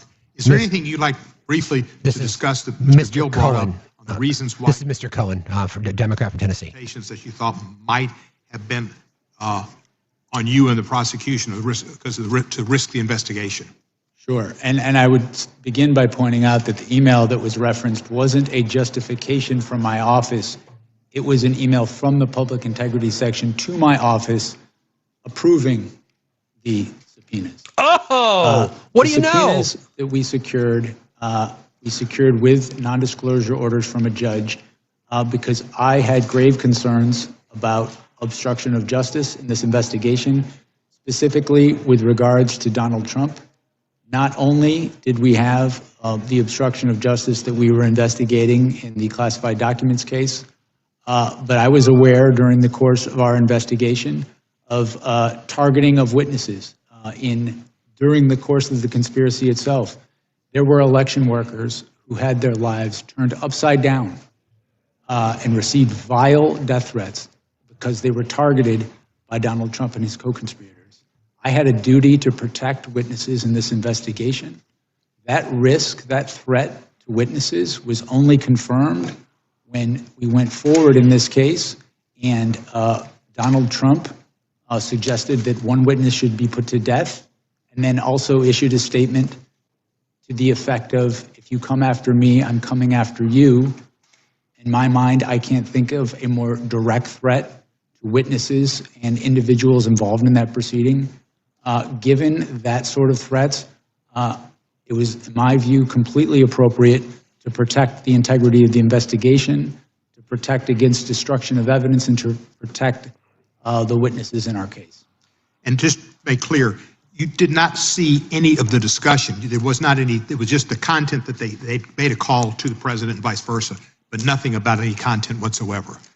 That's correct. A toll record subpoena gives you who a call is from, who it is to, and the length of that call. It does not tell you the content of what people are speaking about. You felt that you had a case that was one that you would win beyond a reasonable doubt, no moral certainty. Is there anything in your facts that you had that you would have used at trial that you believe has not been presented to the public in the past or have been misrepresented to the public? Is there anything... Essential facts that you had that you felt would have resulted in a conviction of the president on the charges that he was indicted upon? He may not be able to. I think my report, the report of our case, the final report, summarizes the evidence, I think, in a way that is gives a fair rating of the strength of the case. And you have no question but have been successful before jury? My review of the case, I came to the conclusion we had proof beyond a reasonable doubt. We were ready, willing, and able to go to trial in the case. Of course, as I said in my opening statement, prosecutors can't control outcomes, but I felt confident in pursuing the case to trial. Did Merrick Garland ever pressure you to bring an indictment or to do anything in your investigation? No. Did anybody else in the administration, President Biden, Vice President Harris, et cetera? I was given the independence to conduct my investigation, and I came to the decision to bring charges in this case without undue influence from anybody in the department. And you dropped the case. Why did you drop the case? The cases against Donald Trump were dismissed pursuant to department policy. Department policy, the Office of Legal Counsel said if somebody's president, you can't bring a charge against them or they can't be held liable. Is that correct? That's correct. There had not been a case of this nature ever where someone was elected president with charges pending, and so that was slightly different. So we consulted with with the Office of Legal Counsel, and they determined pursuant to policy that the cases needed to be dismissed. And you weren't pleased with that, but you had to follow the law, and that's what you did. We followed policy throughout my investigation. My job was not to set policy. My job was to follow it. Good answer. I want to thank you for your service. I think you're a great American, and you came out of this as being somebody who people can respect and look up to in a fashion that we should be instilling people's desire to go into justice, to go into law, and to go into government. You're an example of the type of person they should follow. I yield back the balance of my time. Gentleman yields back. The gentleman from Wisconsin is recognized. So you hear the differences, right? Questions about facts of the case and all just feelings and emotions from the right. It's how and why you got the position of special counsel. Here we go. Mr. In your personal Fitzgerald. relationship with Marshall Miller. Let's go back to 1999 when you were working for the United States Attorney's Office for the Eastern District of New York. So all this they're doing is attempting to try to discredit Jack Smith instead of addressing the facts of the case. That's what that's their entire game. Have you ever worked together again prior to becoming special counsel? According to the public bios for you and Mr. Miller, you overlapped at DOJ from 2014-15 when you were chief of DOJ's Public Integrity Section and Mr. Miller was chief of staff for DOJ's Criminal Division. Is that accurate? I believe that is accurate, yes. Okay, so were the two of you social outside of work? I would say intermittently. Yes. Okay, but after 20 years of knowing each other, it's safe to say you were friends, correct? Yes. Okay, so let's fast forward to 2022. Mr. Miller is appointed Principal Associate Deputy Attorney General at DOJ, the number 3 at DOJ. You call your friend to congratulate him, and according to the deposition transcript, you say you'd be interested in a position at DOJ. Is that correct? Yes. What I recall is that I expressed an interest if the right position came up, I would be interested in considering. But at that point, there's no discussion about special counsel. Is that correct? This is some time ago, and so I don't have a specific recollection of all these conversations. So you were first approached about special counsel and that role before the 22 midterm elections. And according to the deposition transcript in October of 2022, you fly to DC, meet with the AG and the Deputy Attorney General. Is that correct? Yes, I flew to DC, I believe it was in October, and I met the Deputy Attorney General, and also I met the Attorney General. So in multiple conversations with your friend Marshall Miller, he never once tipped you off that the Attorney General or Deputy Attorney General have you on the short list for special counsel? What relevance does that have That at all? never came up? What? Again, this was some time ago, but my recollection is I came to Washington and I met with those individuals as well as the Human Rights Section. Marshall Miller is the person who set that up. So he was at the meetings. Was he at the meetings? So just to tie all this together. Yeah, please. You've known Mr. Miller since you were both AUSA in New York. You stayed in touch over a 20-year career in federal government. He gets a job with the Biden administration, and just a few short months later, you're offered the role of special counsel. I'm having a hard time believing that this is some big coincidence and that there wasn't a back and forth on the special counsel. Get over it. We don't care about your feelings, boo-boo. Maybe you never received directives explicitly from the AG or the Deputy Attorney General, but was Marshall Miller, did he become a two-way conduit throughout the investigation with DOJ? No, and I would not take direction from a political person, a political figure, about how I should conduct an investigation. But you never spoke to him throughout the entire time you were conducting the investigation? No, I didn't say that. What I said was that he was, I think you asked if he was a conduit of information. He was present, to my recollection, at meetings, briefings that I had with the Attorney General and Deputy Attorney General during my time as special counsel. I mean, I don't want to assume anything, but Mr. Miller wanted you in that position, not because you're necessarily the best lawyer he ever met. So bad. But because of the long-term friendship that you have with him. Okay, sure. That's your opinion. What I can tell you is I have been a prosecutor for 30 years. Oh my God. I have been an apolitical public servant for 30 years. Preach. I've prosecuted cases against Democrats Good and fucking Republicans. answer. All Good the answer. same. Good answer. I've had, in my view, the experience necessary for this position, and that's why I accepted it. So he knew that you would pursue, I mean, he had to have an idea that you would pursue exactly what the Biden administration wanted, which was criminal charges against President Trump. That is like stretch. Whoa. I think that anybody who knows me well knows the idea that I would take direction from a political figure. This is hilarious. About how an investigation should come out. Man. I don't think anybody who knows me thinks that's true. Wow. Well, Chairman Jordan, I think the next deposition should be with Marshall Miller at this point. I yield back. Great. Go ahead. Gentleman yields back. Who cares? The gentleman from Georgia is recognized. And while we are deposing Marshall Miller, maybe we can depose Donald Trump about why he chose his personal lawyer to be the head of the DOJ. Yeah, good call. This is Mr. Johnson On from January Georgia. 6, 2026, the 5th anniversary of the insurrection, the White House launched a taxpayer-funded website that attempts to rewrite history about what happened on that day of infamy. On January 6, 2021, there was an insurrection at the United States Capitol that resulted in a police officer dying the next day, another 4 officers dying by suicide in the months thereafter, with at least 140 police officers being injured by the insurrectionists, with 15 of them requiring hospitalization.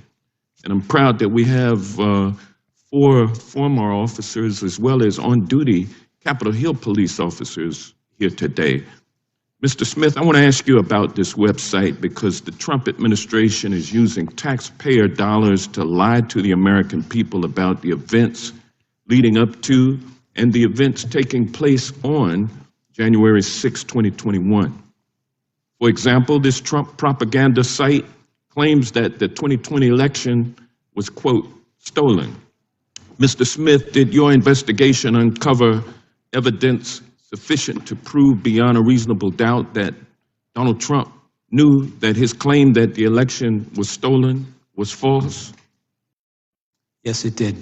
And did your investigation uncover evidence sufficient to prove beyond a reasonable doubt that Donald Trump publicly claimed that the 2020 election was stolen from him while he privately acknowledged that he had lost the election?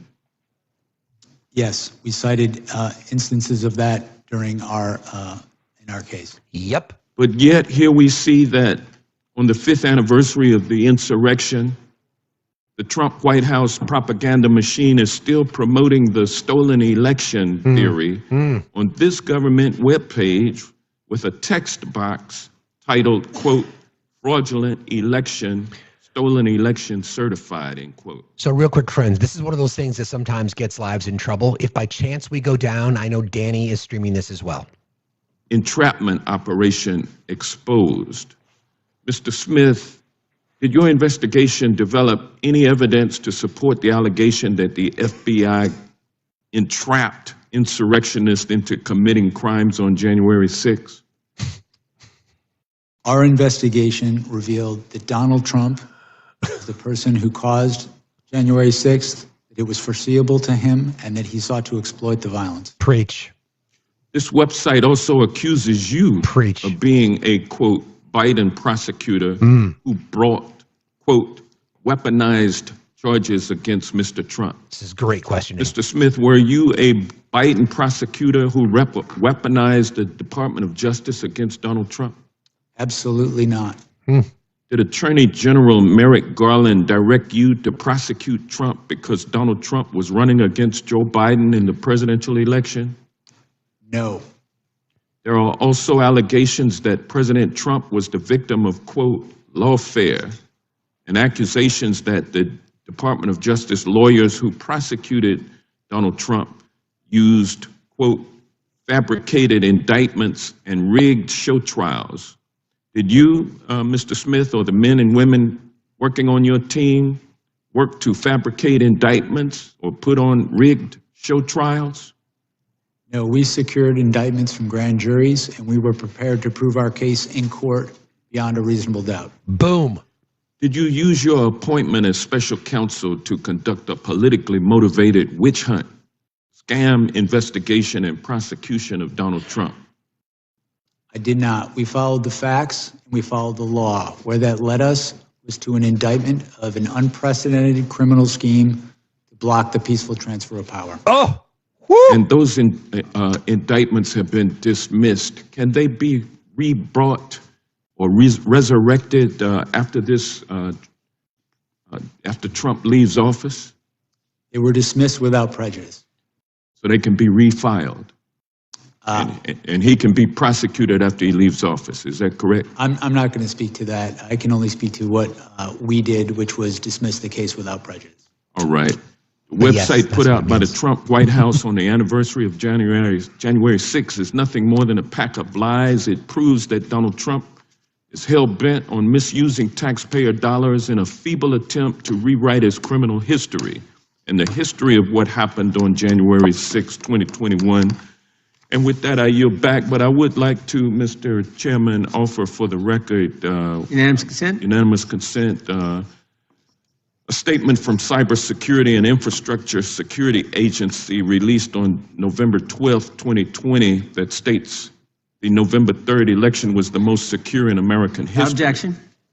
And also testimony from, I would like to request unanimous consent to enter into the record the September 24th, 2020 testimony of Trump's former FBI Director, Chris Wray, who told Senate Homeland Security, the Homeland Security Committee of the Senate, that the FBI had, quote, not seen or historically had any kind of coordinated national voter fraud effort in a major election. Without objection. And last but not least, Mr. Chairman, I'd like to ask unanimous consent to enter into the record this article titled "Disputing Trump, Barr Says No Widespread Election Fraud." Without objection. The gentleman yields back. The gentleman from Texas is recognized for 5 minutes. Thank you, Mr. Chairman. Mr. Smith, on November 18th, 2022, A.G. Garland appointed you as special counsel. Here we go. Can you tell me about your swearing in This is or Mr. the oath Gooden, of office that you took Republican after from that? Texas. Texas, figure your shit out, please. I don't recall the specifics of it. I know I was sworn in. I don't recall the specifics of how that was done. You don't remember who swore you in? I don't. Would you agree that taking the oath of office is a legal requirement for the job that you had? I've taken oaths of office regularly. I haven't researched whether it's required or not, but I've done that, I think, in every government case. It is required. Terms I heard earlier today were atypical, irregular, no proper procedure. Yet in your opening statement, you said that we followed Justice Department policies, and I would assume you meant the law as well. It strikes me as odd that you don't remember who swore you in, how you were sworn in. It's pretty significant. We all get sworn in here, and I remember every day. You don't remember who swore you in. This is the legitimacy argument right I here. don't remember the details of it. And by the way, he said without objection. When you submit something for unanimous consent, the chairperson has the right to say without objection, which means it gets entered into the record. I was appointed. It strikes me as odd that Attorney General Garland had you retake the oath of office on the 14th of September of the following year. Why did he make you do that? As I sit here right now, I do not recall. I know that there is the oath of office that I signed. I believe it was on the 18th, the day that I was appointed. Oh. And I know the department had me do a second one. I don't know the particulars of why they asked me to do it again, but I know you signed it on the 20th of November 2022, but there was no witness, which, I mean, you have to agree it's a little odd if there's no witness saying that you took the oath of office. It would maybe make someone like me question whether or not you were legitimately doing the job until you finally took the oath of office. It sounds like the Attorney General had the same question and thought, oh shit, we got to have him sign this on the 14th day of September of the following year. Wow. So why did you take the oath of office again on the 14th of September of the following year when you say you took the office in November of 2022? Why'd you need to do it twice? My recollection is that I took the oath of office, as you said, it was the 18th or the 20th, and felt I was under the oath of office. I believe, if you have it in front of you, I think I signed an oath. You signed it, but there was no witness. There was supposed to be either notarized or a witness. Who says you? And apparently Attorney General Garland thought it was significant enough to have you do another oath. Wow. 11 months later. So bad. That's strange, right? Wow. That's so bad. I don't know why they asked me to sign it again. I don't recall ever discussing this issue with Attorney General Garland. Wow. That is just wild to me. Is it really I'd wild like to you? yield the balance of my time to Mr. Jordan. Okay. Well, which one was the official one? Wow. Which one counted? Wow. I think that's what the gentleman's asking. Is it? Is that what he's asking? I understood myself to have taken the oath of office when I assumed the job. How much money did you? Here we go. How much money did you spend in the investigating President Trump? How much money did your office? Does that fucking matter? I do not recall as I sit here now, but I know that pursuant to, I believe it's the special counsel regulations, reports were issued each 6 months detailing how much. We gathered at $35 million. And what I want to know is how much of that $35 million of taxpayer money did you give to confidential human sources? Here we go. I knew this was coming. Part of investigations. We know you gave $20,000 to someone. It just got reported last week. So? How much more money did you pay confidential people we don't know about, with American tax money that's why they're going after the guy confidential. we elected president?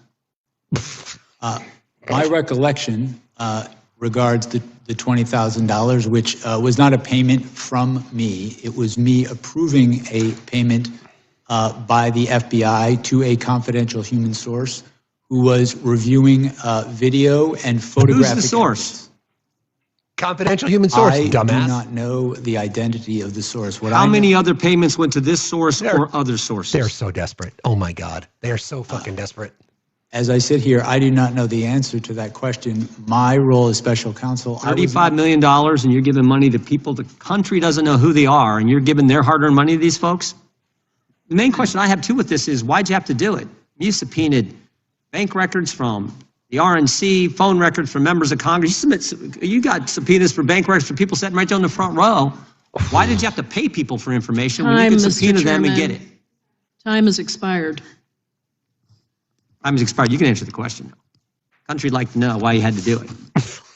My recollection and understanding is the payment, the $20,000 that I approved, was for a confidential human source to assist in the review of video and photographic evidence showing people who were attacking the Capitol, attacking police officers, obstructing the proceeding. Unreal. And seeing if we could prove that some of those people had come directly. That wasn't my question, but my time has expired. The gentleman from California is recognized. Mr. Smith, I want you to have Eric the Swalwell. utmost confidence Buckle up. in what you did. Buckle up. You did everything right. Harry Dunn, Danny Hodges, Sergeant Cano, Mike Fanone, they did everything right. These guys, my Republican colleagues, are a joke. They're wrong. History will harshly judge them. So I want you to lean in today. You have nothing to be ashamed of. You did everything right, sir. Mm-hmm. And I am so, these guys are so lucky they're not under oath, because they would have to tell you what they really think of Trump. Oh. They call him crooked. They call him cruel. They call him a scumbag. I've heard you all say it. You're lucky you're not under Trump, but when the lights go on and the cameras are on, you're tiny, you're small, you shrink. Whoa! Everyone remembers Matt Gaetz coming over here after a committee hearing. You would laugh at how stupid he thought Trump was. This is all a show. And Mr. Smith, you're just the latest act that they've brought in. Wow. But they can't erase what happened on January 6th because we saw it with our own eyes. Mr. Smith, after the mainstream media called the race for Biden about a week after the election, did Donald Trump concede the election? He did not. Nope. The next month, the Electoral College met in every state and voted Biden as the winner. Did Donald Trump concede then? Nope. He did not. Shortly after that, the last court case that Donald Trump brought was thrown out. Did he concede then? Nope. No. Is it your judgment then that only Donald Trump could have convened the mob in the size that it was assembled on January 6th? Our assessment of the evidence is that he is the person most responsible for what happened on January 6th. He caused what happened. It was foreseeable to him. And then when it happened, he tried to exploit it in furtherance of the conspiracy. Damn. And you actually obtained indictments from a grand jury, right? You went to a grand jury and did something that the Trump administration has not been able to do as they go after their enemies. Their cases are being thrown out. You obtained criminal indictments against the president. Is that right? That's correct. Mr. Smith, do you know who Edward Loya is? Sorry? Edward Loya, L-O-Y-A? I believe Mr. Loya worked at the Public Integrity Section. Did you know that he said of you, when it comes to investigating allegations of sophisticated federal criminal matters, Jack Smith is the gold standard? Oh, wow. Do you know who Mr. James McGovern is? Yes, he was a prosecutor I worked with in New York. Did you know that he said of you, I have no idea what Mr. Smith's political beliefs are because he's completely apolitical? So are you a registered independent? I have no partisan loyalties. I don't know if I'm registered as independent or not registered at all. Are you glad you accepted Attorney General Garland's request to be a special prosecutor, even though you've been dragged over political barbed wire and your family has been subjected to death threats? I don't regret it. Oh. Do you remember where you were on September 11th? Damn. I do. What did you think of that day? I was in Brooklyn when that happened. I was at the command center that night. I worked on that investigation. I remember pretty clearly. That's a fucking patriot, MAGA. Do you remember where you were on January 6th? So y'all can shut the fuck up. That's a fucking patriot right there. On January 6th, I was living in Europe working for the State Department seconded to a war crimes tribunal. What did you think as you watched on television what happened at the Capitol that day? To be honest with you, I don't recall if I saw it that day or a later day because of the time period. What did you think when you saw it? I was shocked. I was shocked by it. I obviously, being in Europe and not following things as closely, I was not, frankly, up to speed on the events leading up to it. What shocked you about it? I just never seen anything like that happen in our country. Thank you, RJ Rader. Mr. Smith, I don't know if I'll ever have the honor to talk to you again. If I don't, please know that I and my colleagues on the Democratic side, and even my Republican colleagues when they speak privately, have nothing but respect and appreciation for what you tried to do and how you did it. You, unlike many here, are a man of honor. Oh. And I yield back. Wow. Gentleman yields back. Damn. The gentleman from Alabama is recognized. Holy shit. Thank you, Mr. Chairman. Mr. Smith, you appear before this committee today not as a neutral observer of the law, but at one point you were one of the most powerful prosecutors in the federal Moore system, from the Republican of armed with Alabama. enormous discretion, minimal oversight, and a mandate that goes to the very heart of our constitutional Blah, law. blah, blah, blah, You brought blah. charges during an active election cycle. You relied on legal theories that had never before been tested in context. And you did so while disregarding long-standing Department of Justice policies designed to prevent prosecutors from influencing elections. Mr. Smith, you claimed in your investigation you developed proof beyond a reasonable doubt that President Trump engaged in criminal scheme to overturn the results in the 2020 election and to prevent lawful transfer of power. However, a few weeks ago in Georgia, Fulton County Election Board officials stated that 315,000 ballots were certified. Oh my God. Without required signatures on the tabulator tapes for poll work. These signatures were required by the Georgia statute. If not counted, this could have turned the state of Georgia red. Could have. And I won't doubt there were similar schemes in many other states. Could have. You were illegally appointed to serve as special counsel. Right. Since you were not confirmed by advance and consent Senate and stated as stated in the appointments clause. You also issued an indictment against then President Biden's most formidable political opponent. The candidate was President Trump. And you issued a gag order for President Trump during a 2024 election cycle. This was a major violation of President Trump's First Amendment rights and a poor attempt to outright censor the leading political candidate. Is there a question? These actions were nothing short of election interference. Is there a question? 9 senators, including Senator Tuberville from my state of Alabama, and multiple Republican members of the House of Representatives had their phones subpoenaed. Oh, sorry. Their record subpoenaed. Some you seized their phones. Is there a question? Even then, Speaker of the House, Kevin McCarthy, one of the highest ranking Republicans in the country, had his phone records subpoenaed, all for political gain.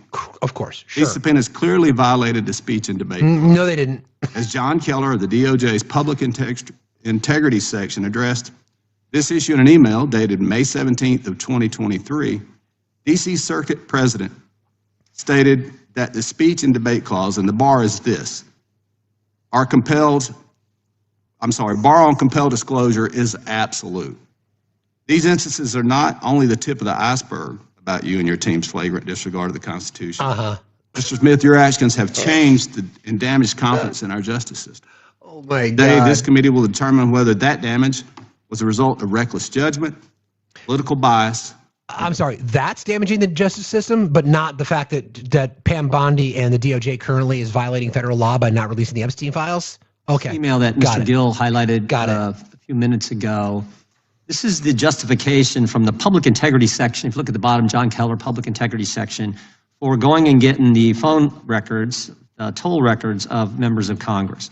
And there's a couple things I want to highlight. That first highlighted area, there is some litigation risk. So they admit there's some concern here. And they send this to the copy to Doesn't Jack mean Smith's it's against the team. law. And then you go down later, as Mr. Gill pointed out, The case law is clear. A legislator may intervene and oppose such use. May. So the risk is real. Oh my Here's the God. deal. There was really no risk because we weren't going to know. They weren't going to tell us. They made sure they didn't tell us because they went to the judge and got a gag order. And look at the last sentence. The last sentence. Low likelihood that any of the members listed below would be charged. They're not going to know because we're not going to charge any of these guys. They didn't do anything wrong. And so therefore, the litigation risk should be minimal. They're not going to be charged. What are you trying to prove? We're not going to go after them. They're not going to. The litigation risk is minimal. What? And it's minimal because, frankly, it's non-existent because they're not going to know, and we're going to make sure they don't know because we're not even going to tell the judge who we're getting the gag orders on. Hey, Jim, you want to talk about Sasha Riley? Get back to me, will you? Okay. That was just. You want to talk about Ohio State wrestling? Want to talk about that? Letter and the spirit of the Constitution. I find that hard to believe. I don't care what you And believe. you know or why? not. You know why it's. You know why everyone knows it's wrong? Because the public integrity section at the Justice Department has now changed its policy. You can't do this anymore. They've changed their policy. Oh, okay. But it was okay for Jack Smith to do it. Because it was then. Because we got to get Trump. Okay. We got to get the president. Man, that's what this was all This about. is fucking embarrassing for them. This Go is back to the gentleman from horrible. Alabama. I'm trying to be objective here, Thank man, you, but Chairman. I this is yield back. fucking wild. Jesus. Mr. Chairman, I have a unanimous consent request. Damn. Gentleman from New York's recognized. Mr. Chairman, I ask unanimous consent to Jerry enter into Nadler. the record a transcript of the voicemail that President Trump's lawyer, Rudy Giuliani, left Senator Tuberville on January 6th, in which he states, "I'm calling you because I want to discuss with you how they're trying to rush this hearing and how we need you, our Republican friends, to try to just slow it down so we can get these legislatures to get more information." Without objection. Gentleman yields back to the chair. Now recognizes the gentleman from California. Thank you, Mr. Chairman. The House Judiciary Committee is responsible for helping to ensure the rule of law.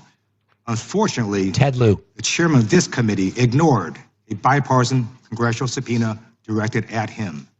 His actions have made it harder for this committee and other congressional committees to get witnesses and testimony and damage the rule of law. Now, before I ask questions of Mr. Smith, I just want to make a simple observation. This is crazy. How scared are Republicans of talking about the Epstein files? They're so scared that they literally are calling Jack Smith, the distinguished federal prosecutor who secured multiple indictments against Donald Trump with multiple felony counts. Republicans would rather talk about the criminality of Donald Trump in trying to steal an election and trying to stop the peaceful transfer of power, the criminality of Donald Trump in stealing classified documents of obstructing justice, than about Donald Trump's associations with Jeffrey Epstein and his pedophilia ring. Oh! I demand this committee, this chairman, and Republicans to call an immediate hearing asking why the Department of Justice is refusing to release 99% of the Epstein files and why the DOJ is violating law right now. Wow. I have questions, Mrs. Smith. For Yeah, you, where and is Thank that? you for being here today. Damn. My questions center on interactions or lack of interactions between the Biden administration and yourself. Did President Biden or anyone in the Biden White House ever direct you to seek retribution against anyone perceived to be Biden's political opponent? No.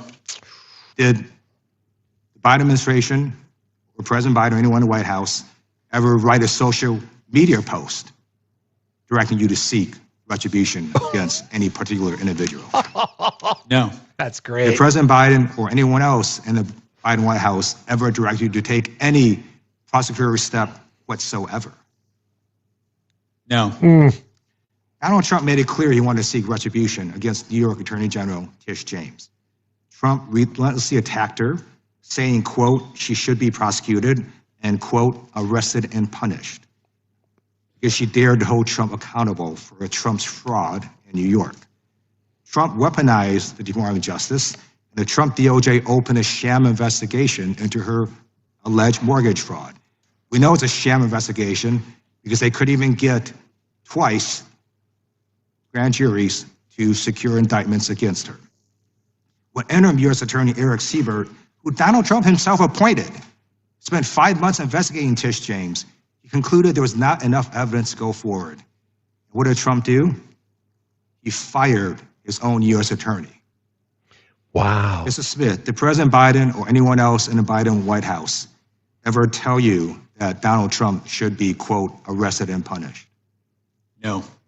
Did President Biden or anyone else in the Biden White House ever threaten to fire you based on any action you took or did not take? No. Donald Trump also directed the Trump DOJ to open investigations into his own appointees. Great questioning. Who refused to do his bidding. His DOJ recently investigated Federal Reserve Chair Jerome Powell because Powell won't cede to Trump's bullying on interest rates. Did President Biden or anyone else in the Biden White House ever direct you to go after any Biden appointee? No. Damn. I just want to say a little bit about what the Republicans have brought up about these phone toll records. Do you believe the Speaker of the House is above the law? No, I don't believe anybody should be above the law. Right. And U.S. senators are not above the law, correct? No. And members of Congress are not above the law, right? No. Yeah, that's right, because we're not. And what Republicans are trying to argue is somehow, if you do an investigation, you can't do stuff to senators or members of Congress. Get out of here. We're just under law like everybody else. Wow. And by the way, the speech and debate clause only applies to legislative acts. Communications with legislative acts. Stealing a frickin' election, trying to do so, is not a legislative act. It is a crime. I don't know what the heck they're talking about. And this is so stupid. I'm a former prosecutor. You'd never in an investigation go and try to get someone's toll records or phone records and then tell them, hey, dude, we're about to get your phone records. Exactly. Of course you wouldn't tell them. Exactly. What the Republicans are saying today is just idiotic. I am so pleased you're here on national TV telling the American people that Trump was indicted. He was indicted lawfully, and multiple grand juries secured those indictments. Yes. Thank you for your service, and history will look upon you. That's Ted Lieu. That's Ted Lieu. He's great from Young lady California. from Florida is recognized for 5 minutes. That was awesome. Mr. Smith, you have a long tenure at the Department of Justice.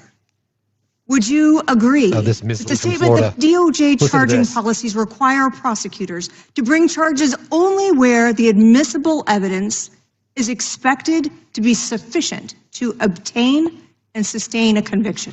Is that right? That is correct. That's from the federal principles of prosecution. And in this case you brought against President Trump, one of the charges you pursued was under Title 18, Section 371, which requires an agreement to interfere with the lawful function of the United States through deceit or dishonesty, that the defendant knowingly and intentionally joined, and an overt act. And what I'd like to ask you about is this. So you would agree that Section 371 requires dishonesty or deceit and also proof that a criminal defendant acted knowingly and intentionally. Is that right?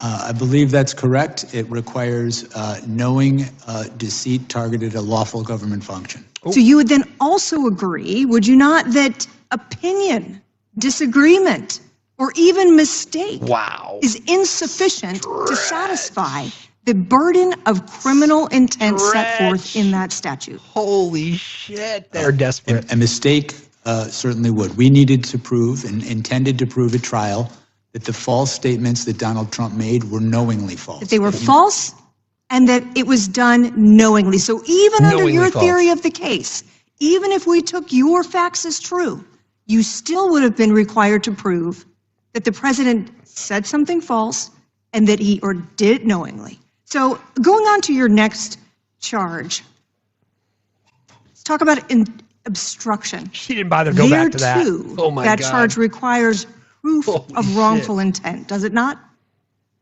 That's correct. So if a defendant there actually believes a factual claim is true, that would mean he could not be convicted of that charge. Isn't that right? Well, not correctly convicted.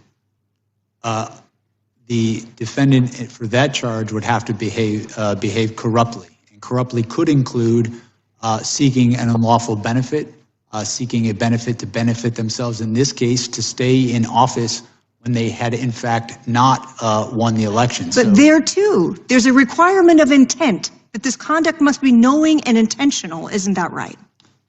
There is an intent requirement, yes. And didn't you also acknowledge in your deposition that the president was receiving information from multiple advisors? Giuliani, Eastman, Clark, Powell. And in your deposition, you said he was almost just regurgitating what they told him. Isn't that right? I don't believe I said he was regurgitating what they told him. I think what I said is that he was making knowingly false claims, that he was believing anything that would keep him in office, and he was rejecting anything. You would agree that those people, or some people, were giving the president conflicting advice at that time. Would you not? We were just following orders. Wow. You're correct in that his original campaign staff told him he had lost. He fired them and brought in people who would... But criminal liability under the statutes you used in your indictment requires proving intent, not simply the undermining of democratic norms or expressing an opinion with which you do not agree. So is it not correct, sir, that here you charged 2 intent-based crimes without any direct proof whatsoever that the conduct charged was knowing, intentional, or that you were going to have an adequate basis to sustain a conviction or trial? That's why you go to court. I felt we had proof beyond a reasonable doubt. I felt that that proof included direct testimony from a number of witnesses. That's exactly right. To prove the knowing falsity of his claims. Oh my God, I should have been a lawyer. Despite the fact that in your own deposition you acknowledge the existence of conflicting advice. If this defendant were anyone other than Donald J. Trump, Mr. Smith, I find it hard to believe that we would be sitting here today having a hearing about an indictment that was returned knowing that the elements of the offenses could not be demonstrated. Now, let's talk about this. What? I assume you're also familiar with the Department of Justice policy that prohibits prosecutors from selecting the timing of investigative or prosecutorial actions for the purpose of affecting any election. Yes, I am. That's the election year sensitivities policy, and we followed it in all respects. The public integrity section who administers that policy concurred that we followed it in all respects. Chairman, my time has expired. By the way, have you noticed that the woman let him speak? Not like the bitch-ass little dudes who can't get their feelings in a fucking bundle. I was Donald Trump's lawyer. Jack Smith should be celebrated, not vilified. December 16th, 2025, last month. Objection? I have, I ask unanimous consent to enter the record a criminal complaint filed by the Trump Department of Justice on December 13, 2025, detailing how Kash Patel and the FBI used a confidential human source and an undercover FBI agent to investigate a bomb threat in Los Angeles. And then finally, this is an article published by The Verge on October 19, 2023, titled "Peter Thiel was reportedly an FBI informant," which reports that Peter Thiel served as a confidential human source for the FBI. Without objection, I didn't know that. Is recognized for unanimous consent. Damn. Thank you, Mr. Chairman. Wow. First one is from MSN.com. Biden's FBI paid anti-Trump sedition hunters as informants in J6 Andy Biggs. Arctic frost probes. This is Andy Biggs. Objection? Jack Smith team approved $20,000 payment to informant to snitch on Trump during Arctic frost probe. Andy Biggs, by the way, his name's also mentioned by Sasha Riley. TNT turned Kevin McCarthy's cell phone records over to Jack Smith. Objection? So? Biden's legal team met with Jack Smith aide before Trump indictment. Objection? Jack Smith deposition gives insight No into sources. failed effort to hold Trump accountable. No sources? Objection? Trump special counsel Jack Smith was involved in Lois Lerner IRS scandal. Objection? Special counsel Jack Smith's mixed history they've pursuing got. high-profile politicians. All they've got. That's all they've And got. FBI resisted opening probe into Trump's role on January 6th. Without objection, the gentleman from North Carolina is recognized for 5 minutes. It's all they've got. Thank you, Mr. Chairman. That's it. Oh, I think it's our turn. You yield your time. lost track after all those unanimous consent requests. Gentlelady from Washington is recognized, and then the gentleman from North Carolina. Thank you, Mr. Chairman. Mr. Smith, thank you for coming here today. Your willingness to speak directly to us and to the American people about your investigation is professional, is courageous, and is patriotic. It's high time that the American people hear directly from you about the results of your investigation of President Donald Trump for his criminal actions leading up to and the day of January 6th. This is Congresswoman Jayapal from Washington State. According to your report, are simple. Without a single piece of evidence, Trump sowed doubt about the 2020 election results and urged his followers to, quote, walk down to the Capitol and fight like hell on January 6th. Right. And that's exactly what they did. Thousands of insurrectionists violently tried to stop Congress from certifying the 2020 election and doing our duty, and they assaulted law enforcement officers, some of whom are sitting right here in the chamber with us. That's right. I was trapped in the House gallery with a small number of members that day, and I will never forget the pounding on the doors and the insurrectionists threatening to kill us right outside. My Republican colleagues keep trying to rewrite history. They claim that somehow Trump's words and actions did not legally rise to the level of criminal activity, that he did not directly cause violence at the Capitol. And so I want to set that record straight with you right now. Please do. First of all, you successfully secured indictments against Donald Trump in 2 major federal cases: election interference in the 2020 election and mishandling of classified documents after leaving office. Is that correct? Yes. And you've been a federal prosecutor for nearly 30 years. You led this investigation, combing through hundreds of thousands of documents, photos, videos, and communication. Did your investigation find that Donald Trump attempted to manufacture fraudulent slates of presidential electors in 7 states that he lost? Yes. Did he pressure state officials to ignore true vote counts in those states? Yes. Did he spread lies and conspiracies to his followers to make them believe that the election had been illegally rigged against him? Yes. Did he pressure DOJ officials to stop the certification of the election?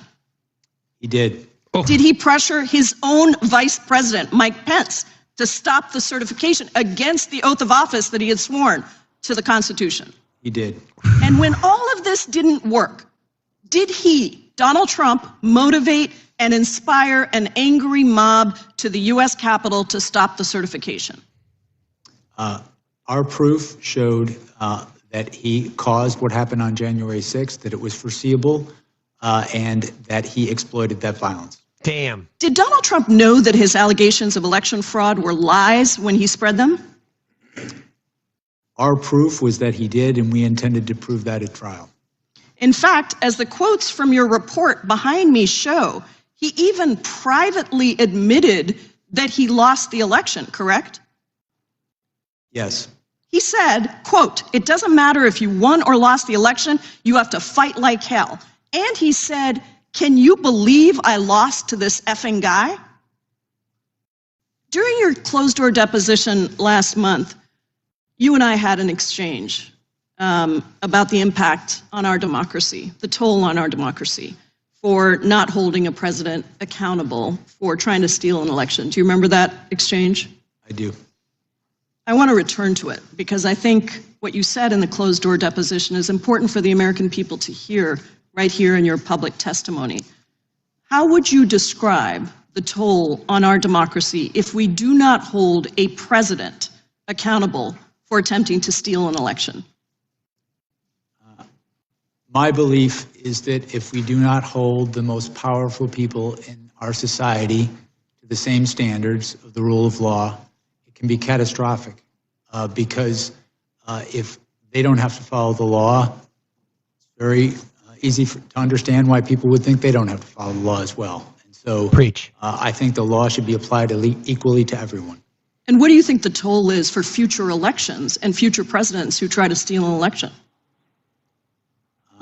I think if we don't hold people to account when they commit crimes, it sends a message that those crimes are okay, that our society accepts that. I believe that if we don't call people to account when they commit crimes in this context, it can endanger our election process, it can endanger election workers, and ultimately our democracy. The attack. Again, these lines of questionings, you can hear it. All the Republicans are trying to do is to try to throw chum in the water, attack Jack Smith's character, talk about the phone records bullshit, and everything that Pramila Jayapal and everybody else is just questioning the facts of the case. Thank you for your work, for your courage, and for your patriotism, and I yield back. Gentleman yields back. Gentleman from North Carolina, North Carolina is recognized. Unbelievable. Mr. Smith, just briefly, if there was no mob on January 6th that attacked the Capitol, we would not be here today, would we? Mr. Knott is this guy's name.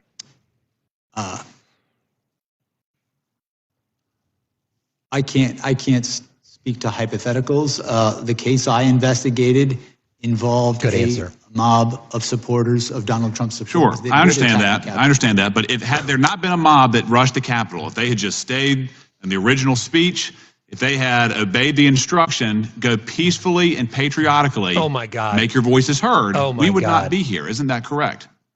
Again, hypothetical. Well, in that case, Donald Trump wouldn't have done many of the things. I'm just I'm just asking. If they had gone peacefully and patriotically, we would not have had a special prosecutor. President Trump would not have been indicted. There would not have been, quote, the attack on the foundations of our democracy, correct? That's a hypothetical, and I think it's a counterfactual hypothetical. Exactly. Well, and second point, in regards to what we just heard from my colleague from Washington, I think it's noteworthy that the vice president, despite the enormous toll that he has taken in these events, was against charging the president criminally in this case. But in regards to my own experience, Mr. Smith, I've charged many conspiracies. There's obviously a lot of benefit to that charge. So busted. It's a useful tool for fact-finding, scrutinizing evidence, figuring out exactly what happened, trying to form charges, trying to prove charges, trying to solidify the evidence. And in your case, sir, you've detailed, number one, the unprecedented criminal scheme, your words, not mine. In the press conference, you said there was an unprecedented assault on the seat of American democracy. Do you remember saying that? I believe so, yes. And in regards to your investigative authority, it was quite broad. We've already established that you had millions of dollars at your disposal. You had teams of lawyers. You had total subpoena power. You used campaign officials as witnesses. You subpoenaed millions of documents. You had civilian witnesses. You had political leaders. You had campaign officials that worked with the president, folks who were in the room. And after all of this, sir, you charged a conspiracy, and notably absent, there was no insurrection charged. There was no seditious conspiracy charged. And there was only one defendant. Correct? People were Donald Trump. Sentenced for that is correct. Despite conspiracy. 6 co-conspirators identified in the indictment, only one person was charged. Is that correct? Yes. Despite there being an unprecedented criminal scheme, you did not find it necessary to charge anybody else who was admittedly, by your own evidence, involved in a criminal conspiracy that amounted to an unprecedented assault on the seat of American democracy. Yes. At the time of the conclusion of our work, my lawyers had determined, had believed that we did have proof to charge other people. I was in the process of making that determination when our work was concluded. But you are correct that the only person charged in this case was Donald Trump, who, in my estimation, is the person most culpable for the crimes charged. Well, I understand your position, sir, but again, you started at the very top and only charged the top conspirator, in your opinion. You didn't charge anybody underneath him. Of course. Correct? What the fuck? Correct. Despite that charge requirement, that you would agree that a criminal conspiracy federally is a criminal agreement, correct?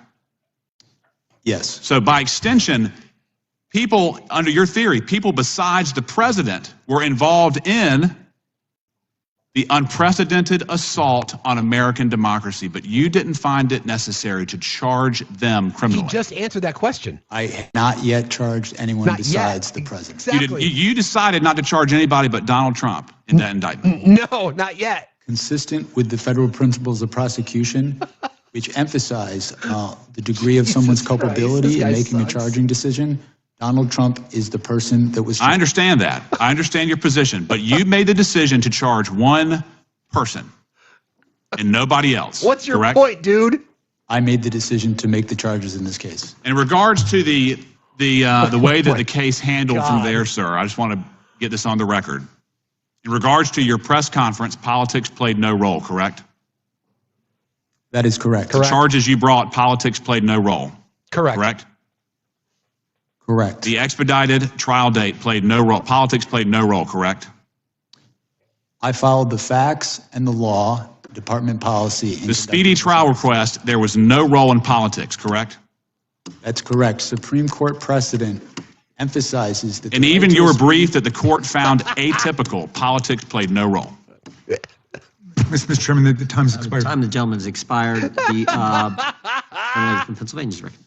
Thank you, Whoa, Mr. that guy Chairman. was Thank you, Mr. awful. Smith, for being That was here Mr. today. Knott, K-N-O-T-T, I believe it's important for the out of American North people Carolina. to finally Good hear luck. from you directly about your Vote 'em out. investigations that you and your office conducted with integrity, following the facts and the law without fear or favor, as is Congresswoman department Scanlon, policy. S-C-A-N-L-O-N. As people do hear from you, I think they're going to better understand why Just quick program, you know, I have to end at 1 o'clock. to rewrite history Eastern time. and seeking to discredit you and your investigation so that they can help the president avoid accountability for his crimes against the American people.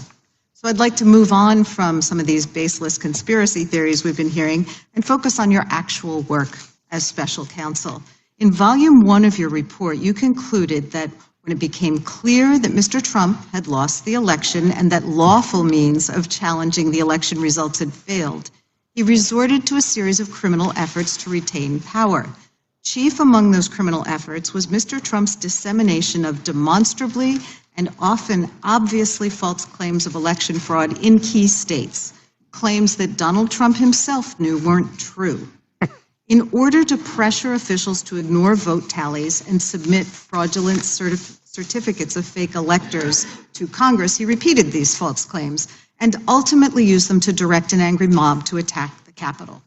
So I represent southeastern Pennsylvania, which was one of the states targeted by Mr. Trump's criminal efforts. So being mindful of the clock, I wanted to try to explore 3 topics. First, the evidence that Trump made false claims of election fraud in Pennsylvania, knowing they were false. Second, the evidence concerning the submission of fake elector certificates. FYI, friends, the Twitch stream and the YouTube stream will be ending here post-haste, like now. So if you're sticking with us, appreciate y'all. We're ending the YouTube and the Twitch stream. You detailed the overwhelming evidence that Trump had lost Pennsylvania, and he knew it. Despite this, he and his co-conspirators continued to make false statements about that result to advance their criminal plan. Can you describe the evidence that these were false claims and they knew they were false, including statements by election officials, court cases, and conversations between Trump and his Republican allies in the state?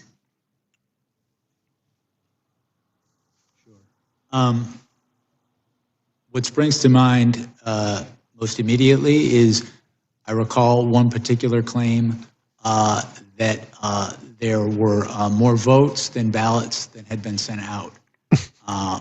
This was a claim that was obviously false because many even in the campaign knew that the reason for that discrepancy is we were talking about 2 different elections. One was the primary and one was the general election. My